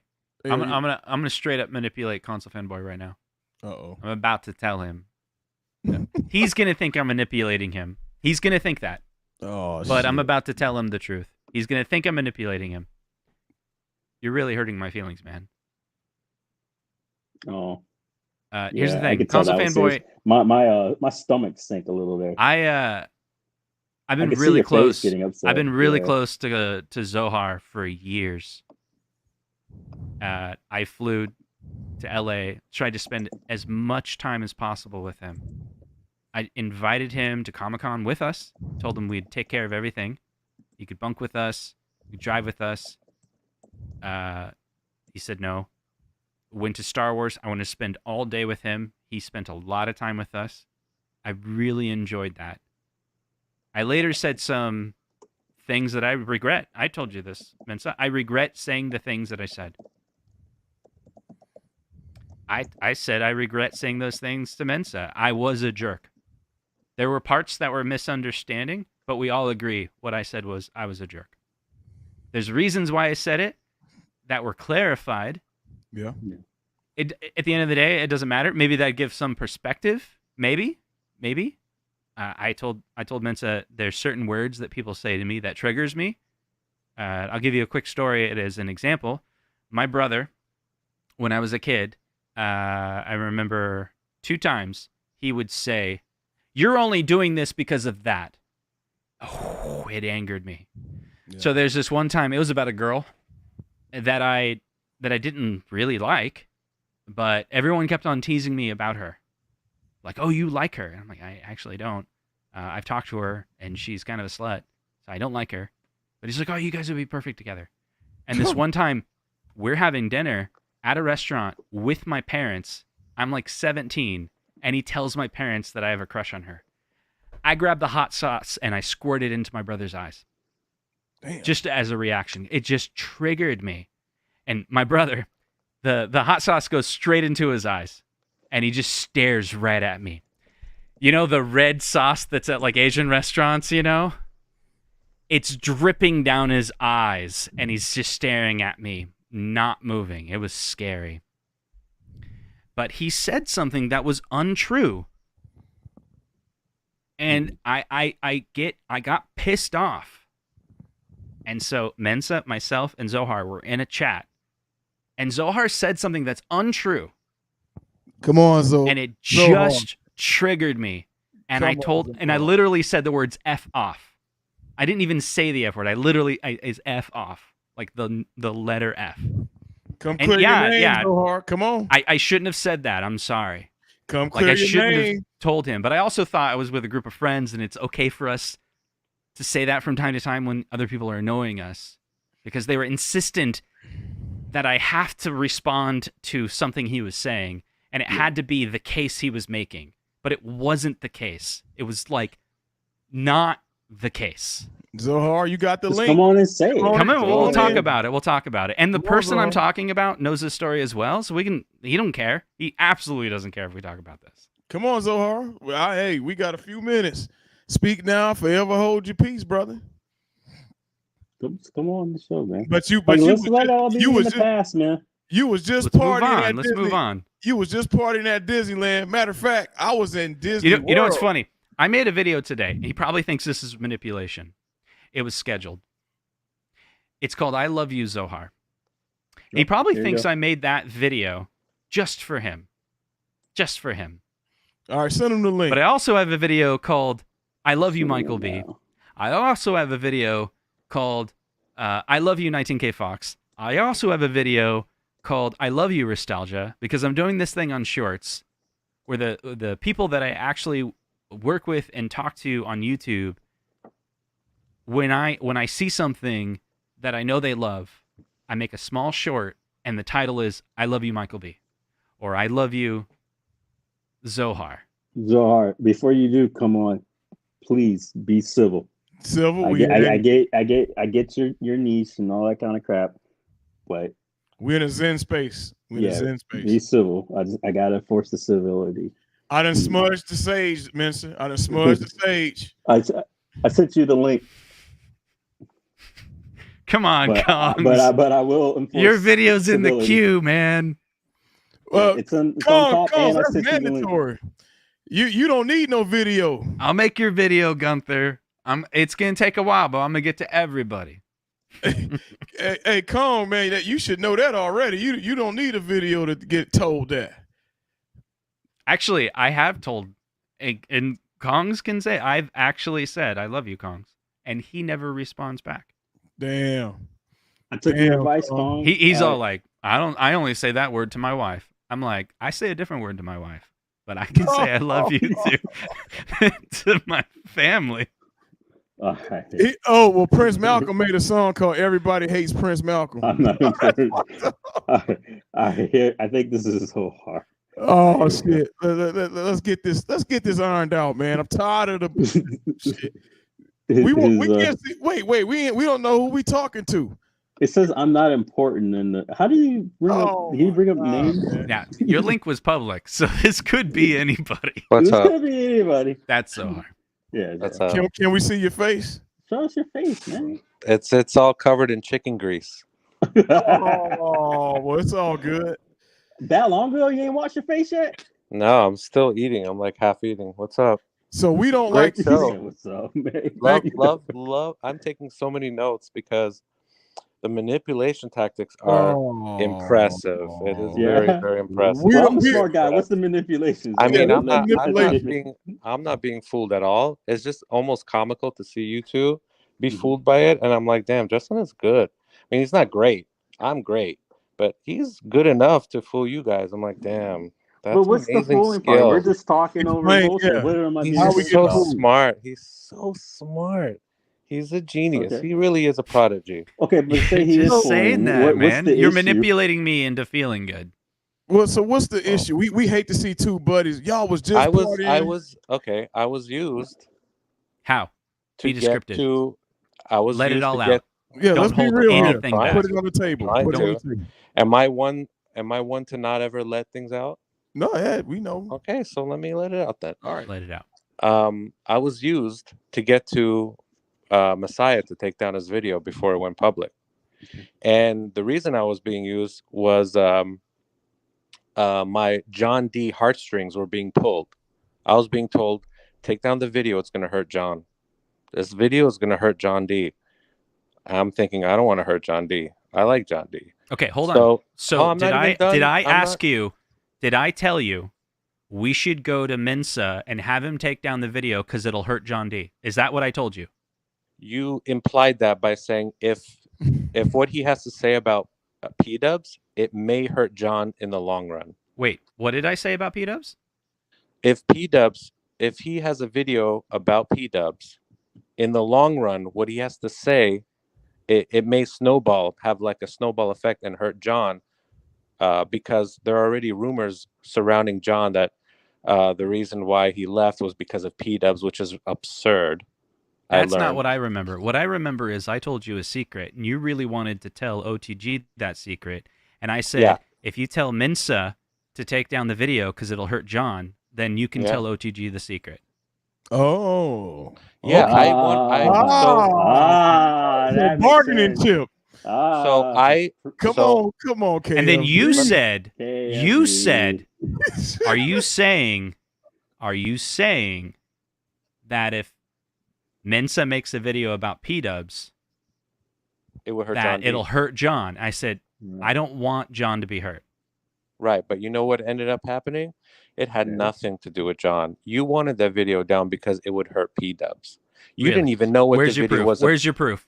I'm telling you right now. Where's your proof that I was protecting P-dubs? I'm not going to be like interrogated. Let me speak. No, all right. Give your proof. Okay, so you were talking to Messiah. You had no idea what the video was about. You were probing. That's right. I was probing what the video was about. Because you and P-dubs are very good friends, and you wanted to how do you know that? Where's the proof of that? Oh God, this is ridiculous. I'm not gonna be. You got to have receipts if you're making accusations. Am I right, Messiah? You want me to have a receipt for how I'm feeling and what you told me? Like, okay, if you're talking about your feelings, I'm not going to take that out. Your feelings are your feelings, and I'll acknowledge your feelings. And if you feel hurt, I'll acknowledge those feelings. What was your intention of wanting to probe Messiah and find out about what the video was about? Like, what was your intention to have that video taken down? Because you were really concerned. Thank you. I appreciate you finally asking me this question. I was afraid that You see how condescending that was? That was really no, because you were not listening yet. I was afraid Messiah was going to make a hate video on John D. Yeah. Because I didn't know what the video was about. Right. I thought Messiah was going to use his investigative skills to explain where John D is working now. Okay. And I thought that information being into the public could actually hurt John D. That makes sense. Because there was a post on Facebook that implied that John D got fired. There's starting to be implications that I remember that. I trolled. And then when I sent you that picture, you sent it to Messiah. Messiah posted that on the community, and I said, this is making it worse. More information about a friend that I'm trying to protect is getting out there. But the friend I'm trying to protect is John D. This dude, boy. You know what I believe? Oh, shit. You know what I believe? What do you believe? I believe it has absolutely nothing to do with John, and you're just trying to you're protect friends with P-dubs. Why don't you call him? So let me ask this. Why don't you call your friend P-dubs Why am and I ask on this him if I'm not even allowed to speak? Okay, I'm sorry. No, I just asked the question. What does P-dubs have to do with... Hold on. Why am I on here if I'm not even allowed to finish 5 words? But I'm asking you, Zohar, yes. what does P-dubs... Why is he the center of every goddamn conversation? What the hell? The video was about, if you look at the thumbnail. Oh yeah, it was. It was about P-dubs. It implied P-dubs. So naturally, P-dubs is sweating like, oh shit, this video. Why didn't P-dubs come say something his goddamn self?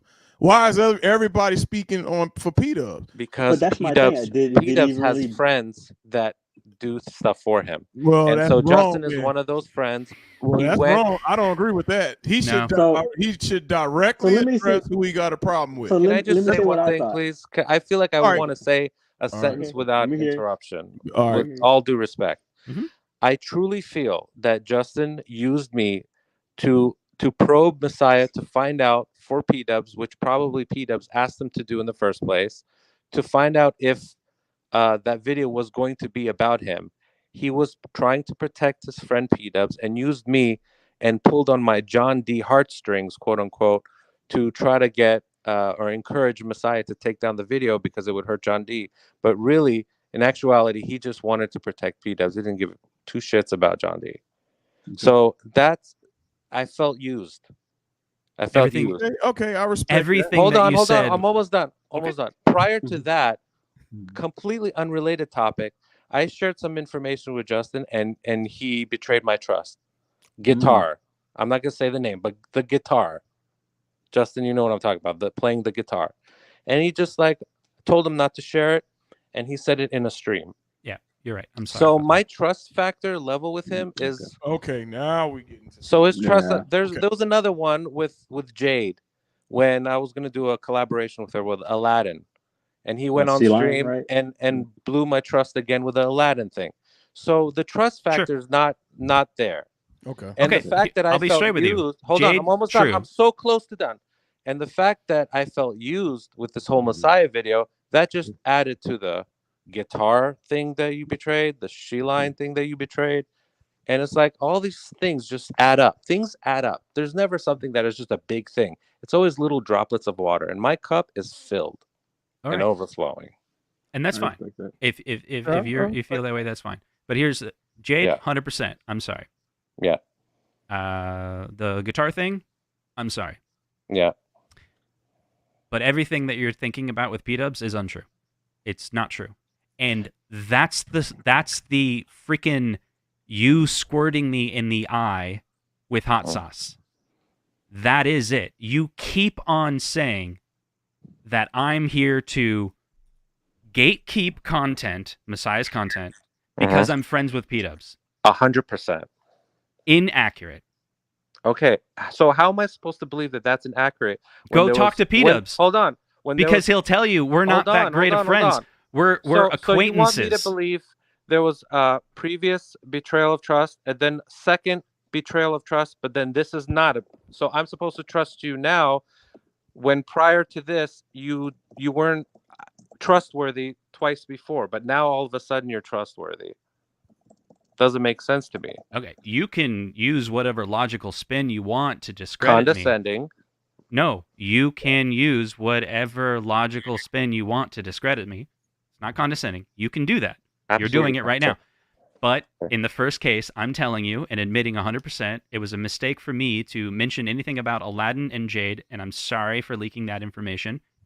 Okay. I'm sorry I said it. I'm sorry for mentioning the guitar thing, which was something said in private that I shouldn't have said publicly. How am I Also at the supposed same to feel after those two things? How am I supposed to feel You after want to that? say 3 strikes you're out, whatever. Yeah. But the series of events that took place on that day is not the way that you're describing it. There was no conversation with P-dubs where I was saying, I'm going to go get information about what Messiah is. Look, when we were having that conversation, I didn't even know what Messiah's thumbnail looked like. And when he started explaining in the chat that his video was just simply a video about his opinion about a reaction of something that P-dubs said, I don't care.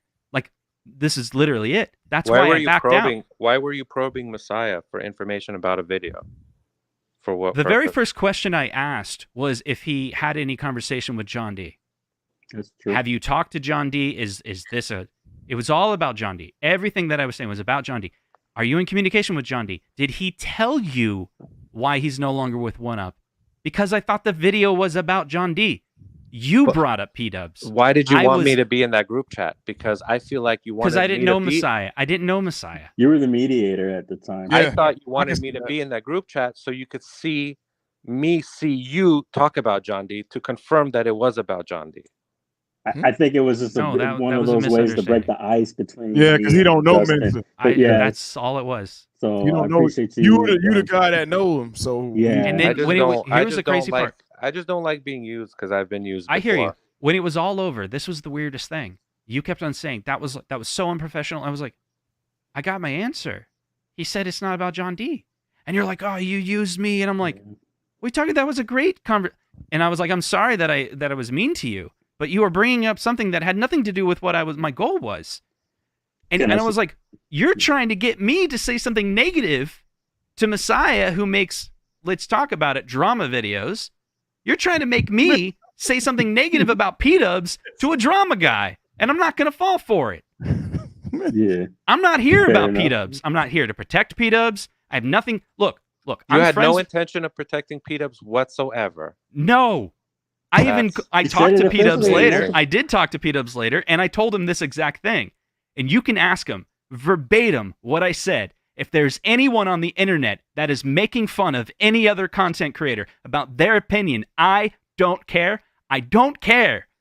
Yeah. Rexer can make videos 24/7 about me. Do you think I care? I don't care. That's his opinion. Care. I don't care. About Rexer making videos? I think you do care. No, I don't care. He has the right. You know I've said this a million times. Every content creator has the right to make whatever content they want to make. If it's an opinion about someone else, do it. If it's not my place. If it didn't hurt your feelings, then why did then why did you go on Zodwriter and kind of vent? I didn't say it didn't hurt my feelings. Oh, so I said he has the right. He has the right to make whatever content. I'm not going to stop him. I'm not going to stop him. Justin, I'm not going to make videos to say stop talking about me. Justin, how can you say you don't care when it hurts your feelings? See, this is the miscommunication. I'm not. Okay, fine. I care, but I'm not gatekeeping Rexer. I'm not saying stop making content about me, because I believe every content creator has the ability to talk whatever they want to talk about. If Messiah wants to make a hate video on P-Dubs, he has that right. Fine, and that's exactly what I told P-Dubs. Don't say you don't care when you do care. Fine. Semantics. Okay, guys. Okay, fine. Guys. It bugs me from time to time when people make content about me, but I also know how to move on. And I also know that I can't do anything about it. Then why couldn't you be honest then? This is not me being dishonest. You're not getting anywhere, because what's happening right now, I see what's happening. I don't know what's happening. I just wanted to be honest, and he says, I don't care, but then all of a sudden he does care. So it's how do we fix this, like Prince Malcolm said? How do we move forward? You're being led on, Justin. No, I'm trying to fix it, but it would be nice if he was honest, that's all. If you care, you care. If you don't, so you let me don't. tell you what my don't say you don't care, then all of a sudden you do care. It's like honesty. Cool. Just be honest. Okay. So you know what I mean? What I saw was so Zohar introduced me to Justin. Everything happened. Justin Pro, blah blah blah blah. So I'm of course going, well, yeah, Justin's P-Dubs guy. You know, why is it coming at me? Da da da. So while I'm looking at the chats, I see the mentioning of, well, you know, why are you concerned about P-Dubs, this and that? Right. That crap that you guys already spoke on. So my lines are blurring. I'm actually literally reading it as Justin's is saying these words, and I'm taking it, you know, that Justin is saying exactly what Zohar was actually saying. So when I confronted Justin about it, I'm like, hey, you said X, Y, Z. And Justin's like, no, I didn't. And I go back to the chat, and I'm only reading Justin's words. I'm skipping over Zohar. I'm like, shit, he ain't say none of that. Then I read back on Zohar's words, and he's mentioning everything that Justin's saying about being manipulated and P-Dubs and da-da-da. Now, I don't think once Justin brought up P-Dubs. So I reach back to Zohar and go, hey, man, I think you need to reread the chat and who was actually bringing up what in the chat. There's definitely a miscommunication. When I was talking to you about talking to Messiah, you had the assumption that it was to talk to Messiah about P-Dubs because you knew what the thumbnail was about. I didn't. And in order not to slight Zohar, I made sure to go, look, I agree. I thought Justin was rude to you at the time, rude. Regardless of whatever. I have your back, as I do, because Zohar hasn't slighted me. So yeah, I have his back. So if Justin did something shady at the time, yeah, I'm gonna have his freaking back. I'm not here to slight anybody or cause anybody. I just want honesty. It'll be nice to have some honesty. That's all. But the thing is, when you were bringing up the P-Dub stuff, it was never brought up in the chat. So I actually don't know where that was coming from. So because you guys had issues that I didn't even know about, being brought up into the chat, and then that made it like it was. Actually, no, we didn't have any issues until we didn't have any issues at all until I realized later that he was in there to protect P-Dubs, not John. He used me for that. See, you're just making stuff up. So how do we move forward, guys? But let's. How do we move forward? I just want to move forward. Yeah. How do we do that? Move forward. How do we make things right between all of us? I'm good. I'm good with you guys. All right, man. Yeah, that's it. You good with me? Okay. I don't trust you. All right, that's fair. It's fine. All right. Well, hopefully there'll I be a mean, time how do you again. want me to trust you if I say, "Do you care about Rexer?" He's like, "I don't care." Okay, Then let's you're talk like, about it for a "Okay, second. I do care." Let's talk about it. Okay, let's talk about it. I asked you if you care about Rexer. You said you don't care. I think he cares if his feelings are hurt, but what he's trying to say is that he respects people's freedoms. There you go. That's exactly what I'm saying. Okay, I have no idea what that means. I use simple terms. Very. That means. Okay, I'll explain it. Let's break it down. The words that I chose to use was "I don't care." Right. The elaboration of that, of what I'm meaning is while it may hurt my feelings when someone says something negative about me, anyone would get their feelings hurt when someone's negative about you. Right. It's not my place to tell them that they shouldn't make that content. That wasn't my question, though. Oh, shit. What was your question? My question was, do you care that Rexer does whatever he does? And you kept emphatically, I don't care, I don't care, I don't care. I don't care. Then I reminded you that you were on side. He was wrong in how he articulated it to you. We've already addressed that. Just talking You've semantics. got your answer. It's just guys are talking semantics, and I just want honesty. But you got your answer. Okay, I got my answer. Let me ask you this: if Rexer made 20 videos where in the 20 videos he mentions your name, Zohar, and a list of other content creators, and then says a series of negative things that is a sum of all of the negative attributes that all of them has, then contributes them to every single individual that's in that group. So basically, you get to bear the burden of every negative thing about 20 content creators is attributed to you. Would your feelings been hurt? Sure, my feelings get hurt. Yeah. But there's nothing I'm going to do about it. I don't care. Like I went to do it again, to say it again. I don't care, meaning it's not going to make a difference if I care or not. I'm going to live my life.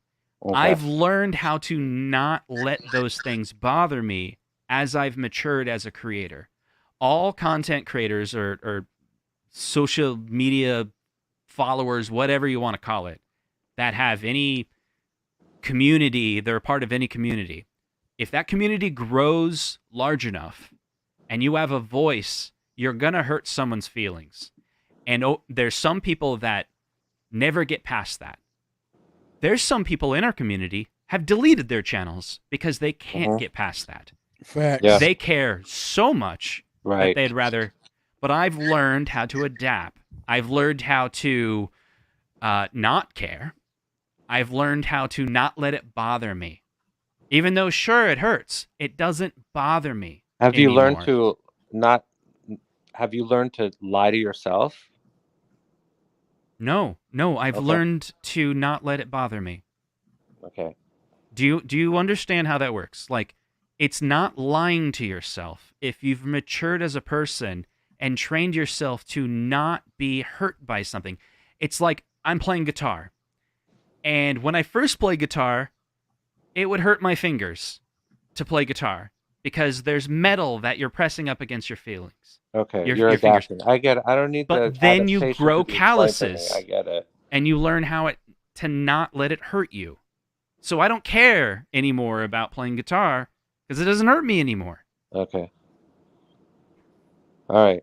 And I think everyone should have that attitude. I think it's a mature attitude to have. Okay. So... on that note, I mean, I think it's fair to say that we got the facts out about how the conversation. Well, you guys wanted me on, so I don't know what to say. Yeah. Well, we wanted you on because it's your right to get the facts. You spoke. Yeah. I think you got out what you had to say. Justin got out what he had to say. I hope we all could come together again. Yep. And Console, that I got your back. Yeah, real bullshit. By the way, Dodgers suck, Dom. Hey. Hey, you need to get off this show with that. I'm just kidding. How about to say? I don't even watch baseball. And, I'm about to say you in LA. I'm sorry your feelings were hurt with whatever happened, but I hope we can come back to a safe space for everybody. All right. Well. Brother. Hey, and by the way, the entire time I was saying I don't care, I was thinking of Twisted. I don't care. I don't care. Right. I don't Justin care. has Rexer calluses, Right. according to Beacon. That's the truth. That was literally what was going in my I don't brain. believe you, but okay. Why do you think I said that? I said that because a second ago I kept on saying I don't care, No, and I don't almost. believe you. You I don't You want to believe know you. something You know else? why? You know why I don't believe you? Because you didn't do it in the accent. that he does it. Listen. Hold on. I don't care. Mensa, I'm gonna do Now the you're Mensa doing finger. it. See, now you're I'm doing gonna do the it. Mensa I don't finger. care. This is how you I do don't Mensa. believe you. I'm gonna do I the don't finger. care. I'm gonna do the Mensa finger. Listen, believe you. Be calm. Can you set up an arcade night at 82 downtown LA? Let's get KFB out because I think that's what he needs. So let's get I him need out. more than that. I need more than that. Well, we gonna take. Listen, hey, calm. Set it up, please. Drinks on Justin. Win. I need Shoot, like anytime. 30, 36, 24, 48. That's what I need. We can. Oh, never mind. Hey, set it up. We gonna go to the 82, and make sure we give time for Console to get out here. He an hour. Well, what you say, Con? You need to get the back Star Wars land and drink. Oh, he said y'all need to go back to Disney.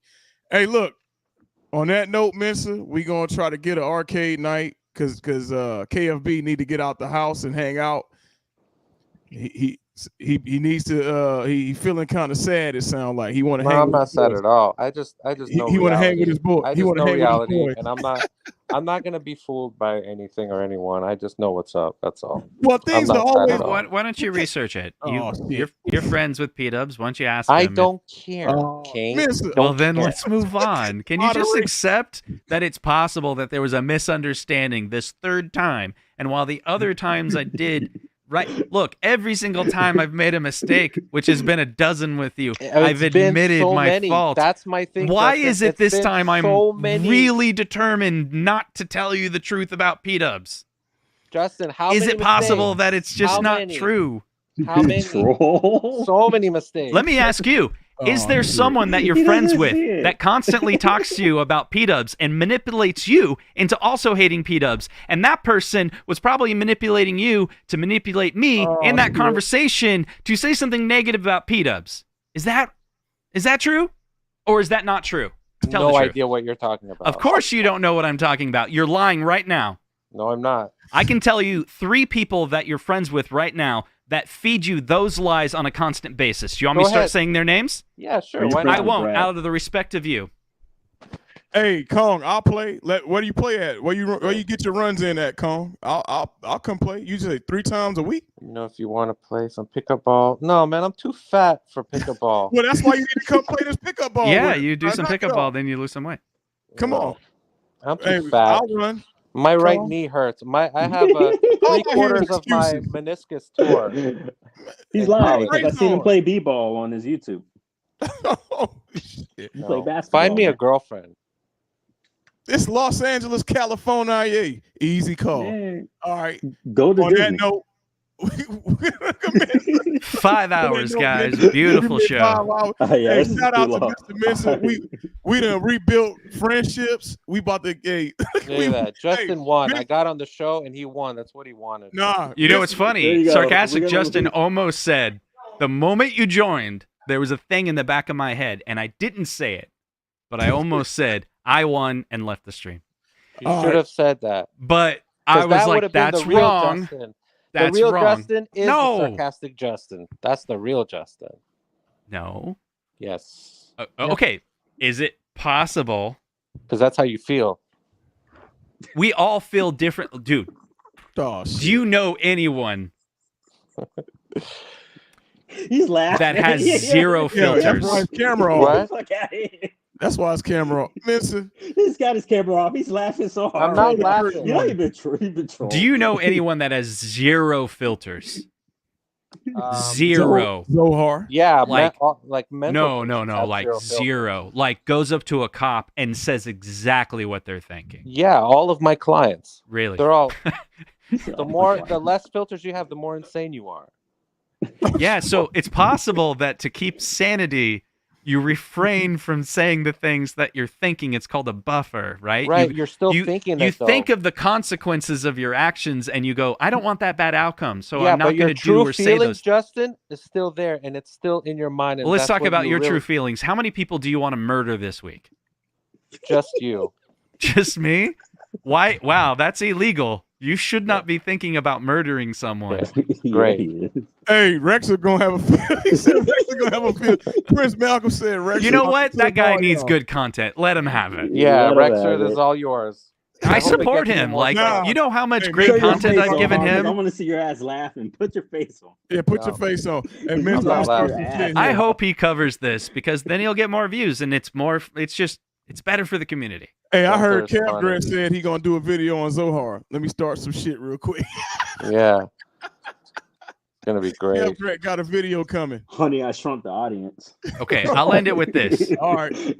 You No, I don't want to end it. Let's just keep talking. Let's do 6 No, hours. we're gonna end it on Justice No, because I gotta go to bed. Here's a fact here. Zohar. Hey, we in California, man. As soon as he's done, what? We in California. There's a lot of things I don't care about, but I care about you. But I care about you. It's not true. All right. On that note, why would I be fighting so hard right now? Because you want to win. You're a very competitive person. No.